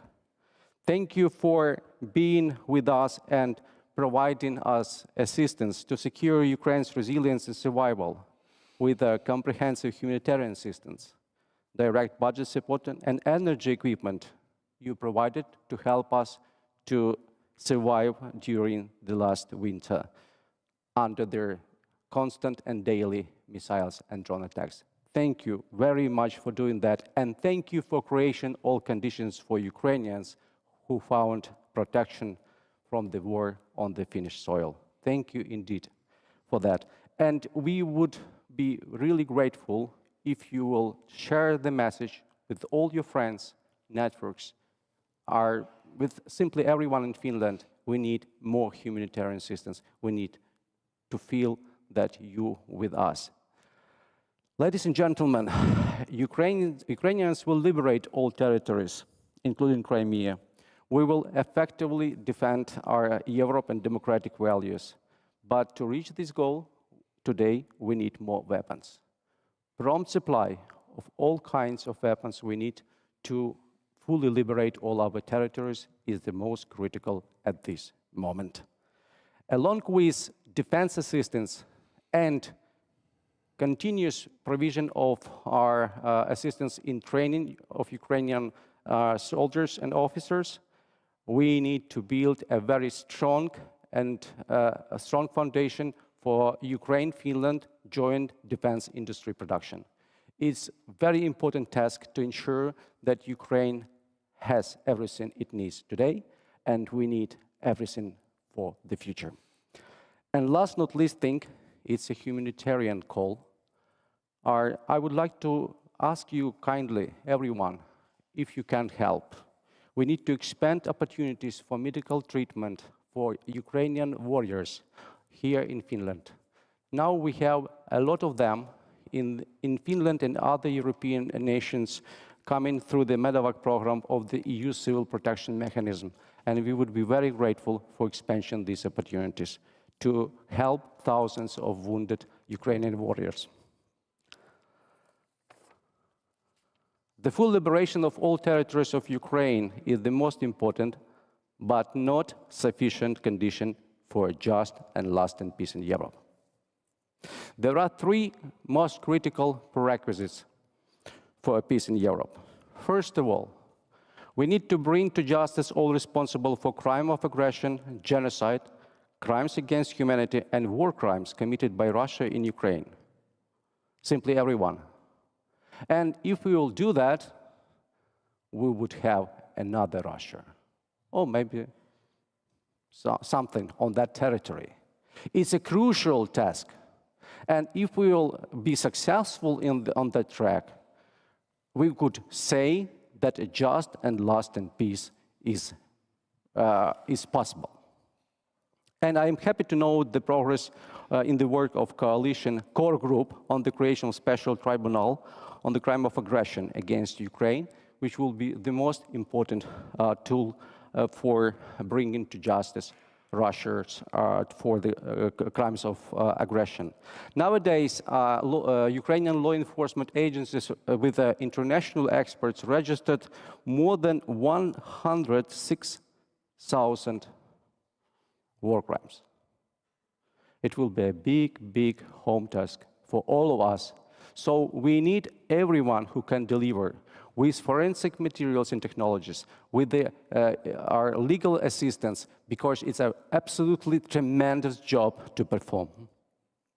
The second prerequisite, Russia should pay for recovery and long-term modernization of Ukraine.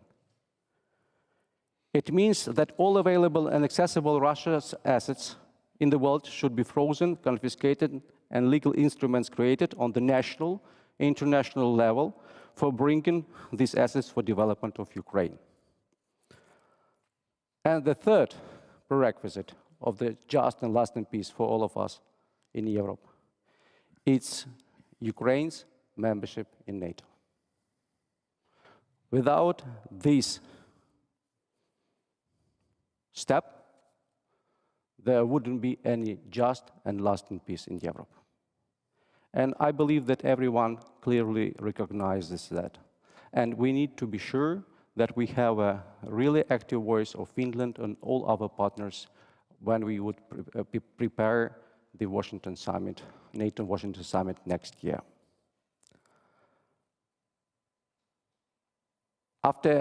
During the completion of these prerequisites, we need to remember that we need the vision. Today, I would like to shift our discussion into another dimension, into another perspective. All speakers here talked a lot about how to adapt to the reality. My call to all of you, let's think how to shape reality.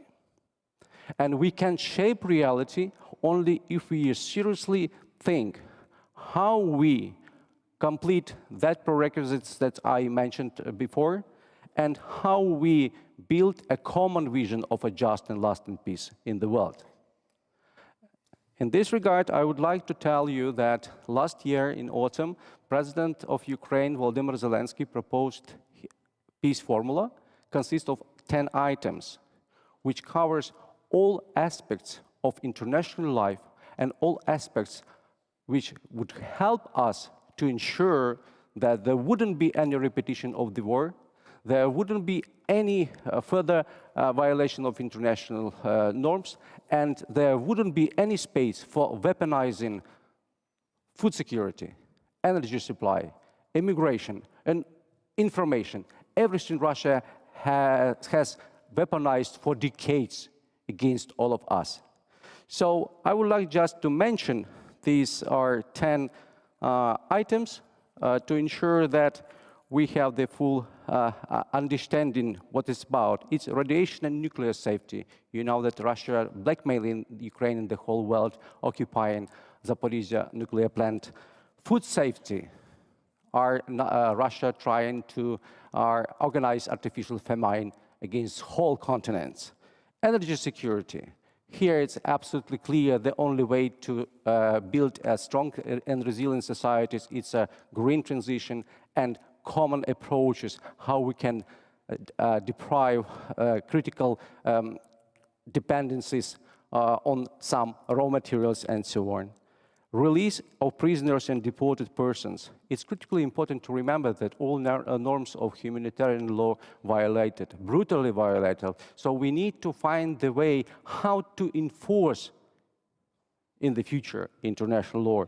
Implementation of the UN Charter and restoration of Ukraine's territorial integrity and the world order. Here is a bigger frame to understand what kind of the new institutions we need to ensure that they are effective and prepared for the challenges of the future. Withdrawal of Russian troops and cessation of hostilities is absolutely basic and first step to the just and lasting peace. Restoration of justice, as I mentioned, without bringing to justice all responsible for cruel Russia's crime in Ukraine wouldn't be any just and lasting peace.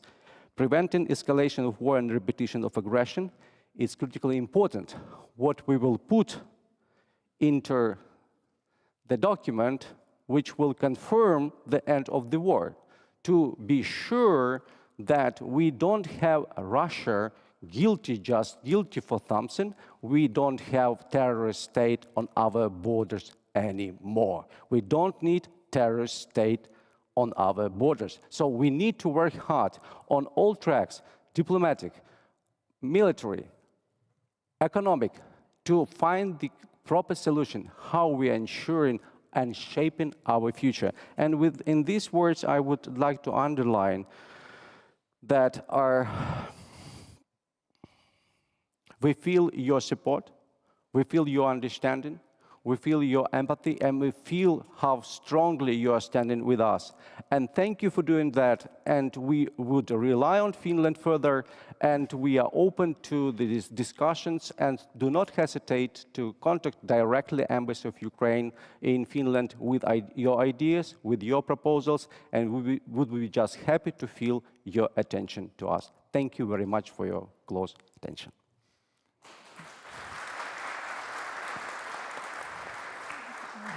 Thank you, Mr. Councillor.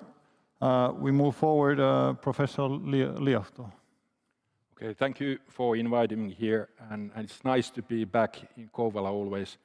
And I don't mean that I was here, I think 3 years ago when it was pandemic and I was speaking at this forum, but I mean my grandparents were living here in this region, and I spent my sunny summers in this region, and it's nice to be here again. Earlier, I have been asked by the organizers to speak about the future of Russia. And in Russian case, even predicting the history is quite complicated. And not to speak about the future, I will say a few words about the history. Nowadays in Russia, history is regarded classified, top sensitive, or even top secret. And you may get long jail sentence for finding the historic truth. One example, self-made man, historian Yuri Dmitriev got 15 years of jail sentence for discovering the historic truth. He discovered graves for mass murdered people in Soviet Karelia in the 1930s. Why I said this is also rather close to myself, because I think that my grandfather, father Pekka, was among those people who was assassinated in 1937. In fact, the reason for this was that simply of his nationality. In the Soviet ID, he was mentioned that he was Finn, and that was probably the reason that he was assassinated. Why the truth is so secret? Finding historic evidence would reveal that the founders of the USSR were sometimes criminals, murderers, or even terrorists. Stalin, who has been rated very high among the Soviet Union's historic celebrities, was in reality 100 years ago more or less a bank robber. And we could blame Stalin for perhaps 6 to 9 million deaths of Soviets, own people. And why I'm saying this? Because if you really cannot have a future if you are not clear with your history and past. And it's not only the distant history of the Soviet Union, but I mean also what happened in the 1990s. At the end of 1990s, I think there were a block of flats which were exploded. Who was behind that? Because that resulted in Chechen War II. What happened to former St. Petersburg Governor Anatoly Sobchak and his bodyguards, who were found also to have some kind of poisoning symptoms in the year 2000, and many other unclear political murders and unclear incidents. And I don't just mean this precaution, because I think that's very clear. And once again, I repeat, without solid truth-based history, there cannot be a solid and sustainable future for Russia. But what about Russia's near future? Some guesses. Russia's economy continues to grow, but at very slow pace. The Russian economy does not collapse, but it decays and erodes slowly. The growth in Russia can no longer be regarded as development. Growth is not always as a synonymous to development, since the growth is based on public consumption and especially war-related activities. Russia's dependence on China does not give a solid base for Russia's future either. We have to remember, when Putin came to power in year 2000, around 4% of Russian foreign trade was done with China. Now more than 40%. It's too big dependence on for the future development, whoever will be leading Russia after Putin. On March 17th, there will be presidential elections, but we cannot expect free and fair elections, but sad political farce again. Repression of society and people, especially minorities continues. Long sentences for opposition members. However, one interesting thing what has happened since, I would say, midsummer, end of June, and I mean this Prigozhin incident, because I feel that Putin's hero-like image was damaged due to Prigozhin, and also one fellow, I'm not so sure whether he's familiar to yourselves, Mr. Garbuzov, Valery Garbuzov. I will say a few words about him a bit later. Because for me, Prigozhin is just a symbol. He just symbolizes a strengthening position of hardliners in Russia. In my opinion, Prigozhin was not the actor, not even Surovikin and even some coalition with Kadyrov. I think there is something behind the scenes, and it's the hardliners. Don't forget what happened in 1991 when Gorbachev was so-called kidnapped in his dacha in southern Soviet Union. And about Valery Garbuzov, he's an academic. He works at the Academy of Russian Sciences, and he's a director of Institute or Department of North American Studies. And he has written, I think very recently, August, September, a critical article in Russian newspaper, Novaya Gazeta, if I remember correctly.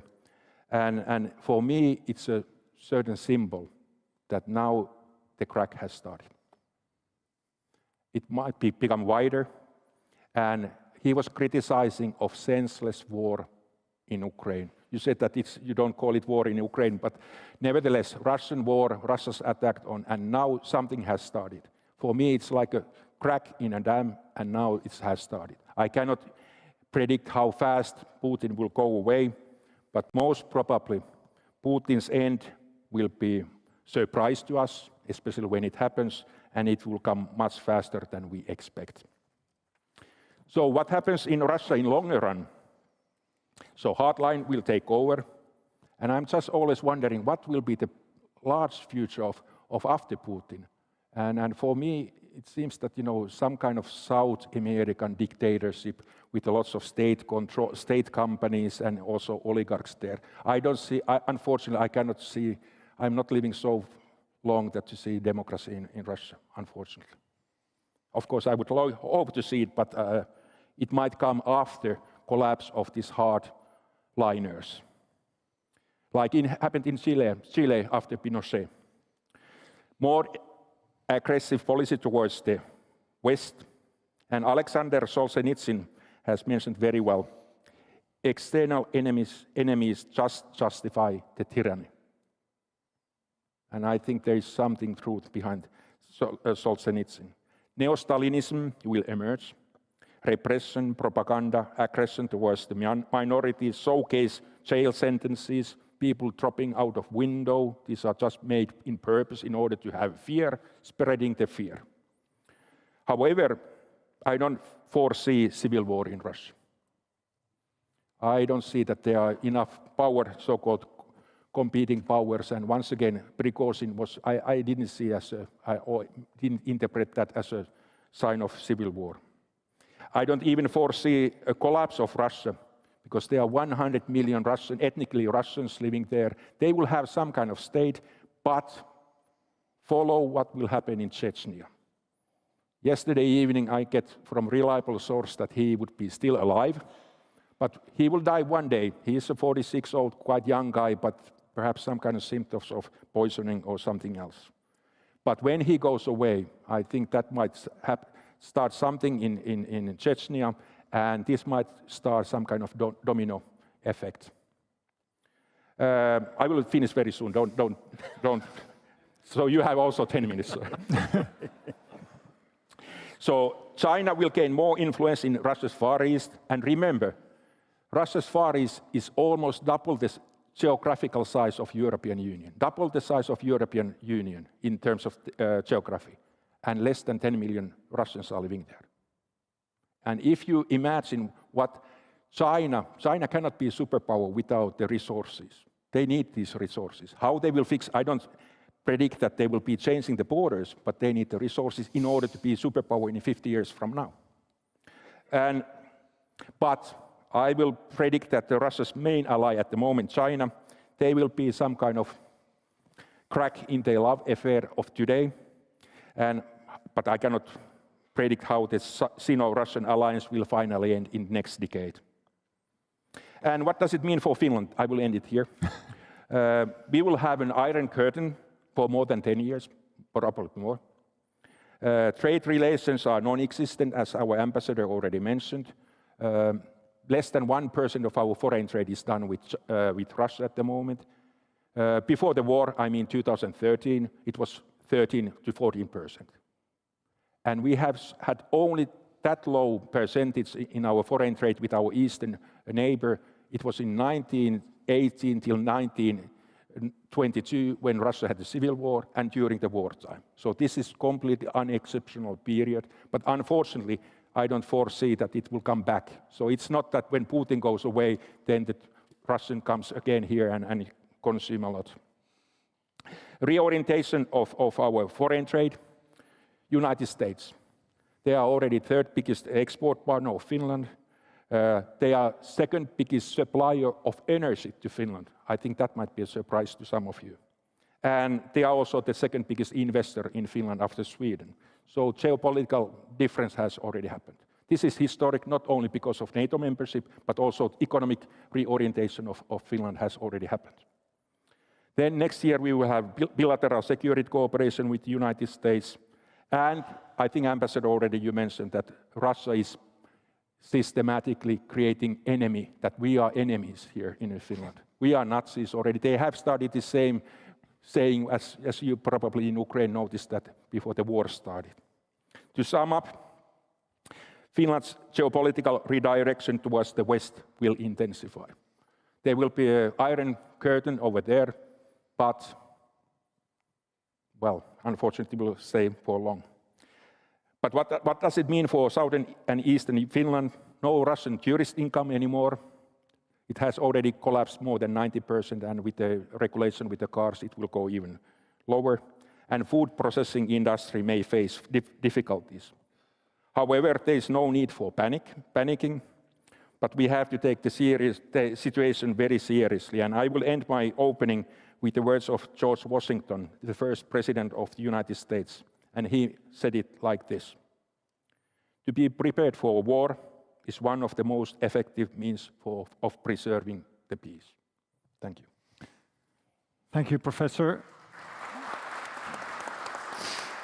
We are pretty close to having last opening statement and speech to be the closing speech also, but I'm personally enjoying your expertise, so I don't want to stop you, gentlemen. But let's go to the last one, and Lieutenant Colonel Pesu, floor is yours. Yeah, thank you.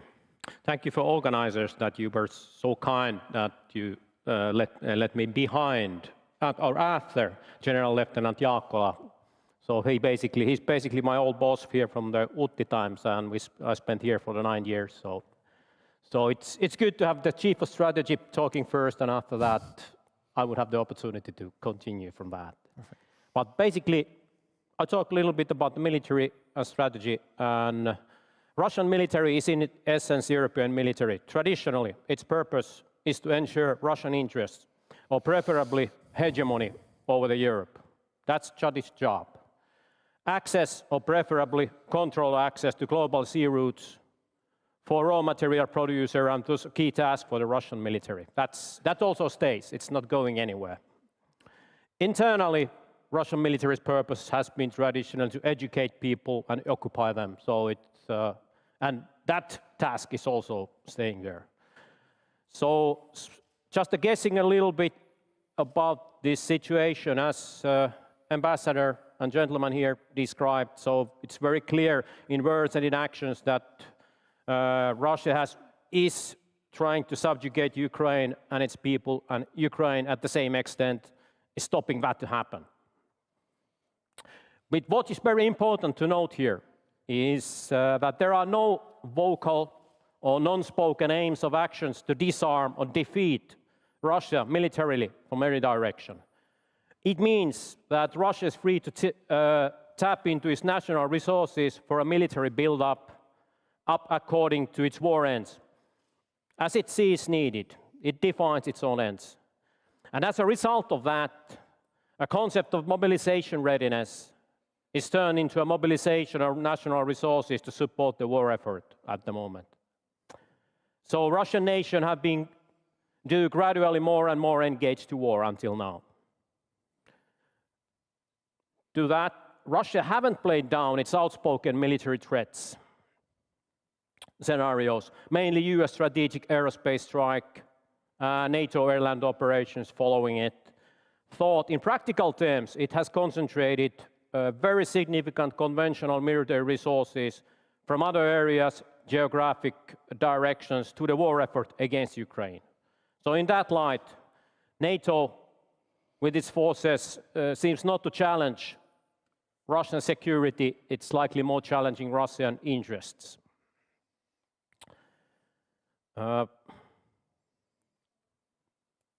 Russian strategy towards subjugation seems to be attrit Ukrainian resources. So, succumb the economy, military, will of people to resist, to prolonged military strikes, battles, and overall pressure. Basis in this type of decision is thinking of overwhelming resources that will eventually evade supporters as well and bring success. Question for Russia seems to be only about the period of time that it takes. Ukraine has indeed forced to tap deeply into its national resources and been able to form a network of supporting nations as well. Strategy of survival in crisis, by all means available, seems to have changed towards a strategy of challenging Russian military prerequisites. Firstly, Ukrainian defense broke the Russian dominance in air, and after that, over the sea routes during last year. After that, taking an initiative in ground operations, starting from last year, ongoing now. It's also challenging the free flow of Russian logistics and production chains to the front. The Russian strike against Ukrainian society and economy is the essential challenge for Ukrainian defenses, and interfering into that is essence in the war. Ukraine has denied Russian capitulation aim and seems to be gradually compelling Russia to fight a war with limited aims. That's to make efficiency calculations that will support change in Russian strategy.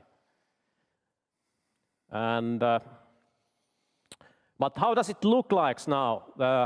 There are no clear signs that either of these presupposed strategies are resulting towards the aims in near future, which leads to expectations and a war fighting to go on over the next year to come.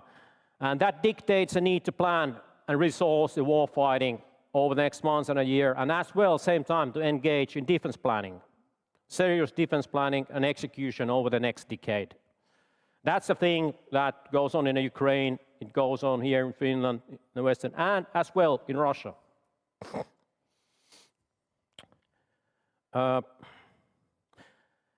Ending the intensive warfighting by attrition of Russian capabilities and limiting and gaining control of geographical regions would be a step towards ending the hostilities. But it does not mean that Russian strategic long-term aims have changed here. So compelling towards limited war aims is a meaningful military task, and it works. But half-hearted resourcing ends presumably to half results as well. So in the end, Russia has the largest, Ukraine second largest, most experienced ground forces, air defenses in Europe at the moment here. And as described, so Russia is putting more and more effort gradually into war, and Ukraine needs to do that as well. Now, while supporting nations for the Ukraine, so they need to take this into their defense planning. Defense planning is needed to be able to get some end of the hostilities and finally some sort of a peace agreement sometimes in the future, hopefully as well. Thank you. Thank you. So it looks like we have time for one question, and I don't know if I should ask a question that can give us long answers, but I'm still doing it. How do you see what can we learn and what have we learned from Russia's aggression in Ukraine when it comes to Finland's perspective or European Union or even the global aspect where we see that this aggression is affecting the whole world, basically. Do any of you want to try their luck with this? You have 2 minutes. Go from there, Professor. All in all, Ukraine is a symptom of disease, and the disease is, so I would say it was empire nostalgia, as Yegor Gaidar, the first Prime Minister of Russia, said.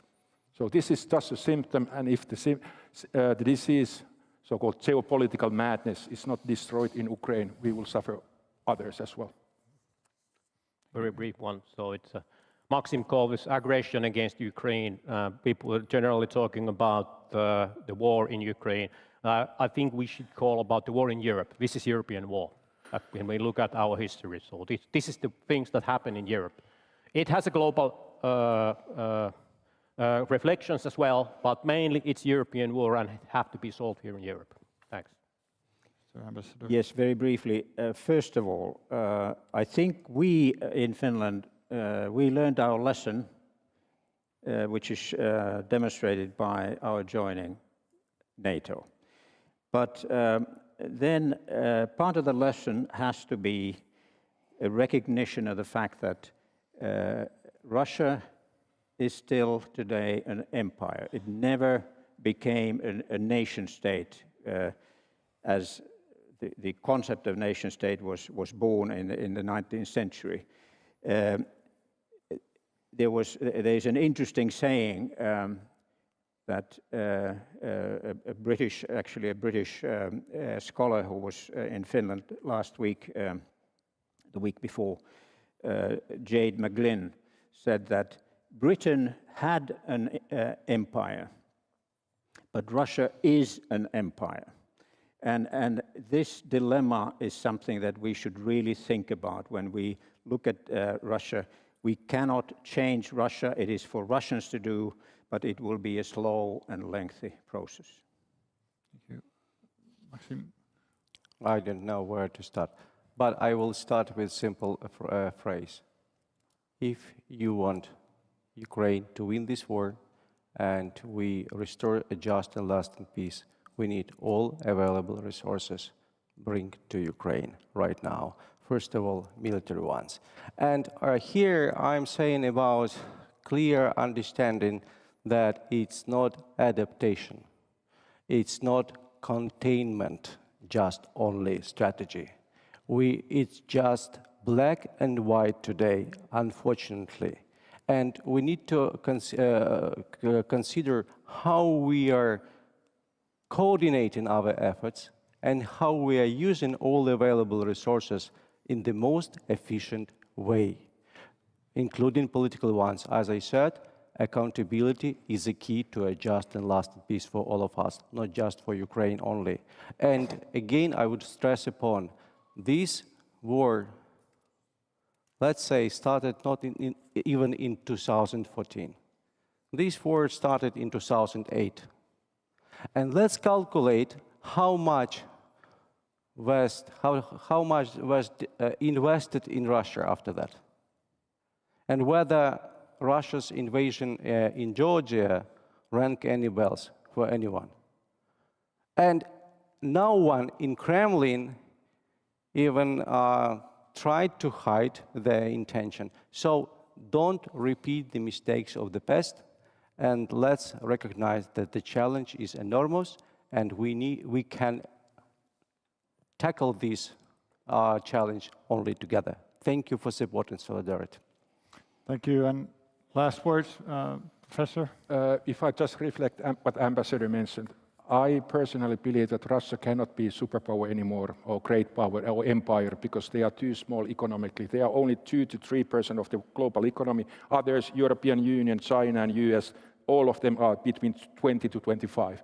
And this should be understood in Kremlin as well. If they continue this might lead to very bad consequences, especially for Russians. Thank you, gentlemen. Give a round of applause. Thank you. And thank you for the audience too. We will have now a short break. I'm hoping there's coffee. I'm not going to promise it because it doesn't say it on a schedule, but short break for 15 minutes. Thank you. Thank you.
kutsuvieraat, hyvät ihmiset. Hauska nähdä teitä täällä kuuntelemassa sitä, mitä meillä on sanottavana Itämerestä, tuosta meidän rakkaasta sisäjärvestämme. Täällä meillä on tänään iltapäivällä aika loistava kattaus erilaista asiantuntemusta paikalla. Meillä on kansanedustaja, puolustusvaliokunnan puheenjohtaja Jukka Kopra. Tervetuloa. Kiitoksia. Ja yksikköpäällikkö Minna Laajava ulkoministeriöstä, kriisinhallintaspesialisti totta kai, kuten asiaan kuuluu. Iiro Särkkä, tutkija, UPI. Ja melkeinpä viimeisiä kuukausia Everestinä vielä viettävä Pekka Turunen, sotataidon laitoksen johtaja, tuleva kenraali. Ei kannata onnitella vielä, hän ei tiedä minkälaiseen hommaan tulee joutumaan. Ja minä olen Demokraattilehden vastaava päätoimittaja Petri Korhonen. Ja se, mikä Itämeressä tällä hetkellä kiinnostaa meitä kaikkia, on tietenkin sen tulevaisuus. Geopoliittisena altaana tämmöisenä meidän kaikkien elämään ja Suomen turvallisuuspolitiikkaan vaikuttavana alueena. Nopea kysymys teille kaikille. Itämerestä Suomen NATO-jäsenyyden jälkeen ja aikanaan kun Ruotsi tulee siihen mukaan, tulee tavallaan tämmöinen Naton sisämeri. Toisaalta Venäjän laskelmissa meidät on otettu jo pitkään länsimaana. Mikä oikeastaan muuttuu? Jukka. Joo, ei varmasti niin kuin tässä suhteessa mitään, tai hirveästi ainakaan, mutta se on totta, että nyt Venäjä jää osaltaan sitten sinne Suomenlahden perälle. Siellä on Pietari ja silloin kuitenkin Venäjälle iso strateginen merkitys. Ja tämä on varmasti se, että NATO-maat nyt hallitsevat Itämeren rannikoita, niin Venäjälle huolestuttava kysymys. Mitä? Kiitos. Ensinnäkin ilo olla täällä tänään näinä tässä turvallisuuspoliittisessa tilanteessa. On erittäin arvokasta käydä keskustelua ja tämän päivän ohjelma osoittaa, kuinka paljon tällä agendalla tapahtuu ja on pohdittavaa. Helmikuussa viime vuonna Venäjän aloittaman täysmittaisen hyökkäyssodan seurauksena niin Euroopan ja Suomen ja myös Itämeren alueen turvallisuus on muuttunut perustavanlaatuisesti. Turvallisuustilanne on vaikeampi ja vaikeammin ennakoitavissa kuin ikinä aikaisemmin, kertaakaan itse asiassa kylmän sodan jälkeen, eli olemme erittäin vakavan tilanteen ääressä. Tietenkin Itämeren turvallisuustilanne linkkiytyy ehdottomasti Euroopan yleiseen turvallisuustilanteeseen, joten kun puhutaan Itämeren turvallisuudesta, niin puhumme Venäjän Ukrainan käymässä hyökkäyssodan vaikutuksista Eurooppaan. Meidän arviomme mukaan tämä muutos on pitkäkestoinen ja sodan kuva on erittäin pessimistinen ja sodan pitkään kestoon varaudutaan Euroopassa. Tämän myötä tietenkin on hyvin vaikea ennakoida turvallisuusympäristön kehitystä ja tulevaisuuden kuvaa. Ulkoministeriössä aloitettiinkin hiljattain valmistelu uuden hallituksen ulko- ja turvallisuuspoliittisen selonteon laatimiseksi ja tämän lisäksi myös puolustusministeriössä laaditaan puolustuspoliittista selontekoa. Näissä selonteoissa on tarkoitus arvioida tämän muutoksen merkitystä Suomelle. Ja selonteot tietenkin kirjoitetaan ensimmäistä kertaa NATO-liittolaisena, joka on tietenkin merkittävä muutos. Suomen NATO-jäsenyyden myötä Itämeren ja Pohjois-Euroopan turvallisuus ja vakaus lisääntyy ja kynnys sotilaallisen voiman käyttöön Itämeren alueella nousee. Eli voidaan sanoa, että Itämeri on nyt vakaampi. Ja Natosta tulee vahvempi Suomen ja pian Ruotsin liittymisen myötä. Tästä huolimatta Venäjän turvallisuuspolitiikalle keskeisenä näyttämönä säilyy tietenkin Itämeri ja Venäjä haluaa jatkossakin turvata pääsynsä Itämerelle. Tulevaisuudessa on selvää, että sotilaalliset harjoitukset lisääntyvät ja muutenkin sotilaallinen liikenne saattaa lisääntyä. NATO-jäsenenä Suomi on turvallisuuden tuottaja meidän vahvan alueellisen puolustuksen myötä ja tietenkin luotettava yhteistyökumppani. Me olemme tehneet Naton kanssa yhteistyötä pitkän aikaa Naton kumppanimaana ja erityisesti olemme jakaneet yhteisen turvallisuusympäristön Itämeren alueella vuoden 2014 tapahtumien jälkeen. Mikä nyt muuttuu turvallisuustilanteen kehittymisen myötä? On selvää, että varmasti vaikuttaminen, kyberuhat tulevat lisääntymään tulevaisuudessa, ja nämä varmasti edellyttävät sitä, että me yhteiskunnat, meistä tulee enemmän vielä vahvempia ja resilienttejä ja vahvistamme meidän yhteistä kykyä vastata näihin haasteisiin.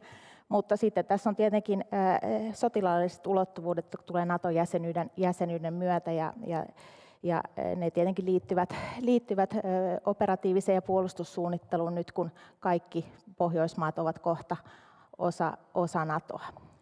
Kiitos. Iiro, mikä muuttui? Tai muuttuiko mikään? No, kyllä asiat muuttuu, ja itse ajattelisin näin, että tämmöinen strateginen ajattelu pitää muuttua aika lailla, että siis Itämeri Naton sisämerenä jokseenkin pitää paikkansa, mutta toisaalta sitten ei kumminkaan, että Venäjä tulee olemaan voimakkaasti edelleen läsnä, ja näin pitää olla tietoinen siitä toiminnasta, mitä Venäjä tekee, ja itse ajattelisin näin, että tämmöinen peloteajattelu, mikä Suomessa on, tavallaan sen vastustajan toiminnan kiistäminen tällä alueella, niin se pitäisi olla se ensisijainen tavoite, mutta sitten myös tarvittaessa myös pelotetoimilla uhkaaminen, ja tähän liittyy myös tämä ydinasekysymys, joka varmasti nousee sitten pöydälle tulevina vuosina. Niin, ydinase sateenvarjo tai tässä tapauksessa ydinase pelastusvene, mikä meillä on. Pakko kysyä sotilaan näkökulmaa, vaikka mikä sinun näkökulmasta ja sinun työsi kannalta Itämerellä muuttui nyt? Kiitos kysymästä. Sotilaallisesti katsottuna niin mielestäni ei muutu mikään. Sotilaallinen kilpailu Itämerellä jatkuu, kuten se jatkuu kaikkialla maailmassa. Ja se, että puhutaan Naton sisämerestä, niin on pikkasen itsepetosta siinä mielessä, että NATO ei vielä kykene sellaisen merenhallintaan, jossa niin kuin Venäjän vastatoimet pystyttäisiin täysin sulkemaan pois. Niin siinä mielessä kilpailu sotilaallisesti Itämerellä jatkuu. Jos Venäjä on tähän asti hyvin paljon käyttänyt itsestään mielikuvaa tällaisena piirretettynä linnakkeena, eli kaikki haluavat sille pahaa ja kaikki haluavat sulkea heidät pois. Kuinka tärkeänä lammikkona Itämerta Venäjä pitää tällä hetkellä itselleen? Kyllä se pitää sitä tärkeänä. Se on varmastikin, niin ehkä jos puhutaan näistä lammikoista, kuten käytit tämmöistä termiä, niin tärkein lammikko Mustanmeren jälkeen ja tällä hetkellä. Mutta sitten jos Mustanmeri jätettäisiin pois, niin lammikkona tärkein, ja se näkyy Venäjän toiminnassa siinä, että harjoitustoiminta Itämerellä, niin siinä ei ole minkäänlaisia viitteitä siitä, että se intensiteetti siinä laskisi, vaan päinvastoin. Ja sitten toisaalta se, että miten ulottaa oman toimintansa, harjoitustoimintansa aina Itämeren suulle saakka, aina tuonne Norjan merelle ja Pohjanmerelle saakka, niin sekin osoittaa sitä omaa puolustus niin sanotun etulinjan työntämistä jopa niin kuin Itämeren suun länsipuolelle, niin siinäkin mielessä Itämeri on Venäjälle tärkeä. Eli Venäjä ei ole vielä missään nimessä sanonut pitäkää tunkkina ja pitäkää lammikkone. Ei missään nimessä. Jukka. Joo, tähän voisin täydentää sen, että Venäjällähän on oma Itämeren laivasto, jonka motto on Baltiskojen moori, naša morie, eli Itämeri on meidän meremme. Ja se tarkoittaa sitä, että siellä ajatellaan hyvin vahvasti niin, että heillä on ollut se herruus siinä, niin kuin kylmän sodan aikana tietysti olikin enemmän kontrollia, mutta tänä päivänä sitä ei siinä määrin ole, mutta että ehkä on meidän lännen tai Naton kannalta, sanoisin niin kuin ehkä vähän ylimielistä alkaa ajatella näin, että me niin kuin täysin kontrolloisimme sitä ja Venäjä ei pystyisi mitään tekemään, vaikka tietysti käytännössä varmaan näin olisikin. Iiro, miltä tämä kuulostaa? Venäjä edelleenkin pitää siis tätä aluetta ja Itämeren hallintaa itselleen tärkeänä kysymyksenä, ilmeisesti. No, en ole Venäjä-asiantuntija itsessään, mutta tietysti se on aivan luonnollista, jos ajatellaan tätä Itämerta toiminta-alueena ja nyt niitä NATO-jäsenyyden seurannaisvaikutuksia niin Suomen kuin Ruotsinkin kannalta. Eli liittokunta työntyy yhä lähemmäksi Venäjää, on monia strategisia solmukohtia, kuten esimerkiksi Skotlanti, jonne Ruotsi on puolustusta vahvistanut merkittävällä tavalla viime vuosien aikana jo. Ja sitten tämä Ahvenanmaan kysymys on mielenkiintoinen myös tulevaisuudessa meidän kannalta, että millaista politiikkaa me halutaan ajaa. Eli kyllä Venäjän näkökulmasta tietyllä tapaa tämä liittokunnan niin kuin omalle ihan siihen kotitontin taakse tuleminen, niin kyllä se on muutos, mutta meidän pitää aina miettiä se, mikä on meidän kansallisen turvallisuuden näkökulmasta tärkeintä yhteisen liittokunnan puolustuksen näkökulmasta. Koska emme ole pelkästään enää hoitamassa omia asioitamme. Juuri näin. Jukka. Niin. Meidän näkökulmastani asiat eivät hirveästi siis ole muuttuneet sotilaallisesti, niin kuin tässä kuultiin, tai jos ovat, niin parempaan suuntaan, mutta jos ajatellaan Venäjän näkökulmasta, niin sitten tietysti täytyy, kun puhutaan Gotlandista, Ahvenanmaasta, niin muistaa Kaliningrad myöskin. Ja jos ajatellaan entistä maailmaa, siis sitä maailmaa, joka asettui toisen maailmansodan jälkeen kylmän sodan aikakautta, niin Venäjällään oli Itämeren etelärannikko käytännössä kontrollissa aina Kaliningradiin asti ja Länsi-Saksaan asti. Ja se tavallaan niin kuin, tasapainolta oli erilainen tilanne ja Venäjä esimerkiksi pystyi niin kuin ajattelemaan, että se pystyy huoltamaan Kaliningradia kaikissa olosuhteissa, myös kriisitilanteessa, mutta nythän on täysin toisenlainen tilanne. Että meillä on niin kuin Kaliningrad 500 000 ihmisen kaupunki siellä ja siellä on Itämeren laivaston esikunta muun muassa ja varmaan merkittäviä suorituskykyjä ja jos niin kuin tilanne kriisiytyy ja Venäjä ei pysty liikkumaan nyt tällä tavoin, niin kuin se niin kuin nyt vielä pystyy liikkumaan, niin sehän tarkoittaa siis sitä, että se niin kuin Kaliningrad sitten on eristyksissä hyvin vahvasti ja se on tietysti, voi tällaisessa kriisitilanteessa olla vahvakin vaikutuspaikka, mutta ei se varmaan kovin kauaa kestä, kun siellä alkaa sitten ammukset loppua, jonka jälkeen siellä alkaa olla sitten humanitaarinen kriisi, joka on sitten länsi-eurooppalaisten harteilla, mutta tämä on tavallaan sellainen asia, joka varmaan pitää huomioida, kun pohditaan tätä Itämeri-dynamiikkaa, että tämä elementti vaikuttaa siihen, että mitä Venäjä suunnittelee ja haluaa ja aikoo tehdä. Minna, jos ajattelee ulkoministeriön näkökulmasta, niin tämä on siinä mielessä erikoinen tilanne meille, että me olemme joutuneet ajattelemaan EU-kannalta asioita aiemmin, mutta oikeastaan NATO on tuonut vielä yhden aspektin tai yhden ulottuvuuden tähän lisää. Joudumme ajattelemaan myös muiden maiden toimintaa täällä. Kuinka vaikeaa meidän muuttaa ajattelutapaamme, että emme hoida pelkästään omaa tonttia, vaan pohdimme koko Itämeren rannikkoa? No, meidän yhteistyö Naton kanssa on ollut erittäin tiivistä jo kumppanuusaikana ja se otti harppausaskeleen silloin Krimin tapahtumien jälkeen vuoden 2014. Mutta sehän oli tavallaan, niin kuin, se oli kumppanuusaikana, se oli vähän niin kuin avoliitto ja nyt kun ollaan naimissa virallisesti. Niin... Kyllä, mutta siinä vaiheessa jo meillä oli yhteinen turvallisuusympäristö ja yhteinen huoli. Vaikka olimme kumppanimaa, niin teimme tiivistä yhteistyötä Naton kanssa. Nyt on tietenkin tapahtunut suuri harppaus, olemme Naton jäseniä. On hienoa, että me olemme niissä pöydissä puhumassa Euroopan turvallisuudesta muiden maiden kanssa, niistä asioista, jotka liittyy meidän turvallisuusympäristöön.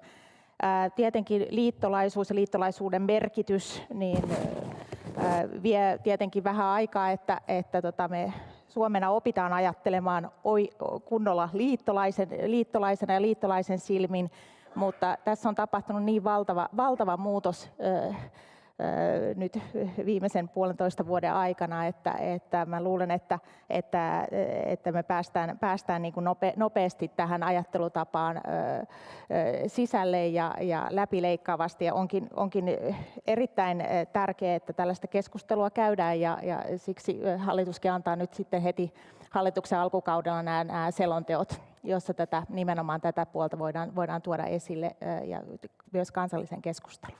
Aivan, Jukka. Niin, jos Itämerihän on suht pieni meri ja niin kuin Skaparottikin viittasi, että se on järvi, niin siellähän ei isoilla laivoilla, isoilla laivastoilla operoida, mutta tosiasiassahan aika hyvinhän Itämerta pystyy kontrolloimaan rannikolta ilmavoimien avulla sekä sitten meriohjuksilla.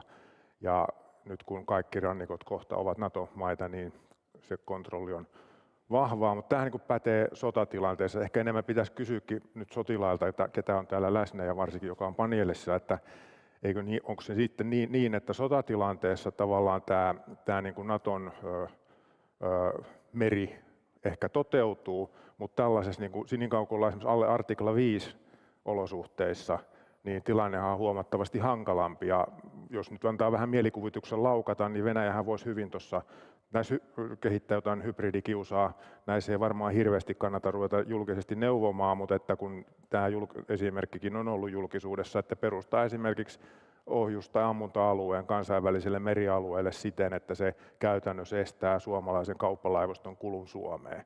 Niin sehän on niin kiinnostava tilanne. Ja miten tällainen niin miina sitten puretaan, että ei ole sotatilanne, siellä tehdään niin kansainvälisen merilainsäädännön mukaista sotaharjoitusta, mutta tosiasiassa Suomen laivavienti tyrehtyy täysin. Joo, ja tämä on erittäin hyvä, että Jukka nosti tämän esiin, koska täällä on täysin laillista toimintaa, ja se valtio, joka esimerkiksi tällaisen lähestulkoon pysyvän sotaharjoituksen tuolla järjestää, sen ei tarvitse tehdä mitään muuta kuin käynnistää se, ja sen jälkeen KV-vakuutusyhtiöt lakkaavat vakuuttamasta tänne tulevia laivoja. Eli tavallaan kaikki hoituu ilman yhtään laukausta ketään kohti. Kuulostaako uskottavalta huolelta? No tavallaan joo, mutta sitten täytyy kyllä mainita sekin, että minkälaiset suorituskyvyt niin kuin Venäjällä on tällä alueella. Ja silloin puhutaan tästä niin sanotusta A2AD, eli kyvystä estää tietylle operaatioalueelle toisten vastustajan liike tai asejärjestelmien käyttö. Ja silloin sillä strategisella ryhmityksellä jo nyt, mikä Venäjällä tällä hetkellä on, ja tietysti tulevaisuudessa pitää katsoa vähän eteenpäin siitä, että miten tämä nykyinen oikeudeton hyökkäys Ukrainaan niin jossain kohtaa päättyy, niin silloin tietty etulyöntiasema kuitenkin käyttää niitä suorituskykyjä, mitä tällä hetkellä Venäjällä on, erityisesti näiden kauaskantoisten asejärjestelmien myötä, niin tilanne ei ole ihan niin mustavalkoinen, että me pystyttäisiin niin kuin Natona täysin kiistämään sitä suorituskykyä, mikä niin kuin Venäjällä on, että sitä pitää niin kuin myös ottaa huomioon, kun katsotaan sitä kriisiaikaa. Mutta sitten tämä hybridivaikuttamisen tilanne, niin kyllä se täysin mahdollista on näinkin edetä. Ja kaikki toimii kaupallisuuden ehdolla, koska Iiro, mitä mieltä olet? Onko tämä realistinen uhkakuva? Joo, mulla oikeastaan kumpaankin suuntaan kommentit tässä, eli nimenomaan tämä vastustajan toiminnan kiistäminen, tämä niin kutsuttu deterrence by denial bubble luominen täällä Pohjois-Euroopassa, Baltia-alueella, Itämerellä olisi tosi tärkeää, eli että NATO-maat alkaisivat yhdessä kehittää sellaisia suorituskykyjä kaikissa 4 tai 5 tai 6, onko niitä toimintaympäristöjä jo nykyään, niin että ikään kuin ei synty sitä mahdollisuutta, että vastustaja pääsisi uhkaamaan meitä. Mutta sitten tähän laajemman turvallisuuden käsitteeseen, mikä mielestäni on niinku erittäin tärkeä pointti just siitä, että miten tärkeää on saada meidän meriyhteydet pidettyä turvattuna, merikuljetukset turvattuna. Itse asiassa, kun vähän valmistauduin tähän paneeliin, niin löysin tämmöisen mielenkiintoisen luvun, että viime vuonna, esimerkiksi viimeisen 6 kuukauden aikana suurin piirtein, niin yli 90% Suomen tuonnin ja viennin massasta kuljetettiin meriteitse. Ja se on aivan valtava luku, ja jos katsoo niitä solmukohtia, mitä meillä on niin kuin etelä- ja länsirannikolla, niitä on aivan valtava määrä. Ihan vaan lukuvinkkinä kaikille Elinkeinoelämän keskusliiton Destialta tilaamat tämmöiset meriskenaariot, niissä kerrotaan siitä. Eli pitäisi niin kuin miettiä näitä vaihtoehtoisia kuljetusreittejä myös Suomeen, paitsi meriteitse, niin myös näiden pohjoisen yhteyksien kautta Tornioon ja Haaparantaan ja Ruotsin ja sieltä rataverkolla myös. Mutta sitten myös Pohjoiskalotin merkitys, se on myös merkittävä ja niin ollen Suomesta ja tästä pohjoisesta pallonpuoliskosta voi muodostua tämmöinen hyvinkin tärkeä logistinen tavaroiden ja sotilaallisen liikkumisen keskus. Minna. Joo, tämän sotilaallisen liikkuvuuden ja tavaroiden liikkuvuuden lisäksi niin on tärkeää huomioida kriittisen infrastruktuurin merkitys.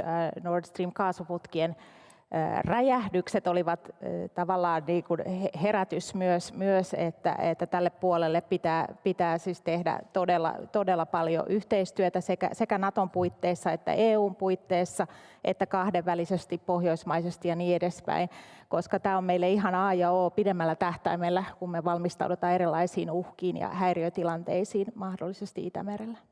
Kun puhutaan huoltovarmuudesta, me unohdetaan hyvin usein se, että me tosiaan ollaan kohtuullisen saarimaissa olosuhteissa. Suomi on saari, jonne pääsee meriteitse, maateitse pääsee vähän hankalammin, mutta pitäisikö meillä enemmän sen sijaan, että me nytkin puhutaan Itämerestä, niin puhua myöskin Jäämeren merkityksestä meille. Eli käytännössä Narvik, Tromsø, Bodø, kaikki nämä satamat tuolla pohjoissa. Miksi me emme puhu niin paljon tästä? Jukka, selitys heti.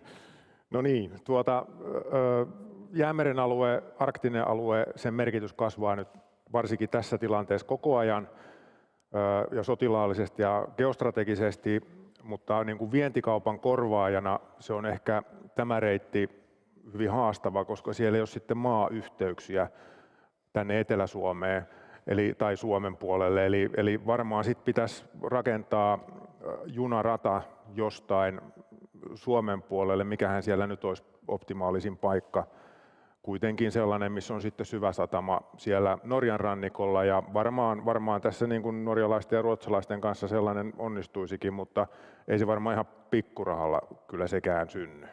Eikä oikein voi luvata tunnin yhteyttä sinne? Ei nyt ainakaan tässä tilaisuudessa vielä. Minna?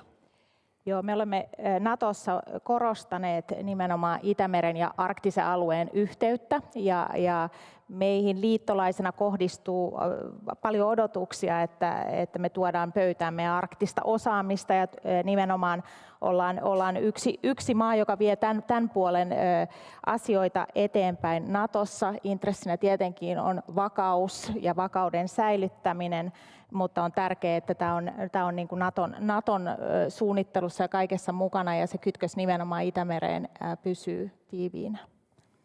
Joo, tämä on tosi hieno kuulla, koska jos katsoo Naton tätä viimeistä Vilnan huippukokouksen julistusta myös, niin onkohan siellä kerran mainittu just arktinen alue. Se ei tarkoita tietysti sitä, etteikö se olisi merkityksellistä, mutta ehkä just tämä, miksi me Suomessa katsotaan tähän Itämerelle, koska me ollaan totuttu siihen ja tavallaan tämä ajattelutavan muutos vie aikaa, että me hahmotetaan, että nyt meillä onkin tämä laajempi Pohjola, ja se tarkoittaa myös niitä arktisia alueita ja millaisia esimerkiksi luonnonvaroihin liittyviä kiistoja siellä voi liittyä sit tulevaisuudessa, kun ajatellaan suurvaltojen toimintaa.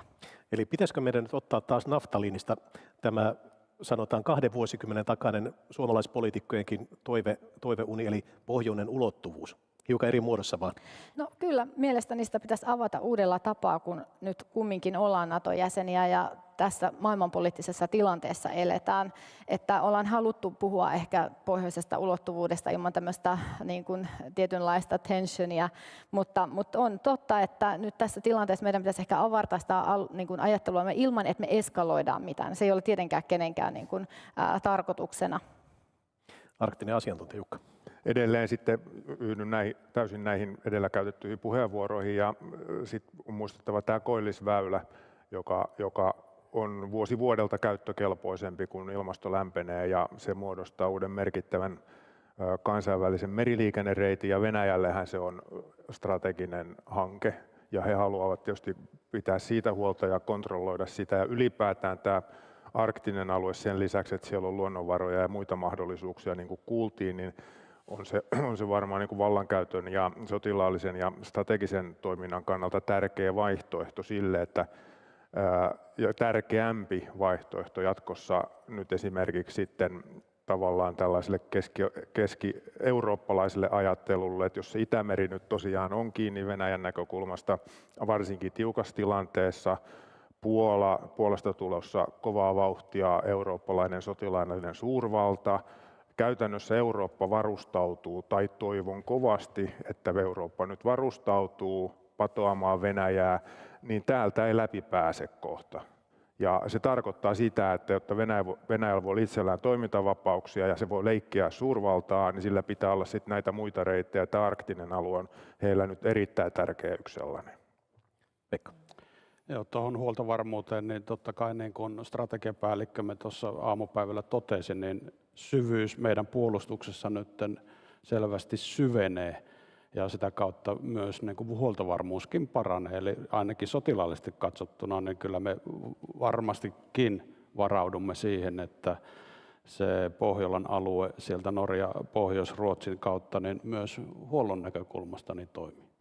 Tehdäänpä nopea käsi ylös äänestys. Kenen teistä, vaikka kyseessä olisi massiivinen investointi, joka nielee rahaa ja ei ihan ensi vuodeksi valmistu, käsi pystyyn te, joiden mielestä Suomen kannattaisi rakentaa esimerkiksi Suomesta Kiirunan ja sieltä Narvikiin pysyvä junayhteys? Minna. Mä en virkamiehenä voi ottaa tietenkään tuollaisen käsiäänestyksen. Siksi mä kysyin sulta. Sano ottaa kantaa. Oikein. Virkamies ei käytä rahoja, joita ei ole myönnetty. Joo, tämä on ymmärrettävä. Aika yksimielisiä ollaan tästä. Itse asiassa kohta toiseen äänestyskysymykseen, mutta hyvä yleisö. Kuinka moni teistä on lukenut viimeisen muutaman vuoden aikana jonkun sellaisen suomalaisen dekkarin tai thrillerin, jossa vallataan Gotlanti? Aika moni. Kuinka moni on lukenut sellaisen, missä vallataan Ahvenanmaa? Oikein hyvä, eli aika monia löytyy täältä. Kirjailijat Helena Immonen ja Ilkka Remes ovat molemmat spekuloineet tällä, mutta onko oikeasti Gotlannin tai Ahvenanmaan valtaus realistinen uhkakuva? Sotilas, kerropa. Kyllä on. Miksi? Jos näin lyhyesti. Itse asiassa mä laajentaisin vielä tämä saarikysymyksen niin aavistuksen laveammalle ja lähettisin sieltä etelästä Bornholmista saaresta, sitten Gotlantiin, sitten Ahvenanmaa päätyen sitten tietysti jo Venäjän alueella olevaan Suursaareen. Muodostavat sellaisen niin kuin saariketjun Itämerellä.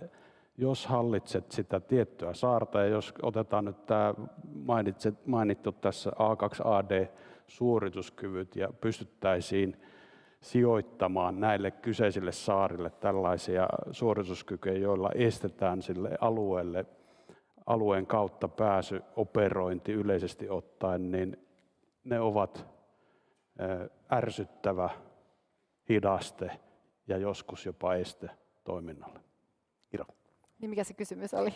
Olisiko tuo Ahvenanmaa tai Gotlannin valtaus tai hybridioperaatio siellä realistinen uhkakuva edelleen? No, ei sitä voi poissulkea, sanotaanko näin, kuinka realistisen, millä todennäköisyydellä se on realistinen, mutta mielestäni kaikki niin kuin viittaa siihen suuntaan, esimerkiksi ne toimet, mitä Ruotsissa on tehty, Venäjän käytös, että riski tähän on kasvanut. Ja sitten sotilaat osaa kertoa sen, että kuinka todennäköinen tämä riski niin kuin uhkasta oikeastaan on, mikä se aie ja se riskin niin kuin todennäköisyys toteutumiselle on, mutta kyllä niin kuin tämä asetelma on niin kuin muuttunut ja siihen pitää mun mielestä meidän myös älyllisesti, rehellisesti valmistautua tässä meidän kansallisessa keskustelussa myös, kun me mietitään Venäjän läsnäoloa Ahvenanmaalla.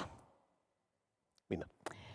En lähde spekuloimaan, mikä on mahdollista ja mikä ei, mutta noin yleisesti ottaen niin on tietenkin tärkeää, että varaudutaan erilaisiin skenaarioihin ja kehityskulkuihin, mutta meidän ensisijainen tavoite on tietenkin koko ajan vakauden ylläpitäminen ja sen tekeminen niin hyvin ja tiiviissä yhteistyössä Naton sisällä ja myös EU:ssa ja naapureiden kanssa, että tämä meidän tilanne pysyy vakaana pidemmällä tähtäimellä myös. Tässä on nyt 3 aika, en sano pessimistiä, mutta sanotaanko pahaan valmistautuvaa ihmistä. Jukka. Jos se on sotilaallisesti perusteltu joissain kuviteltavissa olevissa olosuhteissa, niin on aivan varma, että se on venäläisten suunnitelmissa ja työkalupakissa yhtenä vaihtoehtona nämä. Ja näin ollen, niin varmaan tämmöinen jossain tilanteessa voi realisoitua, eli luotan sotilaiden arvioon sitten siitä, että missä olosuhteissa näin voisi käydä, että sitä en tietysti poliitikkona osaa sanoa, mutta jos on sotilaalliset perusteet, niin aivan takuulla ovat sitä suunnitelleet. Eli tämän paneelin viestihän, mikäli oikein tulkitsen, on se, että uusia uhkakuvia on tullut, mutta mikään vanha uhkakuva ei ole myöskään poistunut tässä vaiheessa vielä kuvioista, että tavallaan niin kuin kakkua kakun päälle.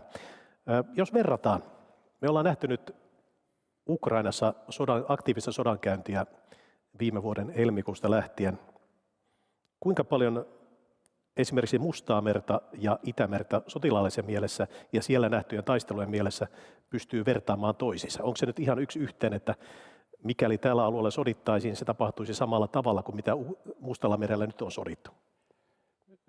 Varmasti yhtäläisyyksiä löytyy ja pidän jopa hyvin todennäköisenä sitten siihen, että Venäjä pyrkisi toimimaan siinä mielessä samalla tavalla kuten siellä Mustalla merellä, että varmasti käyttäisi merialuetta iskuihin siviilikohteisiin, tärkeisiin infrakohteisiin ja sen sijaan, että sitten keskittyisi semmoiseen perinteiseen sodankäyntiin, just tässä niin kuin Itämeren altaan alueella. Eli siinä mielessä löytäisin yhtäläisyyksiä. Kuten tiedämme, että Venäjän merivoimat on niin kuin risteilyohjuskapasiteetissaan Euroopan kärkeä tässä alueella, niin varmasti tulisi hyödyntää sitä kykyä, mitä heillä on, ehkä käyttää niitä ampuma-alueita omalta alueeltaan, missä niitä aluksia on, tai jopa sitten sieltä Barentsinmeren puolelta.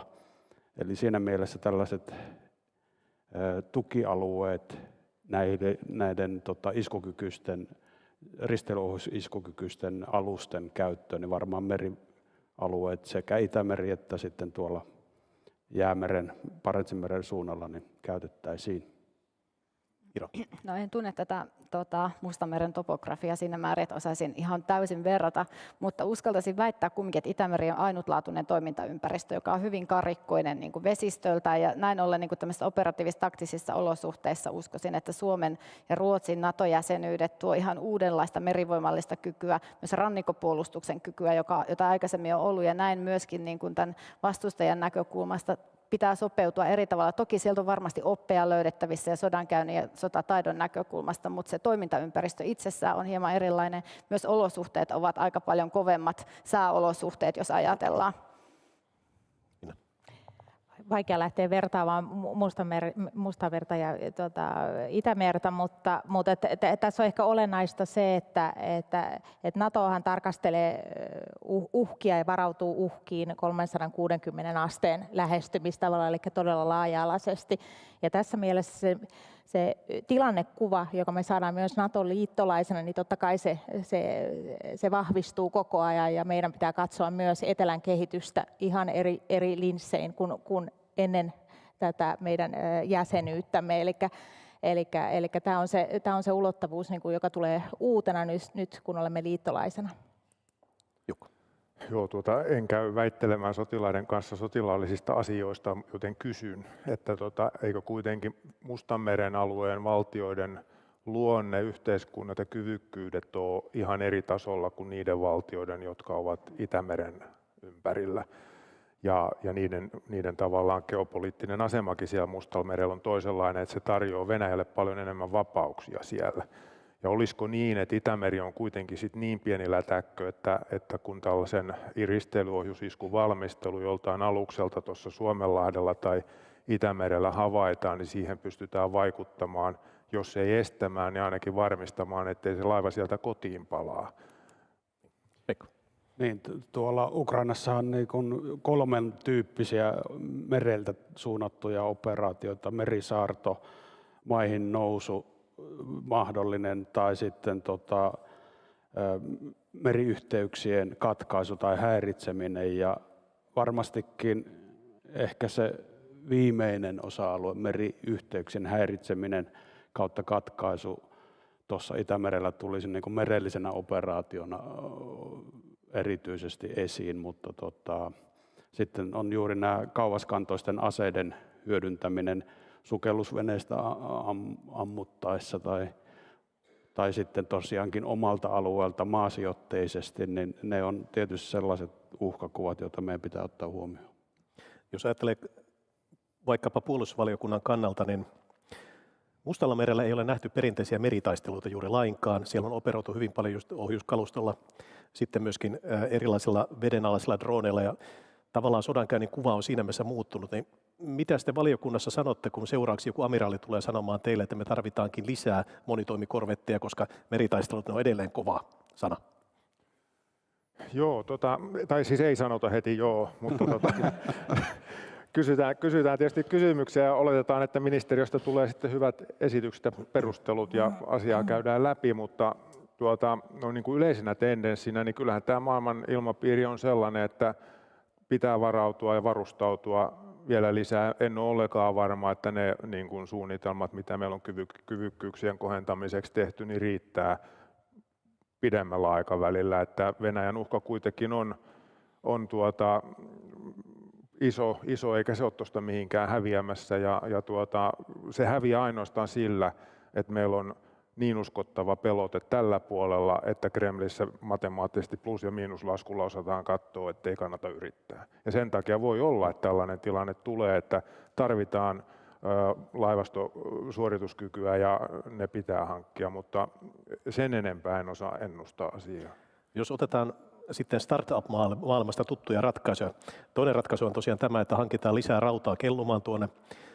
Mutta mulla on ehdotus tänne Suomen huoltovarmuuden parantamiseksi. Tämä ei ole minun ideani, tämä ovat muut esittäneet.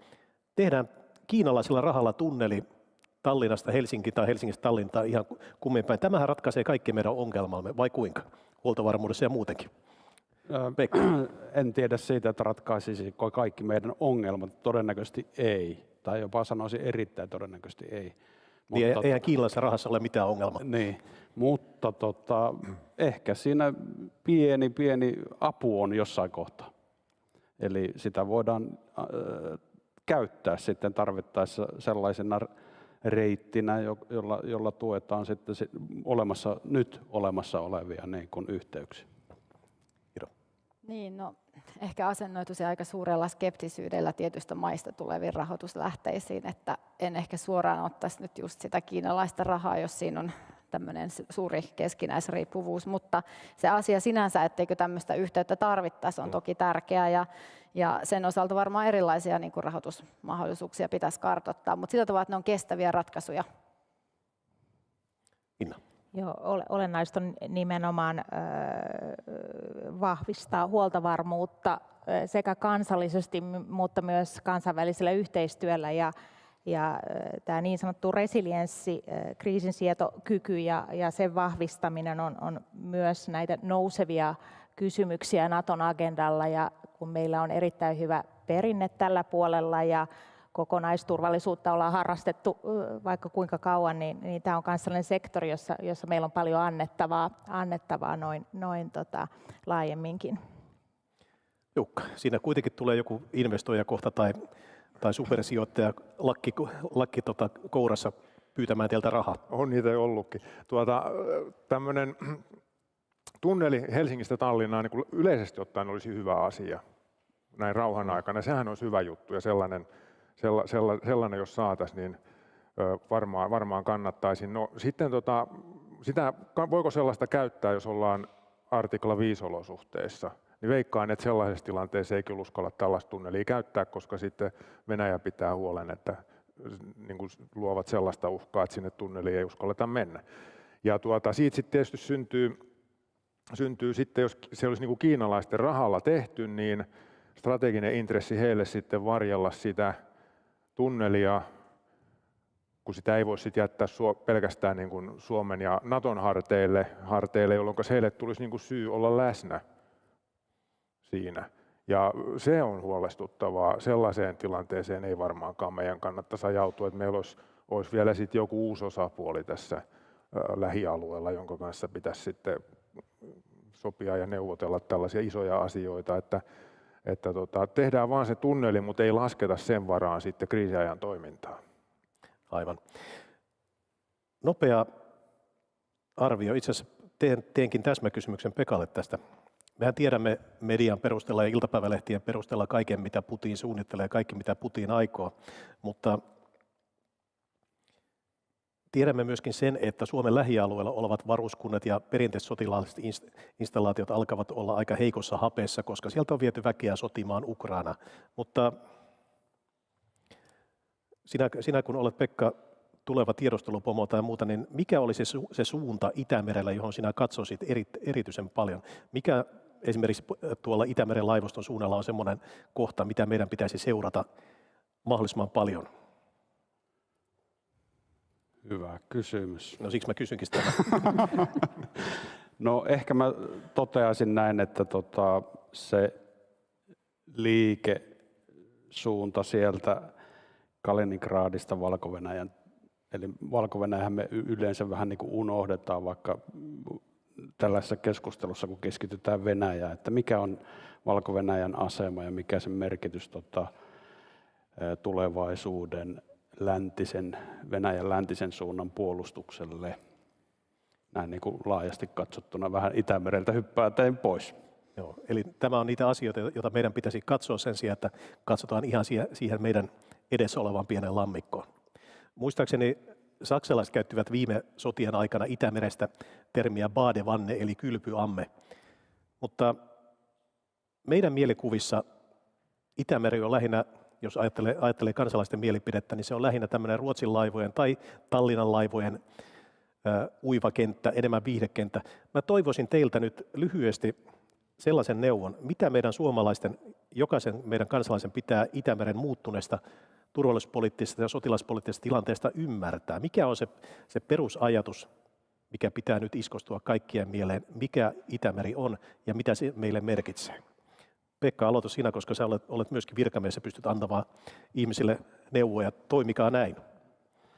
Kyllä mä niin näin sanoisin, että Itämeri merkitsee, kuten tässä on tullut esiin, niin se on meille elintärkeä, se on meidän verisuonet ja jokaisen meidän pitäisi suhtautua siihen sillä pieteetillä, että niitä verisuonia voidaan suojata ja niitä ei vastustaja pääse katkaisemaan.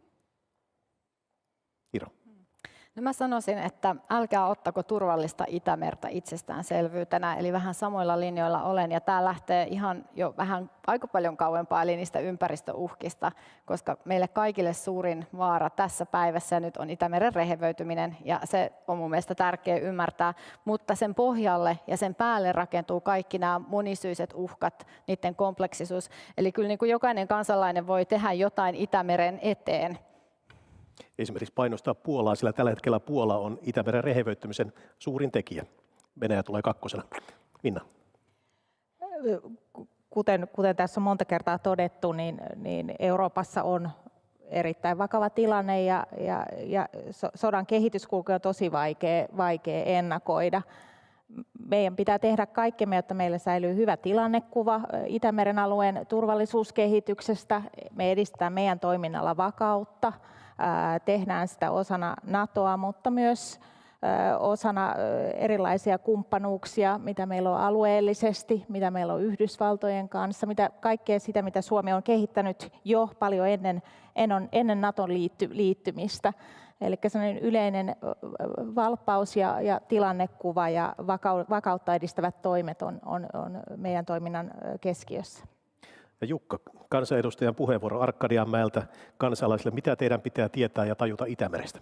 No, tässä tuli nyt 3 henkilöltä niin mainiot asiantuntijalausunnot, että kansanedustaja uskoo asiantuntijoita ja yhtyy näihin esitettyihin. Ja alleviivaisin ehkä sitä, että se tosiaan on valtimo, verisuoni, sen merkitys Suomen arjelle. Itämerellä tapahtuvan kaupallisen liikenteen merkitys Suomen ja suomalaisten arjelle on todella iso, ja jos se häiriintyy tai keskeytyy, niin vaikutukset voi olla hyvinkin nopeita sitten ihmisten elämässä. Ja se olisi hyvä kaikkien ymmärtää, ja myös se, että totta kai meillä sitten viranomaiset tekee kaikkensa sen puolesta, että liikenne kulkee ja suomalaiset voi paksusti. Hyvin. Kiitoksia. Tästä oli hyvin viisata sanoja.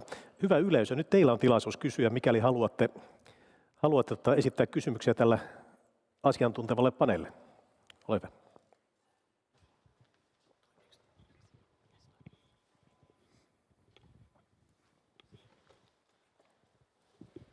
Joo, kiitos.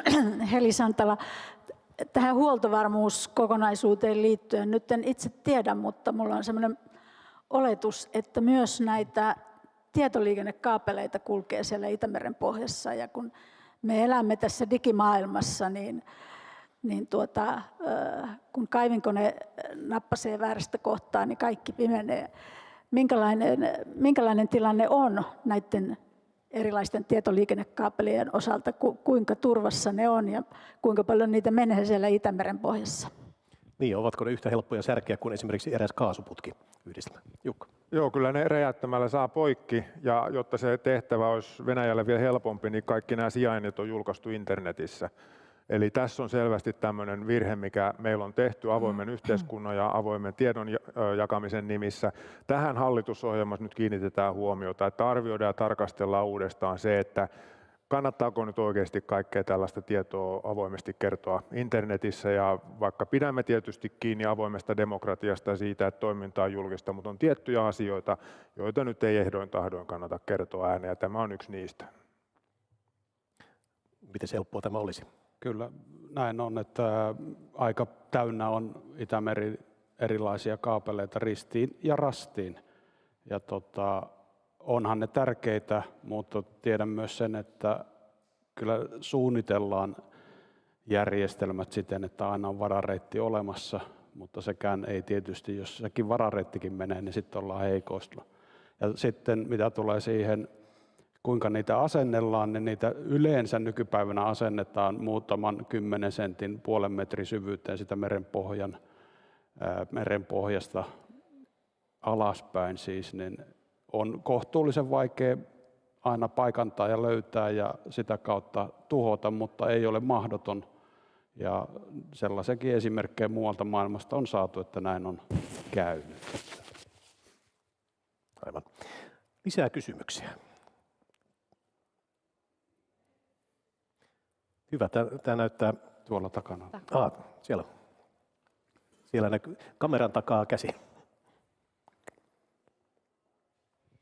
Kiitoksia. Anne Kaurunen uutistoimisto Reutersilta. Tässä on nyt puhuttu Itämerestä paneelin aiheen mukaisesti, mutta laajennan vielä lopuksi sen verran, että Murmansk Kouvolan niemimaalla on tämmöinen Venäjän ydinvoiman keskittymä ja myös heidän sotilaallisten kyvykkyyksiensä keskittymä. Ja tavallaan NATO-jäsenyyden myötä Suomesta tulee Naton arktinen eturintama tällä alueella ja näitä Kouvolan niemimaan kyvykkyyksiä vastaan, niin mitä Suomen pitäisi tehdä tähän varautumiseksi? Kiitos. Tämä itse asiassa on erittäin olennainen kysymys, koska muistamme kylmän sodan aikana 60-luvulta, kun Suomi joutui vahvistamaan nopeasti pohjoista puolustustaan, tekemään sinne uusia varuskuntia ja lisäämään omaa voimaamme siellä, niin tuleeko nyt samanlainen kuvio uusiksi, eli joudumme myöskin lisäämään käytännössä näkyvyyttä ja toimivuutta siellä?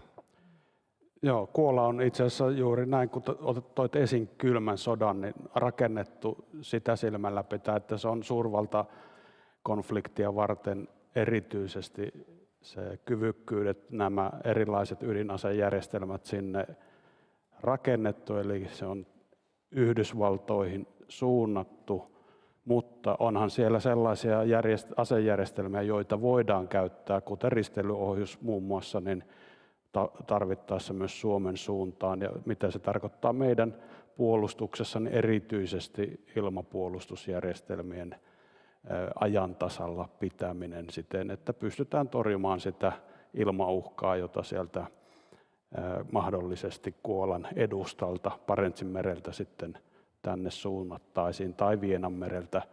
Ja sitten maauhkana katsottuna, niin yleensä se on tarkoitettu ne maavoimat, jotka siellä Kouvola-alueella on, niin oman toiminnan suojaksi.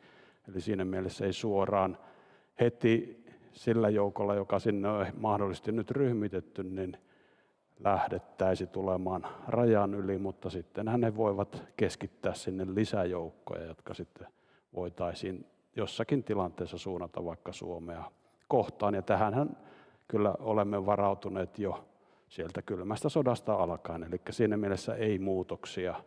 Että ehkä tämä uusimmat asejärjestelmät, niiden muodostama ilmasta tuleva uhka on se ehkä kehitysaskel, mihin meidän pitää keskittää huomioon. Eli Iiro, painopiste pysyy edelleen sekä pohjoissa että etelässä että idässä.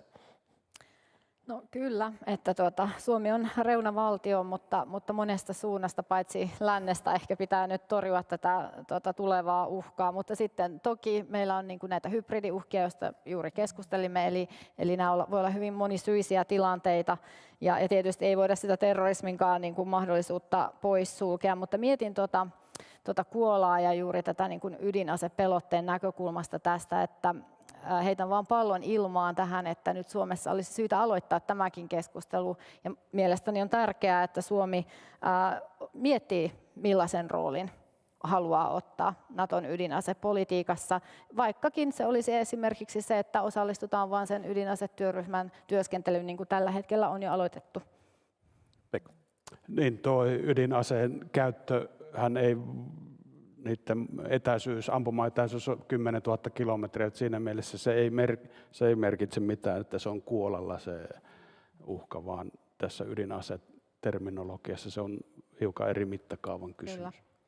Jukka, te joudutte siellä pitelemään eduskunnassa myöskin ydinasesateenvarjoa aika tiukasti kiinni. Joo, just tässä tulikin Everstin puheenvuorossa tämä, mitä olin sanomassa, ja mä olin jossain toisessa tilaisuudessa, jossa tätä samaa kysyttiin, ja selvitettiin sitten että pitäisikö nyt ydinenergialakia avata, että Suomi voi olla tässä ydinasesateenvarjossa, niin mielestäni ei tarvitse, koska ydinenergialaissa on vain yksi pykälä, jossa sanotaan, että Suomi ei rakenna eikä varastoi ydinaseita, ja jos me olemme Naton ydinasesateenvarjon alla ja sen suojan piirissä, niin se ei tarkoita sitä, että niitä pitäisi laukaista Suomesta, niitä ammuksia, vaan sen kyvykkyyden käyttö tapahtuu sitten muusta lokaatiosta kuin Suomesta. Miksi niitä suunnitelmia muuttaa, kun niiden tekninen toteutustapa on sellainen, että se ei riipu siitä, että se nimenomaan Suomen puolustamiseksi ammuttaisiin Suomesta tämä ase. Eli käytännössä kaikki on korkeammassa kädessä. Niin, Naton puolustussuunnitteluprosessi ja lähtökohtaisesti Suomi on päättänyt jo, ja toivon, että sitä linjaa jatketaan, että me ei rajata itseltämme toimintamahdollisuuksia pois tässä NATO-kontekstissa, vaan hyödynnetään kaikki se apu ja nämä mahdollisuudet, mitä siellä on täysimääräisesti. Niin, tässä kuulemme tunnin ajan selityksiä siitä, miten tärkeä Itämeri meillä on, ja oikeastaan loppukaneettina pidetään huolta tuosta meidän omasta merestämme. Kiitokset panelistille, kiitokset teille, hyvää yleisö. Kiitos.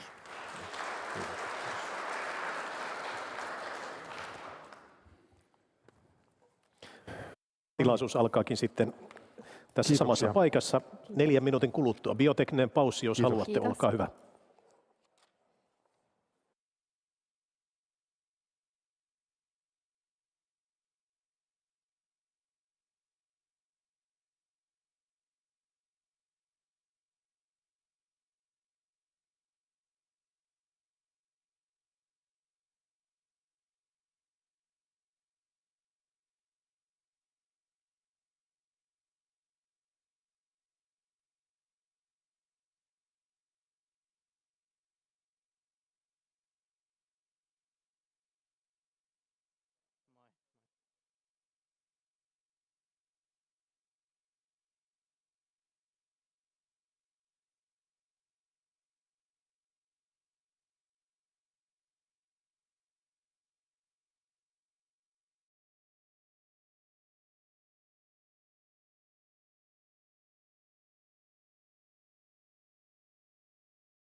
Me siirrämme katseen nuoriin. Mielenkiintoista keskustelua on luvassa, eli tervetuloa tänne saliin vaan kaikki sieltä aulasta. Now it's time to look forward. The future is built by young generation.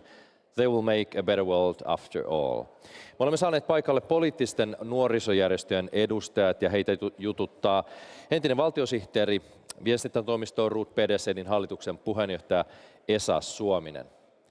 And after this last discussion, the city of Kouvola will host a reception for you. Ja tälle kaupungin vastaanotolle teille saattelee kansanedustaja kaupunginvaltuutettu Ville Kaunisto. Omasta puolestani lämmin kiitos tästä hienosta päivästä. Thank you all.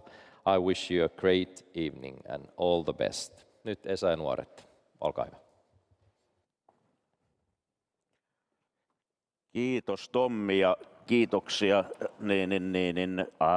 mahdollisuudesta tulla vetämään keskustelua. Mun nimi on tosiaan Esa Suominen ja toimin paneelimoderaattorina. Ja otetaan täältä vaikka yksi kerrallaan meidän panelisteja esille, niin myöskin kuulette nimet sitten siinä kohtaa. Eli jos tähän kutsuisin tänne viereeni Lauri Laitisen perussuomalaisista nuorista, tervetuloa.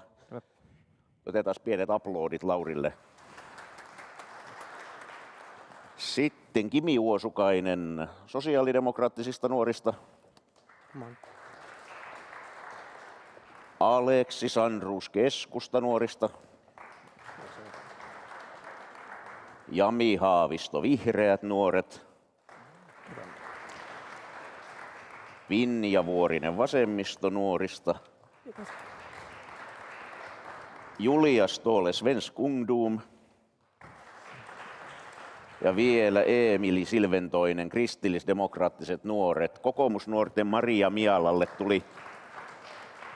tuli valitettavasti este, joten kokoomusnuoret antaa nyt tässä luovutusvoiton muille kollegoille, mutta että eiköhän me tällä edustavalla porukalla pärjätä. Mutta tosiaan niin tervetuloa paneeliin.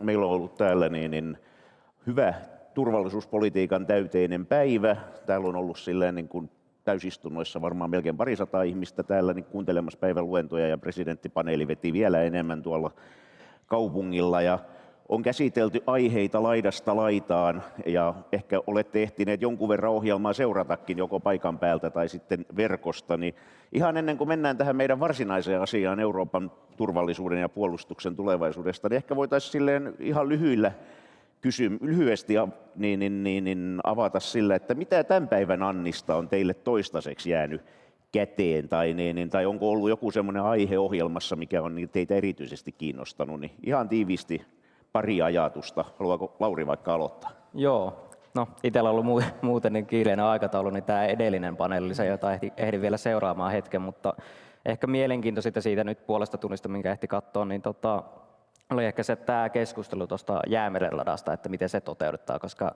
sillä on iso merkitys Suomen huoltovarmuuden ja turvallisuuden kannalta, että saadaan niin kuin raideyhteys Norjaan ja sitten sieltä sitten tarvittaessa tarvikkeita, jos Itämeri menee kiinni. Kiitos. Mites Kimi? Joo, no tietenkin paljon uutta ehkä tämä jotenkin maailmanpolitiikan tilanne ja sitten toisaalta meidän uudistunut rooli siinä, niin oli aika paljon päivän aikana kaikenlaista. Ehkä se tiivistyi hyvin tuossa meitä edellisessä paneelissa, kun puhuttiin Itämerestä ja sen asemasta. Se on kuitenkin meille niin hyvin konkreettinen myös turvallisuuspoliittinen kysymys, että ehkä se siinä jotenkin sitten tiivistyi se kaikki muutos, mikä on tapahtunut. Kiitos. Aleksi? No kiitos. Kyllähän aina tänne Kouvolaan tullessani näin nuorena, joka ei Neuvostoliiton aikana ole elänyt, niin saa semmoisen pienen elämyksen siitä, mitä se voisi olla. mutta täällä paneelissa kuitenkin, ja kun ollaan oltu, niin mitä nyt nostan muiden lisäksi, niin alettiin puhua jo hiukan noista Kiinan riippuvuudesta ja Kiinan rahasta. Se on semmoinen asia ainakin, jonka huomaan yhdistävän vahvemmin nuoria kuin ehkä muita sukupolvia yleisesti poliittisessa ilmapiirissä, että se nähdään ihan tosi huolestuttavana ajan niin kuin Venäjän kanssa naapurina toimiminen. Kiitos. Jami? Joo, kiitoksia.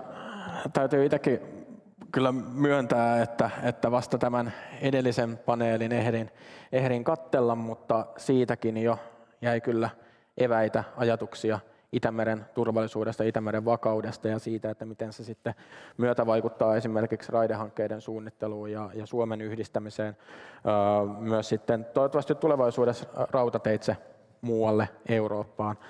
Tälleen, jos kotia päin pikkasen vetää, niin pohjalaisena kiinnostaa eritoten se, että mites toi Merenkurkun silta edistyisi sitten mahdollisesti tulevaisuudessa. Sitten Pinja, mikäs liikennehanke sinulla olisi vaalipiiriin tulossa?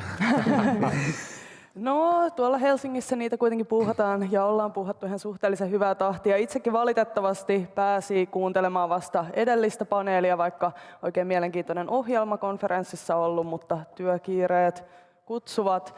Mutta siitä jäi mieleen ihan tämä fakta siitä, että miten Puola on nyt merkittävin tekijä Itämeren rehevöittymisessä. Ja olin vähän yllättynyt tästä, että se on vasta Venäjän jälkeen. Ja mun mielestä tämä sitoo myös mielenkiintoisesti siihen, että miten ilmasto- ja ympäristökysymykset ja tämä kriisi sitoutuu meidän turvallisuuspolitiikkaan ylipäätänsä kokonaisvaltaisesti.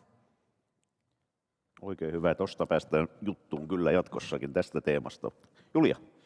Joo, mä olin kuuntelemassa tätä paneelia, jos keskusteltiin median tilasta ja disinformaatiosta ja propagandasta. Ja se oli mun mielestä tosi mielenkiintoinen. Siellä oli panelisti juurikin Venäjältä ja kertoi sen propagandaa, tai minkälaista on elää sen propagandan ympäröimänä ja kuinka helposti ihminen kuitenkin sit vaikuttuu siitä, vaikka luulisi, että itse jotenkin on kriittisempi kuin muut.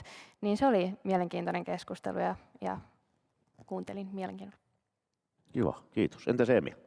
No, mulla oli, siis mun mielestä tässä on tänään ollut monta erittäin hyvää keskustelua. Itse kiinnitin huomiota siihen ensimmäiseen paneeliin siinä, miten niin kuin Naton ja sitten Suomen suhde ja Suomen vaikutus Natossa tulee kehittämään myös Natoa, kuinka tärkeä osa Suomi tulevaisuudessa on Natolle ja miten me voidaan kehittää myös Natoa ja parantaa Natoa.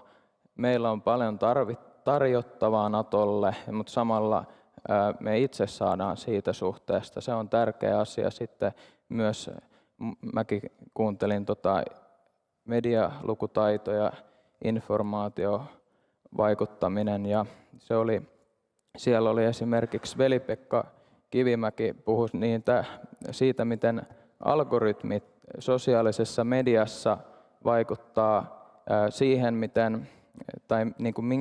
millaista informaatiota me itse saadaan. Ja se voi aiheuttaa sen, että kaikki me eletään tietynlaisissa kuplissa, mutta meidän pitää pystyä tässä yhteiskunnassa kuulla myös muiden näkökulmia ja olla laaja-alaisesti ymmärtää toinen toisiaan ja välttää turhia väärinymmärryksiä. Kiitos. Oikein hyvä. Sitten jos mennään tähän meidän varsinaiseen aiheeseen, eli Euroopan turvallisuus- ja puolustuspolitiikkaan ja sen tulevaisuuteen, niin Eurooppa on tietysti laaja käsite, mutta jos aloitetaan nyt tästä meidän EU-ulottuvuudestamme, niin mikä teidän tai järjestönne näkemys on tästä nykyisestä EUn yhteisestä ulko- ja turvallisuuspolitiikasta ja puolustuspolitiikasta ehkä siihen vielä päälle, että onko nämä nykyiset toimivaltuudet nähdäksenne riittäviä ja miten teidän mielestä tai teidän järjestönne mielestä tätä eurooppalaista UTP:tä ja ehkä sitten nimenomaan tätä turvallis- ja puolustusulottuvuutta tulisi kehittää? Ja jos aloitetaan nyt sitten vaikka Kimistä, niin vaihdellaan vähän tässä järjestystä. Joo, mä voin oikeastaan aloittaa vastaamalla kysymykseen niin, että mä tarjoan yhden hyvän syyn liittyä SDP:hen, paitsi että on erinomaista sisältöä politiikassa, mutta sitten myös loistavia ihmisiä, nimittäin voi päästä talkoisiin ja niissä talkoissa voi päästä työväenyhdistyksen kellariin ja sieltä voi löytää tämmöisen teoksen, joka on ulkoasiaministeriön tulevaisuuskatsaus vuodelta 2010. Ja tämän kun mä kesällä tuossa vielä kertasin, niin sieltä löytyy tämmöinen erinomainen kohta, joka kuuluu näin, että Euroopan turvallisuuspoliittiseen kehitykseen liittyy Suomen näkökulmasta lähivuosina 3 tärkeää kysymystä. 1. EUn turvallisuus- ja puolustuspolitiikan suunta, Venäjän suhde eurooppalaisiin turvallisuusjärjestelyihin ja 3. Suomen oma turvallisuusratkaisu. Ja sitten vielä todetaan, että rajat ylittävät uhat, kuten terrorismi, ilmastonmuutos, energiaturvallisuuden ongelmat tai rikollisverkostot korostaa tätä kokonaisturvallisuuden ajatusta. Ja tässä se oikeastaan ehkä niin kuin tiivistyy aika hyvin. Jos nyt katsotaan tätä muuttunutta tilannetta, jossa me nyt niin kuin NATO-maana keksitään ehkä joitain asioita uudelleen tai sijoitetaan niitä tähän totuttuun kuplettiin, niin on niin kuin nähtävissä se, että kyllä tämä meidän Suomessa ehkä eniten lanseeraama kokonaisturvallisuuden käsite, niin kyllä sillä on niin kuin vahva paikkansa, ja siinä nimenomaan EUlla on paljon annettavaa. Me niin kuin nähdään maailmalta se, että vahvat yhteiskunnat on silloin myös kaikkein vahvimpia torjumaan niin sisäisiä kuin ulkoisia uhkia ja kehityskulkuja, ja silloin niin kuin jotenkin ajattelen, että unioni on näissä niin kuin todella monessa asiassa aivan keskeinen toimija, ja meidän pitäisi pystyä siinä vielä tiivistymään. Mä en tiedä, ollaanko me menossa vielä siihen suuntaan, että miten se tehdään, mutta kyllä meidän niin kuin instituutiotkin kaipaa uudistamista niin, että ne olisi nopeampia ja tehokkaampia toimimaan. Toki se saattaa sitten tapahtua esimerkiksi määräenemmistöpäätöksistä vielä luopumalla, mutta se on tavallaan se hinta, joka siitä täytyy maksaa. Mutta ehkä sitä haluaisin huomauttaa, että kyllä me eletään semmoisessa sipulimallissa, jossa ihan totutulla tavalla Pohjoismaat, Skandinaavia on se meidän ykkösviitekehys, siitä sitten laajentaa Itämeri, EU ja sitten Länsi-Eurooppa ja sitten länsimaat ja näin eteenpäin. Että tavallaan meillä ehkä välillä syntyy semmoinen harha, etenkin julkisessa keskustelussa, en tiedä onko kollegat samaa mieltä, että nyt jotenkin etenkin nuorille myydään kuvaa, että kaikki on muuttunut aivan niin kuin poikkeuksellisella tavalla, ja sitten kun kaivaa tämmöisen paperin vuodelta 2010 ja toteaa, että itse asiassa tässä on aika hyvin kuvattu se, mitä maailmassa on tapahtunut, niin ehkä se tuo vähän semmoista uskoa, että kyllä me ollaan oikealla jäljellä.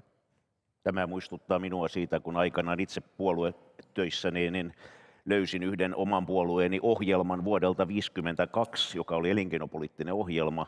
Ja jos siitä olisi korvannut sanan teollisuus sanalla innovaatio ja pistänyt se ulos, niin kukaan ei olisi huomannut mitään. Mutta niin mennään eteenpäin. Aleksi.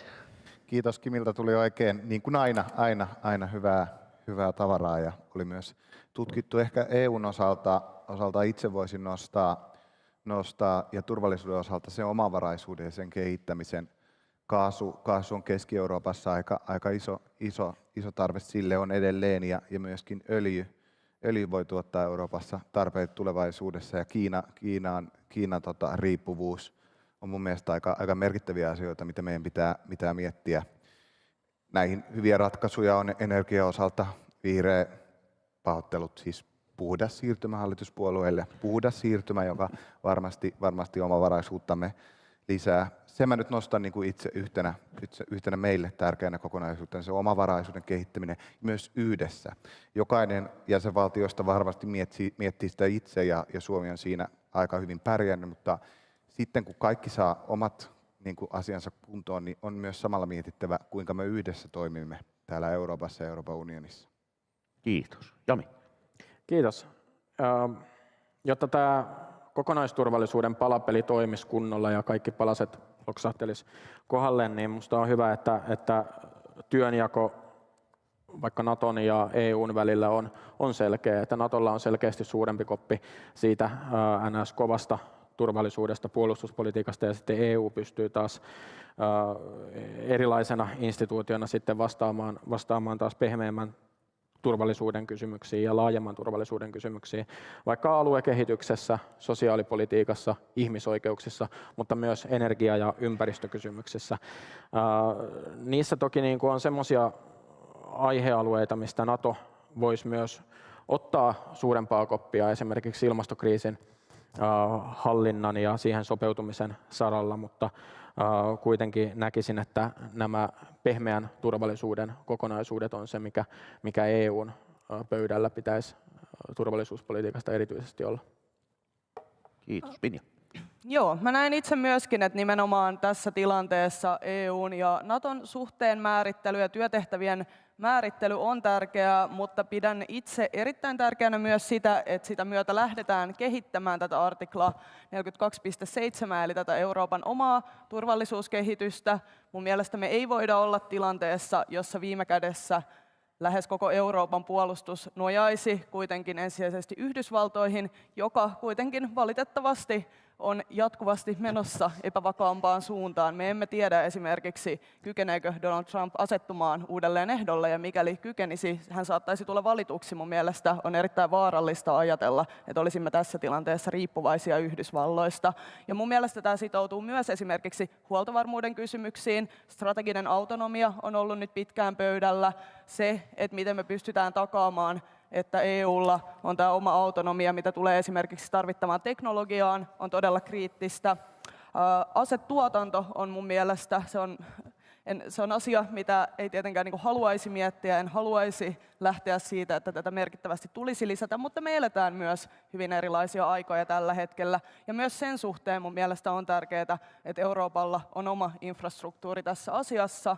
Mä en nyt muista suoraan, mikä artikkeli oli kyseessä, muistaakseni Helsingin Sanomissa julkaistu taannoin, mutta missä oli nimenomaan puhetta tästä, että vähän uhkaavasti panokset alkavat loppumaan Suomen ja Euroopan varastoista. Ja siinä todettiin, että yksi ongelma tässä voi olla se, että nimenomaan yksityisillä tuottajilla ei ole sitten insentiivejä näitä tehdä riittävästi, koska se ei ole taloudellisesti kannattavaa yksityisyrityksille, jolloin mun mielestä nimenomaan julkisen vallan roolia on lisättävä myös näissä asioissa. Ja tämä tulee mun mielestä tarkoittamaan myös sitä, että meidän pitää kyetä tarkastelemaan EUn omia talouslinjauksia uudelleen. Erittäin kiinnostava näkökulma. Julia, palataan tähän vielä. Mä tein ehkä herroillekin jatkokysymyksen tästä, mutta mennään ensin kierros läpi. No niin kuin moni on täällä maininnut jo, niin mun mielestä, tai meidän mielestä on tärkeää, että Natolla on ne omat tehtävänsä, sitten Euroopan unionissa voidaan keskittyä sitten muihin asioihin, ja ei pidä myöskään unohtaa sitä, mitä me voidaan tehdä pohjoismaalaisella tasolla yhdessä ja kehittyä niissä. Mutta yksi, en ala toistelemaan näitä monia muita puheenvuoroja, niin yksi mielenkiintoinen ja tärkeä asia on just tämä teknologia ja AI. Nythän EU:ssa on tulossa tämä lakipaketti, joka muovaa vähän niitä niin kuin raameja sille kehitykselle, mutta oma mielipide on se, että tullaanko me vähän liian hitaasti tähän, tai pitäisikö olla niin kuin enemmän ennakoiva, varsinkin näissä teknologisissa muutoksissa, koska se voi aiheuttaa tosi hankalia tilanteita, että me ollaan aina koko ajan reaktiivisia. Ja toki on vaikea ennustaa tulevaisuutta, mutta voidaan kuitenkin ehkä nähdä eri skenaarioita, että mihin päin ollaan menossa, ja sitten niin kuin valmistautua niihin vähän etukäteen. Oikein kiinnostava, kiitos. Emi. Euroopan unionin ensimmäinen tehtävä ei ole aseellinen puolustaminen, se kuulkoon Natolle, mutta Euroopan unionilla on mahtava ja tärkeä tehtävä turvallisuuden ja puolustuksen näkökulmasta se, ettei Euroopalla synny riippuvuutta ulkoisista toimijoista, puolustusteollisuuden, toimintavarmuuden ja kilpailukyvyn näkökulmasta. Muun muassa meillä ei saa syntyä riippuvuutta autoritääristen valtioiden kanssa, kun puhutaan kriittisistä raaka-aineista, puolivalmisteista tai erikoiskomponenteista aseteollisuudessa, ja Euroopan omaan aseteollisuuteen on panostettava siksi, että jos mun mielestä on tärkeää niin kuin odottaa parasta, mutta varautua pahimpaan. Ja jos meille nyt tulisi tällainen tilanne, jossa sota laajenisi myös Eurooppaan, niin meidän pitää kyetä Eurooppana puolustaa itseämme, koska niin kun, jos me puhutaan, että syttyisi laajamittainen sota, kuten kolmas maailmasta, niin siinä vaiheessa mä en tiedä, tulisiko Yhdysvallat välttämättä Suomeen, toki jonkin verran, mutta nämä perusperiaatteet meillä säilyy, ja on se, että me itse kykenemme puolustamaan itseämme niin kuin aina ennenkin. Ja sitten Euroopan on hyvä, että heillä on tarpeeksi hyvä kyky puolustaa myös itseään. Mutta toki NATO ja EU on toisiaan tukevia, eikä ne poissulje toinen toisiaan, eikä niiden ole sitä tarkoitusta tehdä.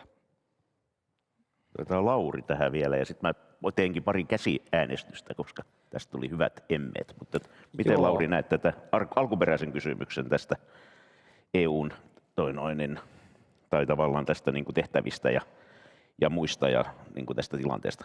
Joo, EU ei mun mielestä lähteä kilpailemaan Naton kanssa, että kumpi on niin kuin parempi puolustusliitto. Että miettii Euroopan unionin Lissabonin sopimusta, sehän ei sinänsä puhu sotilaallisesta tuesta, vaan ihan vaan niin kuin keskinäistä avunannosta esimerkiksi kriisitilanteissa, mutta miettii, että Euroopan tasolla on jo toteutettu yhteistä rajavalvontaa Frontexin kautta, mikä onneksi ei ole vielä korvannut kansallista tasoa, mutta se tavallaan tulisi sen päälle, koska keskinäinen ongelma nyt tässä EUn yhteisessä rajavalvonnassa se, että silloin kun Puolaa tuli viime vuonna muistaakseni siirtolaisia Valko-Venäjän yli, niin puolalaista ei halunnut Frontexin apua, koska Euroopan unioni olisi halunnut sitten vaan helpottaa näiden pääsyä Eurooppaan. Ja nyt meillä on Italiassa ihan samanlainen tilanne, että Tunisiasta tuli 8000 siirtolaista ja EUn ehdotus on se, että miten ne päästäisiin vielä helpommin niin kuin Eurooppaan, kun Italian hallitus pyytää apua niiden käsittelyssä. Ja tästä päästäänkin tähän ongelmaan, että kun Euroopan unionissa halutaan rajoittaa erityisesti just laittomien siirtolaisten maahanpääsyä, niin sitten kun ei suosta suoraan laittaa rajoja kiinni, niin lähdetään lahjomaan Turkkia ja Tunisia ja tämmöisiä autoritäärisiä valtioita, että ottakaa meiltä rahaa, pitäkää ongelmat kaukana meistä. Ja sitten jatkuvasti käy tällä, että sieltä tulee joka tapauksessa porukkaa, että ne ottaa rahat meiltä ja sitten ne tulee silti Eurooppaan. Tämä on ehkä se, mikä tuli tästä aspektista mieleen. No, kiitos.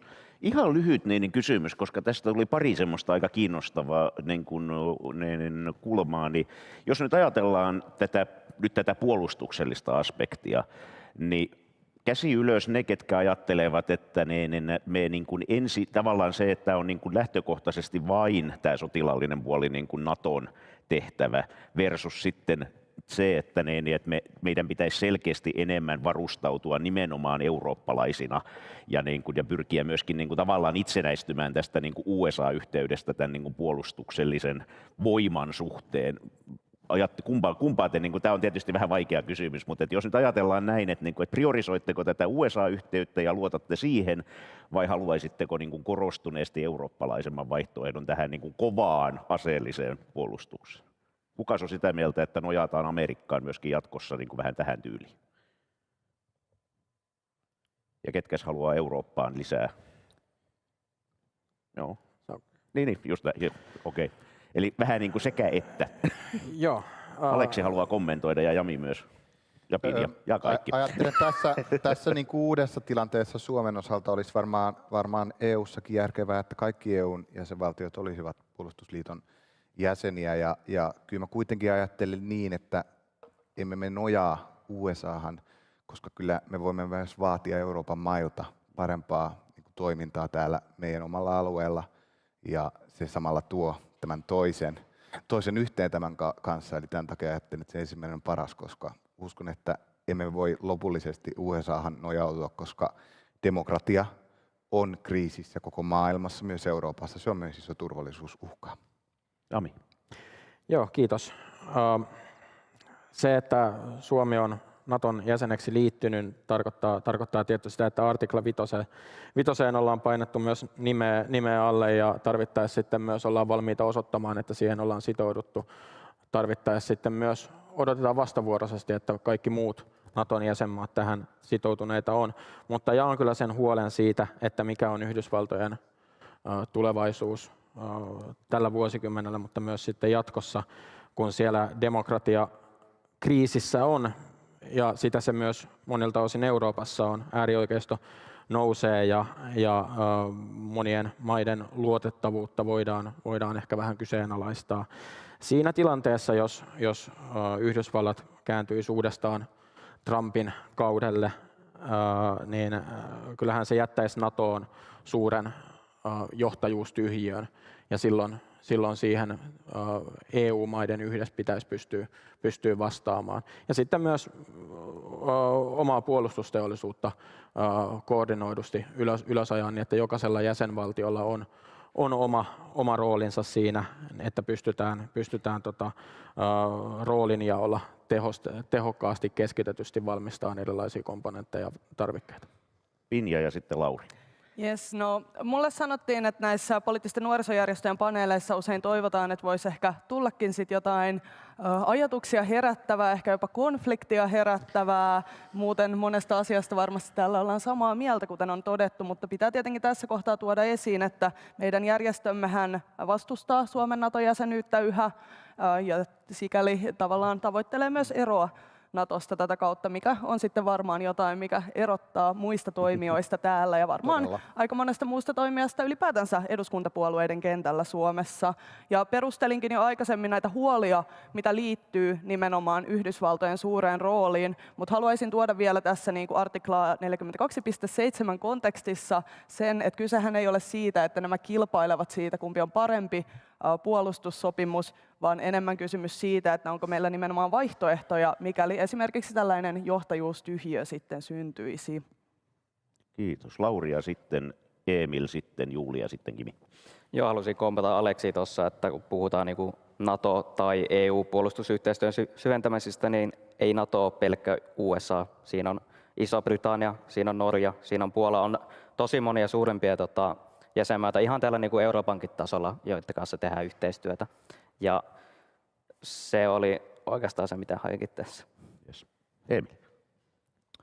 Niin, mun mielestä niin kun, tässä on tärkeintä muistaa, että Naton tarkoitus ei ole periaatteessa muuttaa meidän nykyistä turvallisuuspolitiikkaa, sillä me edelleen turvaudutaan niihin samoihin perusperiaatteisiin, mitkä on ennen NATOa aina ollut, mutta Naton tarkoitus on olla pelote Venäjälle, joka kasvattaa kynnystä hyökkäykseen Suomea kohtaan.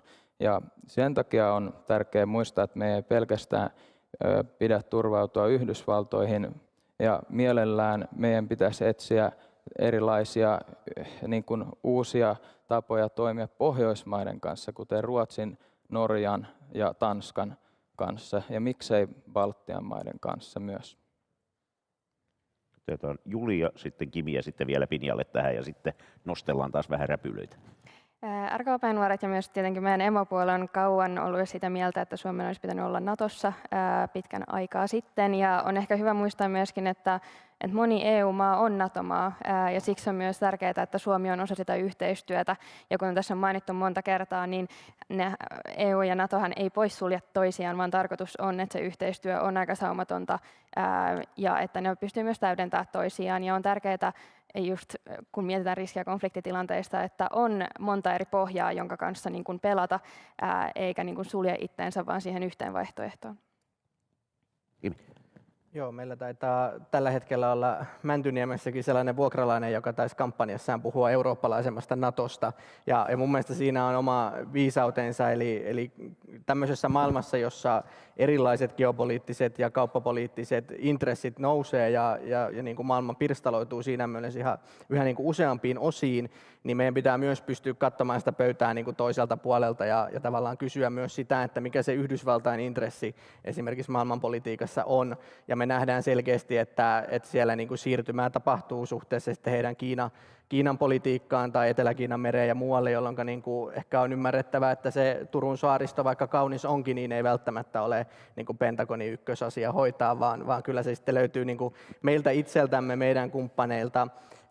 Ja ehkä se ajatus, mitä tässä niin kuin moni totesi, että kun me liityttiin NATOon, niin me myös niin kuin muutetaan itse sitä NATOa sisältä päin. Ja näinhän se on, että Pohjoismaat siinä kohtaa, kun Ruotsikin liittokuntaa hyväksytään, niin on niin kuin merkittävä myös vallankäyttäjä oma ikään kuin tämmöinen turvallisuuspoliittinen kokonaisuutensa. Ja kyllä meidän pitäisi myös rohkeasti uskaltaa ajaa niitä arvoja ja meille tärkeitä asioita myös tässä niin kuin turvallisuuskontekstissa, jotka meitä yhdistää. Että sen takia vastasin, että nimenomaan Euroopalla on kyllä ensisijaisesti vastuu omasta itsestään. Ja mun mielestä tämä näkyy siellä viime Yhdysvaltain presidentin valtakaudella aika selkeästikin, että Euroopasta haluttaisiin löytää nyt sitten ehkä näiden meidän suurien valtioiden johdolla niin kuin jonkinlaista konsensusta myös tähän turvallisuuspoliittiseen yhteistyöhön. Ehkä vielä sitten mainittava se, että toki tuntuu hassulta, että nyt meidän kuvahan tässä on koko ajan se, että me ollaan niin kuin varustautumassa nyt johonkin niin kuin suurhyökkäystä vastaan ja tavallaan se meidän turvallisuusrakenne olisi tämmöinen, kun tosiasiassa meidän pitäisi palata siihen, että minkä takia Euroopassa on nautittu rauhasta niin pitkään kuin nyt saatiin nauttia, joka on se, että on ollut ajatus poliittisesta yhdentymisestä, kaupan yhdentymisestä ja on niin kuin rakennettu sellaista positiivista turvallisuutta ympärille. Ja siihen samaan ajatukseen meidän pitäisi päästä sitten vaikkapa suhteessa Euroopan ja Afrikan suhteisiin tai Lähi-itään tai meidän lähialueisiin. Eli kyllä tämä niin kuin kumppanuustoiminta myös siinä mielessä on sitä turvallisuuspolitiikan kovaa ydintä. Kiitos. Pinja vielä tähän. Yes. Halusin vielä lyhyesti ehkä haastaa tätä näkemystä, mitä olemme kuulleet läpi kuluneiden vuosien, mutta jälleen täällä, että NATOon liittyminen ei meihin vaikuttaisi, vaan teemme jatkossakin täysin itsenäisesti toimintaa. Mielestäni on kuitenkin selkeää, että se heijastelee meidän politiikassa. Yksi merkittävä ja hyvin ajankohtainen esimerkki tästä on nyt tämä Suomen ja Yhdysvaltojen välinen puolustussopimus, DCA-sopimus, joka ei ole suoraan liity NATOon, mutta sattumoisin jokaisella NATO-maalla tällainen sopimus Yhdysvaltojen kanssa on. Ja se kuitenkin tarkoittaa sitä, että me tullaan avaamaan kysymyksiä omasta lainsäädännöstämme liittyen esimerkiksi sitten vieraiden valtojen joukkoihin maaperällämme, siihen, että miten heihin suhtaudutaan rikosoikeudelliseksi ja mahdollisesti myös esimerkiksi ydinenergialain kysymyksiin. Eli niin kuin mielellään puhuisin asioista sitten niiden omilla nimillään, kyllä NATO-jäsenyys meihin faktuaalisesti on vaikuttanut. Kiitos.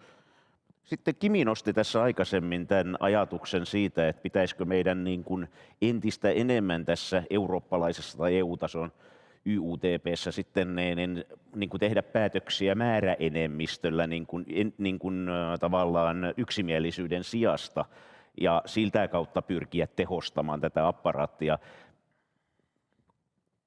Mitä mieltä olette? Enemmän vaiko sitten enemmän niin kuin tavallaan enemmistöpäätöksiä ja vähemmän yksimielisyyttä vai toisinpäin? Ja jatketaan siitä sitten keskustelua siihen suuntaan, että mitä mieltä me ollaan ylipäätään tästä jäsenmaiden omasta aktiivisuudesta suhteessa tähän EU:n yhteiseen politiikkaan. Mutta pitäisikö siirtyä entistä enemmän määräenemmistöpäätöksiin näissä ulkopolitiikka-asioissa, turvallisuuspolitiikka-asioissa EU-tasolla? Toistaisitko kysymyksen tai tarkentaisitko kysymyksen? Niin, siis sitä, että pitäisikö meidän entistä enemmän tehdä päätöksiä eurooppalaisista linjoista enemmistöllä eikä yksimielisyyttä vaatien? Ketkä on sitä mieltä, että pitäisi mennä enemmän enemmistöllä? Ja tänne jäi yksi yksimielisyyden kannattaja ja pari. Ai sinä jäit myös, no niin. Eli pari oli sitä mieltä, että edelleen yksimielisyys olisi hyvä säilyttää.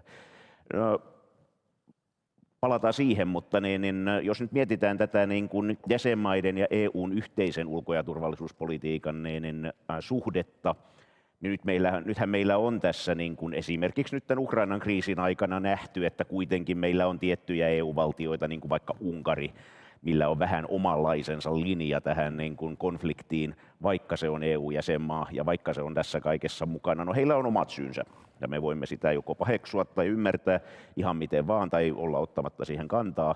Toisaalta meillä saattaisi itsellämme olla joskus teoreettisesti semmoinen tilanne, että ei nyt ihan näin kuin he olivat ajatelleet, mutta että miten meidän pitäisi suhtautua tähän, että voiko jäsenmailla olla, jos ollaan EU-jäseniä, niin voiko meillä olla itsenäistä ulko- ja turvallisuuspolitiikkaa? Mitä mieltä Jami? Kiitos. Tämmöisissä tapauksissa, vaikka niin kuin Unkari, Puola, missä on otettu kovaa takapakkia demokratia- ja oikeusvaltiokehityksessä, niin tämmöisiin pitää EU suhtautua tosi tiukasti. Pitäisi pystyä antaa taloudellisia sanktioita tai sulkea rahahanat kokonaan, jos on semmoinen tilanne, että oikeusvaltio tai demokratia ei oikeastaan edes ole enää niissä olemassa. Pitäisikö pystyä olemaan sitten omaa ulko- ja turvallisuuspoliittista linjaa, niin joissain määrin kyllä, mutta jos se tarkoittaa köyden vetämistä täysin päinvastaiseen suuntaan, mihin unionin yhteiset arvot ohjaa, niin semmoisessa tilanteessa palaisin siihen, että rahahanat kiinni ja sanktioita, kiitos. Joo, tässä on paljon, mitä voi kompata, enkä sitä lähde toistamaan. Ehkä olen silleen puolittaisesti tässä.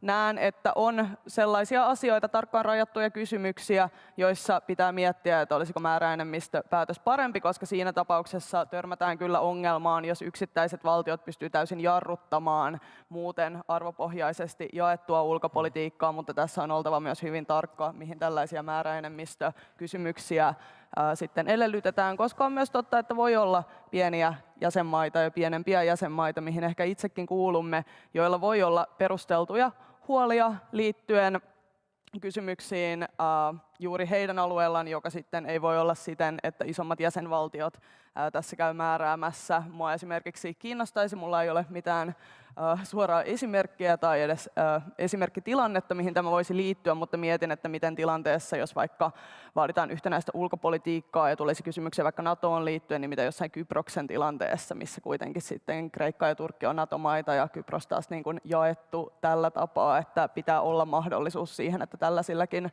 mailla on sitten niin kuin oikeus asioitaan kommentoida, eli se on oltava tarkkaan rajattua. Julia. No, aika lailla samaa, että tietyissä asioissa olisi tärkeää, että voitaisiin mennä enemmistön päätöksessä, mutta sitten kuten mainittu, ollaan pieni maa, jolloin on tärkeää myös, että on niitä asioita, joissa voi olla täysin eri mieltä ja pitää huolta omista intresseistään vahvemmin.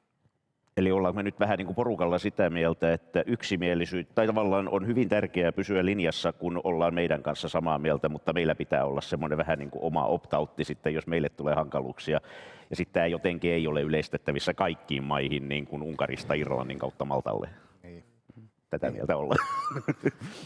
Halusin vain, että tämä tulee niin kuin selväksi, mutta tätä Emil ja sitten tullaan tänne Lauriin. Niin, kun puhutaan näin isoista organisaatioista, jossa on monta maata erilaisissa niin kuin maantieteellisissä alueissa, joilla on aivan erilainen tilannekuva omasta turvallisuudesta, niin totta kai silloin on niin kuin eri intressit taustalla, mutta sitten on tärkeää, että me ollaan yhteistyökykyisiä ja että meillä on aito kyky tehdä kompromisseja, joka niin kun on näiden kaikkien jäsenten kannalta se sitten se oikea ratkaisu. Ja siinä meidän pitää sitten tietenkin muistaa myös, että niin kun puolustetaan myös sitä omaa intressiä ja sitten ei lähdetä mihinkään tyhmään, vaan muistaa puolustaa omaa etua ja samalla kun me puolustetaan sitä, me itse asiassa puolustetaan myös muiden turvallisuutta. Me kun ollaan Venäjän naapurimaa, niin se on aika luonnollista. Lauri. Joo, kyllä mun mielestä se on väärä kehitys, että mennään niin kuin entistä enemmän määräenemmistöjä päin, koska siinä se ongelma on just siinä, että muut päättää Suomen puolesta, että mikä Suomen ulkopoliittinen linja on. Ja varsinkin siinä tapauksessa, jos se olisi vielä ristiriidassa Suomen linjan kanssa, niin sitten me tavallaan vaan niin kuin alistutaan siihen, että mitä ulkoapäin sanellaan.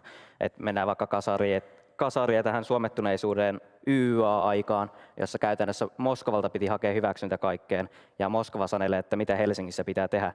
Niin tässä on vähän samanlainen riski, että jos annetaan muiden päättää, niin kuin enemmistön tyrannialla, että mitä Suomen pitää tehdä, miten Suomessa pitää toimia, niin se johtaa siihen, että tällä kertaa Moskovan sijaan Brysseli määrää sen, että miten toimitaan.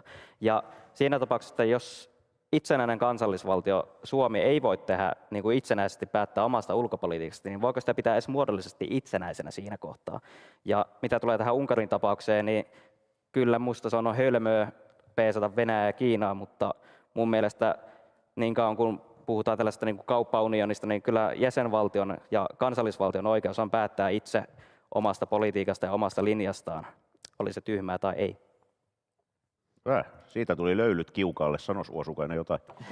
niin kyllä musta tuntuu, että jotenkin jaan aika erilaisen ajatuksen siitä myös ehkä älyllisesti, niin kuin musta Esa hyvin tämän summas, että jotenkin se on ikään kuin se hinta, että me luovutetaan osasta meidän niin kuin itsenäistä päätöksenteosta, jotta sinne niin kuin yhteiseen pooliin, jossa sitä voidaan käyttää tehokkaasti, nopeasti ja tarkoituksenmukaisesti. Ja se on vaan niin kuin se kauppa, joka siinä käydään, ja se on se pohdinta, joka tehdään, kun näihin erilaisiin kansainvälisiin instituutioihin liitytään.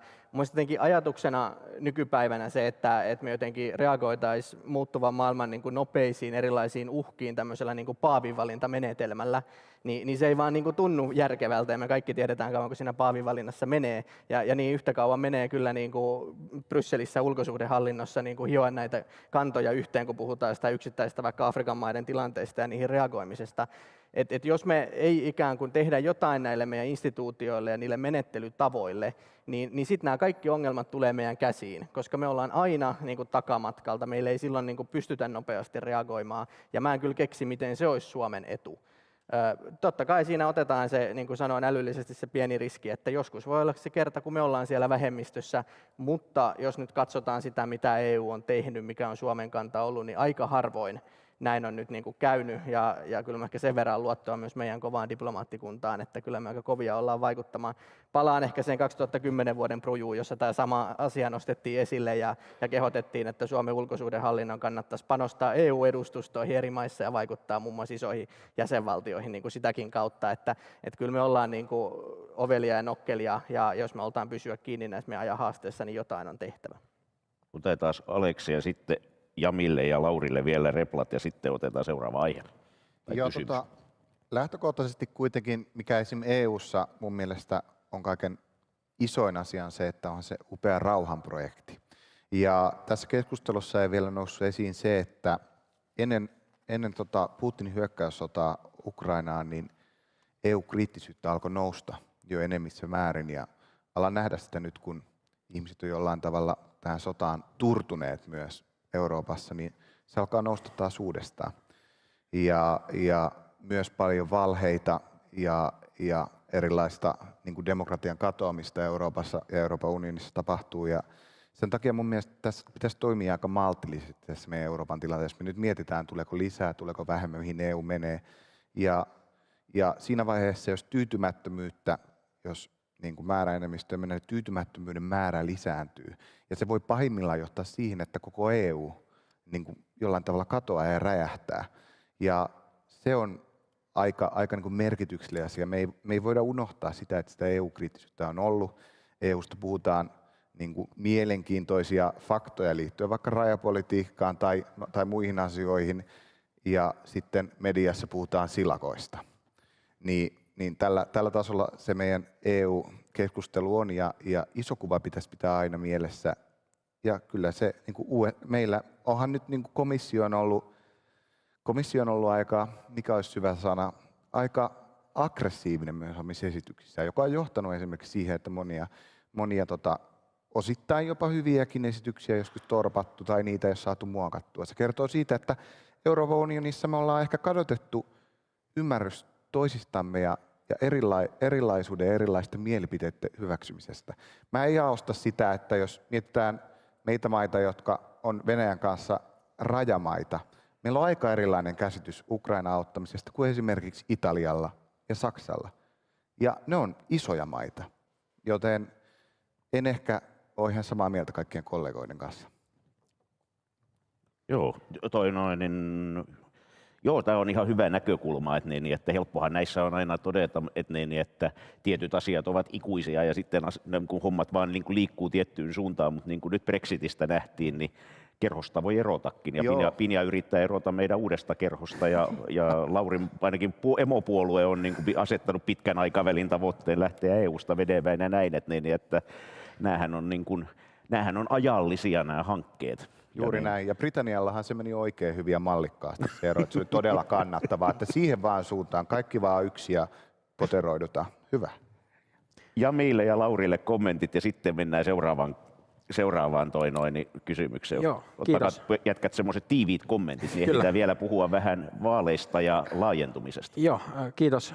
Mä palaan tuohon mun silmissä virheelliseen ajatukseen, että Euroopan unioni olisi pelkästään kauppaliitto, sitä, että tavaroita ja rahaa siirretään paikasta toiseen. EU on perustettu sille pohjalle rauhanprojektiksi, arvoyhteisöksi, jotta tällä mantereella ei enää tapahtuisi sitä, mikä 3945 tapahtui. Ja jotta me sillä tiellä pysyttäisiin, jotta kelkka ei tästä kääntyisi, niin meidän pitää kynsin hampain pitää kiinni siitä eurooppalaisesta ihmiskuvasta, eurooppalaisesta demokratia- ja yhteiskuntakäsityksestä, mitä EU edistää. Ja siihen ei kuulu se, että vähemmistöjä sorretaan, siihen ei kuulu se, että mediaa rajoitetaan, siihen ei kuulu se, että oppositiota tukahdutetaan. Ja mä näkisin pelkästään linjakkaana ja EUn olemukselle arvokkaana sitä, että myös näistä periaatteista pidetään kiinni. Kiitos. Lauri. Joo, oli kommentti tuohon Kimi aiempaa puheenvuoroa tuosta, niin että tämä sama asia ennustettiin jo 2010-luvulla, niin voin vaan kuvitella, että silloin jos 2000-luvulla tai 2010-luvulla näitä tällaisia isoja kysymyksiä, joita olisi edistetty määräenemmistöllä, niin voin vaan kuvitella, että sinne Brysseliin tulee esitys, että rakennetaan kaasuputki Suomeen, rakennetaan kaasuputki Saksaan, ja sitten näitä lähdetään runnomaan Saksan ja Ranskan voimin silloin, kun siellä oli vielä sellaiset hallitukset, jotka oli hyvinkin venäjämielisiä. Ja nyt ei puhuta mistään hörhöpuolueista, vaan me puhutaan niin kuin sosiaalidemokraattien sisarpuolueesta, kokoomuksen sisarpuolueesta, kokoomus ei nyt ole täällä, mutta totesin kuitenkin, ja vastaavista suurista vakiintuneista puolueista. Ja Aleksille tuosta EU-skeptisyyden lisääntymisestä, niin tämä yleensä korreloi kriisin kanssa siksi, että just niin kuin sanoit, EU on ollut, tai komissio on ollut hyvin aggressiivinen, ja se ehkä johtuu siitä, että monesti kun on ollut tämmöisiä isoja kriisejä, jotka halutaan niin kuin ratkaista yhdessä, niin yleensä nämä on ollut tavallaan tekosyitä, joiden varjolla sitten lähdetään pakottaa sitä syvempää integraatiota niille maille, jotka ei halua sitä vielä. Ajatellaan finanssikriisiä, tukipaketteja Kreikalle, korona-yhteisvelka ja no toki jossakin määrin nyt tässä Ukrainan suhteenkin nyt mietit tätä omavaraisuusasiaa ja vastaavia rahoituspaketteja. No omavaraisuuspuoli on hyvä, mutta yhteisvelka ei. Niin, kyllä se meidän ympäristöministeriö taisi ihan itsekin antaa luvat niille putkille, että taisi niitä sinne mereenkin mennä. Että tietenkin niin kuin, jos me katsotaan, niin kuin mä sanoin, että jos katsotaan yksittäisiä kysymyksiä, niin me löydetään aina tämmöisessä niin kuin Euroopan tyyppisessä moninaisessa maanosassa ja liittoumassa, niin aina löytyy joku yksittäinen ajatus, jossa niin kuin joku on toista mieltä tai muuta. Mutta jos me katsotaan taas niin kuin isoja kysymyksiä ja halutaan niin kuin puhua turvallisuuspolitiikasta laajasti ja katsoa sinne ehkä 2030-2040-luvulle, niin paitsi että meillä on vaikeat asiat, mutta sitten me tarvitaan myös entistä tiiviimpää yhteistyötä tämmöisessä maailmassa, jota muun muassa Aleksi kuvasi, ja jotain meidän on tehtävä. Yes. Hei, puhutaan vielä nyt siitä, että nyt kun olemme tässä eurooppalaisessa turvallisuudessa, niin yksihän tämmöinen väline on tietysti ollut näiden ohella, kun tässä on puhuttu kehityspolitiikasta ja puolustusulottuvuudesta ja muusta, niin on ollut tämä integraatio noin itsessään, mikä on ollut sinällään ihan onnistunut ainakin toistaiseksi. Niin, mitä mieltä olette, että tulisiko EUn edelleen pyrkiä laajentumaan, ja jos, niin mihin päin ja millä ehdoilla? Kiinnostaisi teidän mielipiteet siitä, ja jos Pinja aloittaa tällä kertaa. Joo, no mun mielestä EUn itsessään ei tule lähteä siitä, että se tavoittelisi tätä asiaa. Mun mielestä puhutaan kuitenkin sitten maiden yhteenliittymistä, jotka päättää olla mukana. Eli en halua ajatella EUta sitä kautta, että lähdettäisiin ajattelemaan meitä jonain omana suurvaltanamme, jonka tulee laajata eteenpäin. Toki näin positiivisena, että maat, jotka sitten kykenevät sitoutumaan sellaisiin arvoihin, kuten oikeusvaltioperiaatteeseen, demokratiaan ja ihmisoikeuksien kunnioittamiseen, jossa tosin pitää itse sanoa, että ainakin siihen asti, että pääsevät sisään. Ainakin siihen asti, kuten tässä nähdään, ja kuten olin jatkamassa, että en näe, että EU itsessäkään aina näitä välttämättä onnistuu pystyssä pitämään, niin sen on lähdettävä siitä. Mutta toki mikäli halukkaita ollaan, niin mahdollisuus on taattava, mutta esimerkiksi nostan nyt heti alkuun Ukrainan esimerkiksi, koska se varmaan täällä kaikilla mielessä on, niin meidän on jatkettava Ukrainan tukemista luonnollisesti sekä sotilaallisesti, mutta myös sosiaalisesti ja taloudellisesti. Mutta mä en itse näe, että se on välttämättä Ukrainalle itselleenkään hyödyllistä, että kuitenkin valtio, joka yllättäen hyökkäyssodan kohteena ollessaan on jo valmiiksi sekavassa tilanteessa ja jossa on valmiiksi jo kuitenkin lopulta melko herkät poliittiset rakenteet ja paljon korruptiota, niin meidän on jatkettava Ukrainan tukemista muilla tavoin, jotta se voi rakentaa itsestään vahvemman tätä kautta, ja siinä vaiheessa voidaan sitten katsoa EU:n hyväksymistä varsinaiseksi jäseneksi. Kiitos. Julia. Joo, no samoilla linjoilla myös, että ei ole tarkoituksenmukaista, että me haetaan niitä uusia maita, jotka haluaisivat liittyä, vaan se pitäisi tulla sieltä. Sitten toki ehkä vähän eri mielipide Ukrainasta. On selkeää, että me ei voida hyväksyä Ukrainaa EU:n tässä tilanteessa, mutta samalla on mahdollisuus myös lähettää tiettyjä poliittisia viestejä siitä, missä vaiheessa Ukraina on tätä koko prosessia unionin liittymisessä. Ja toki pitää niin kuin varmistaa, että ne kriteerit täyttyy, mutta yksi tapa tukea konkreettisesti on myös sen poliittisen viestin lähettäminen ja sen näyttäminen, että Ukraina on osa Eurooppaa ja jakaa niitä monia arvoja, mitä EUsta myös löytyy. Emil. Joo, siis EU laajenee silloin, jos ne ehdot, mitkä EUlla on liittymiseen, niin täyttyy. Ja ei meidän kannata pakolla niin kuin liittää toista valtiota Euroopan unioniin, koska sit voi käydä huonosti, esimerkiksi korruptio tai sitten jos puhutaan rahapolitiikasta, niin siellä saattaa tapahtua niin kuin väärinkäytöksiä tuissa tai jossain tämmöisissä, että sen takia pitää olla varovainen tämmöisessä, mutta totta kai kyllä mulla on sympatia Ukrainan tukemiseen ja siihen, että me saadaan heidät sitten jonain päivänä taas takaisin nostettua jaloilleen ja rakennettua uudelleen. Lauri. Joo, ennen kuin voisi harkita EUn niin kuin uutta laajentumista, niin tietää mitä ongelmia meillä on nyt, että just Etelä- ja Itä-Euroopassa on tosi monta valtiota, joissa on isoja korruptio-ongelmia, ajattelee sitten just velkaantumista ja ongelmia sitten yhteisvaluutan ja näiden suhteen, niin ei sellaisessa tilanteessa pysty edes harkitakaan, että nyt me otetaan vielä lisää nettosaajia Euroopan unioniin, kun ei näiden nykyisten kanssakaan oikein pärjätä. Ja se ehkä, mikä nyt tästä tuli mieleen, että siinä kohtaan, kun sitten lähdetään miettimään uusia jäsenmaita, niin pitää olla ihan selkeät pelisäännöt, joista pidetään kiinni niissä jäsenyysneuvotteluissa, ja niistä ei missään nimessä saa joustaa. Että jos me halutaan vaikka nopeuttaa Ukrainan pääsyä Euroopan unioniin, niin sitten pitää miettiä, että löysennetäänkö sitä jäsenmaiden vaikka välistä rahoitusta ja näitä tukisuhteita. Kimi. Joo, samoilla linjoilla, että ei EU-tyyppiselle unionille niin kuin laajeneminen ole itseisarvo, mutta sitten toisaalta meidän pitää huoli, että meillä ei muodostu tämmöistä eurooppalaista Monroen oppia, jossa me nyt sitten vain käännytään sisäänpäin ja jotenkin niin kuin katsotaan tätä meidän maan osan niin kuin erityislaatuisuutta. Se ei yleensä ole johtanut kauhean hyvään maailmassa. Ehkä ajatuksena silloin on se, että me panostetaan siihen kumppanuustyöhön ja toimintaan, jota me tehdään. EUn kandidaattimaathan nyt liikkuu aika eri suuntaan. Ehkäpä niin kuin voidaan varmaan olla samaa mieltä, että Turkki on nyt kauempana jäsenyydestä kuin ehkä aikanaan on ollut.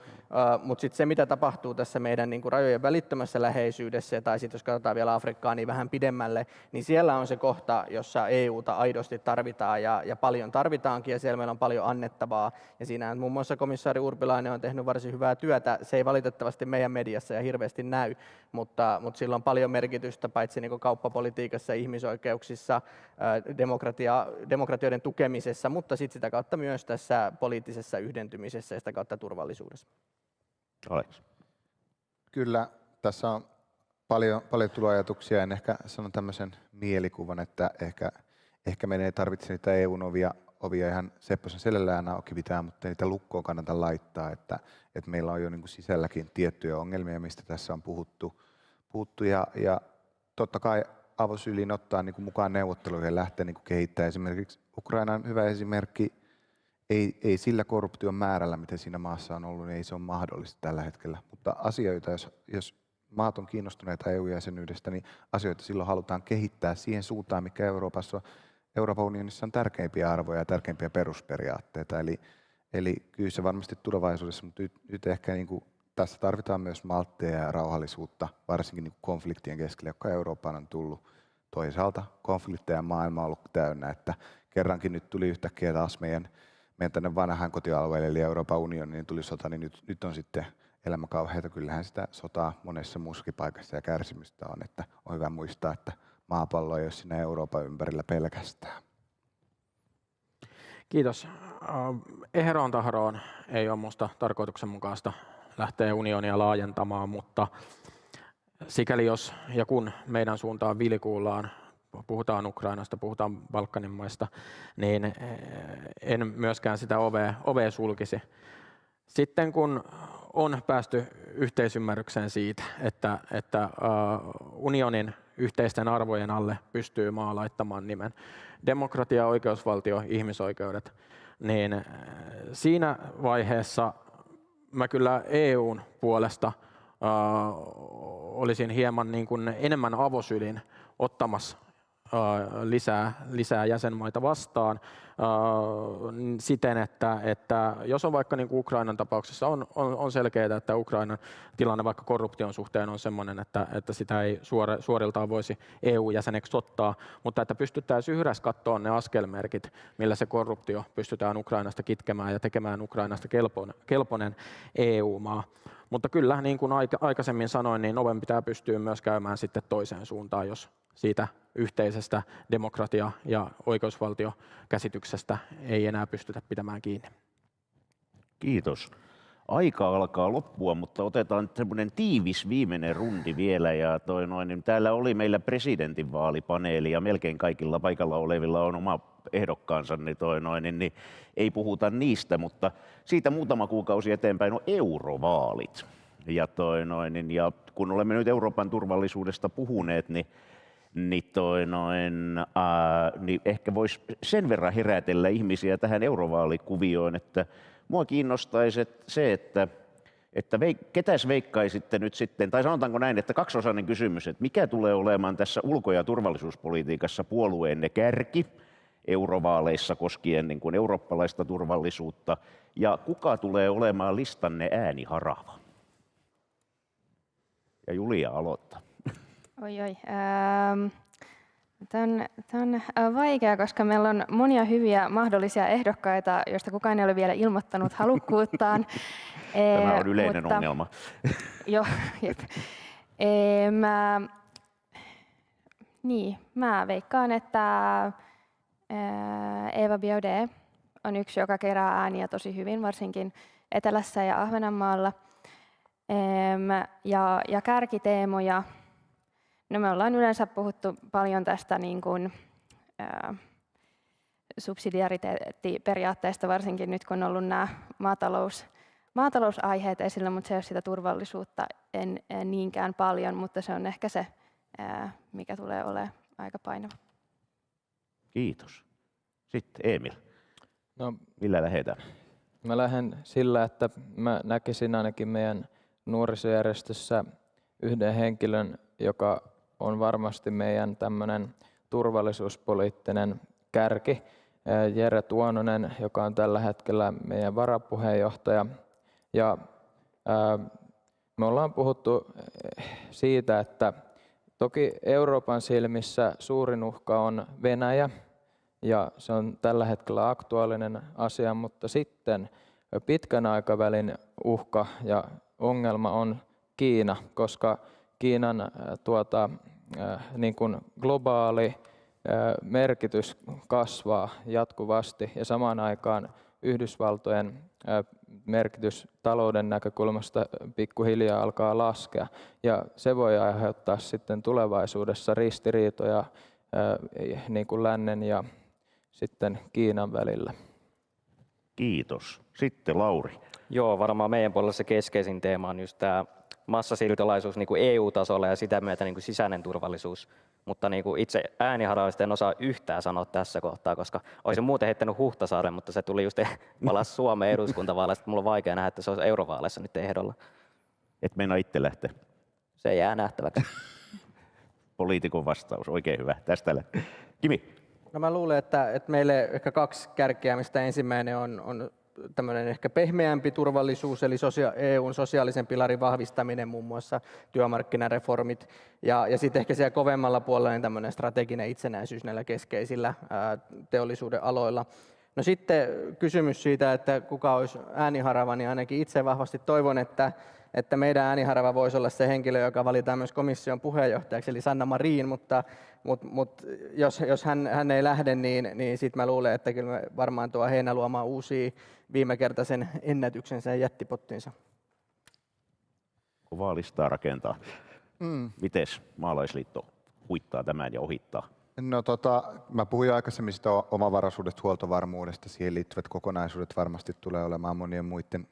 Mutta on se vanha kettu, varmaan ajattelit, että tässä kun ollaan paneelissa, niin nuorisojärjestönkin puheenjohtajat saattaa kaikenlaisia nimiä, joita tuolla valmistellaan, niin heittämään, mutta en ihan näin helppoin ja halpaan en mene, että tarvitsee vielä vähän enemmän niin tästä syystä sanonkin, että Elsi Katainen uskoisi, että hän on edelleen ehdolla ja hän on myös niin kuin omasta ja keskustalaisesta näkökulmasta toiminut hyvin, ajanut sitä omaa ja myös sitä keskustalaista linjaa ja koko Euroopan linjaa, myös Suomen linjaa, pystyy tekemään kompromisseja, koska EU-politiikassa, jos haluaa, saadaan pakko antaa ja uskon, että sillä myös tulevaisuudessa saa hyviä asioita aikaan, eli uskon, että Elsi on hyvin vahvoilla. Jami. Joo, kiitos. Jos nimiä kaipailet, niin niistä saat kyllä vähintään lounaan pulittaa.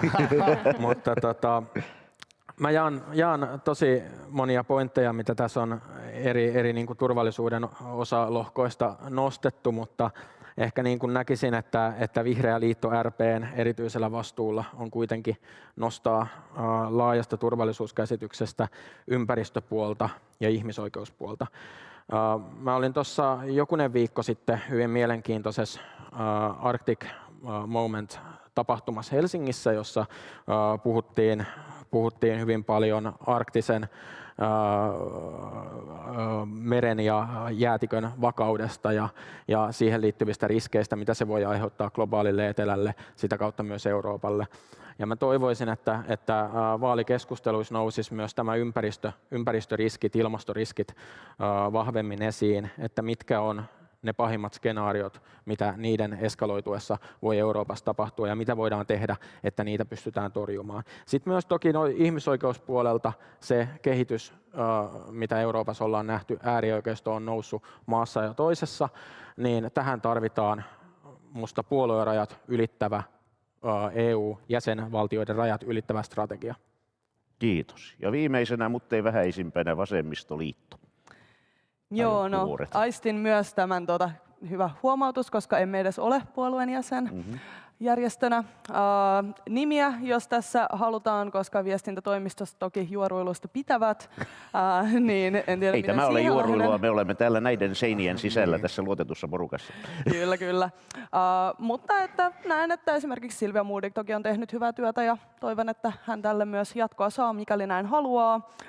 Teemoista nostan itse vihreän siirtymän kysymyksen. Tähän kytkeytyy todella fundamentaalisesti monta asiaa, nimenomaan ilmastokriisi, joka vaikuttaa meidän turvallisuuteemme jo nyt ja tulee yhä enemmissä määrin näin tekemään. Se linkittyy siihen, että emme ole riippuvaisia autoritäärisistä valtioista. Tämä nyt on tullut monta kertaa jo ilmi liittyen vaikka näihin Venäjään ja kaasuputkihankkeisiin, mutta se, että me siirrämme sen riippuvuuden esimerkiksi sitten tuonne Arabiemiraatteihin tai Saudi-Arabiaan, ei ole ratkaisu.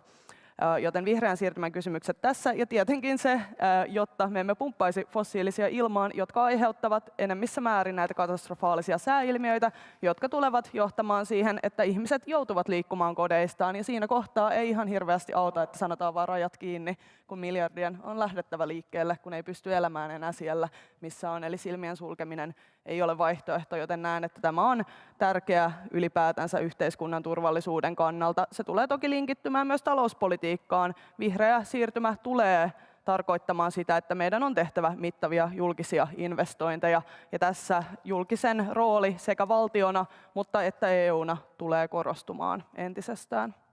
Kiitoksia lämpimästi kaikille panelisteille hyvästä Eurooppa-keskustelusta ja kiitos myöskin yleisölle seuraamisesta. Annetaan vielä lämpimät aplodit kaikille panelisteille. Kiitos kaikille. Kiitos. Se on hänestä, kiitos. Ja se on sitten Villen tuuri, eikö näin?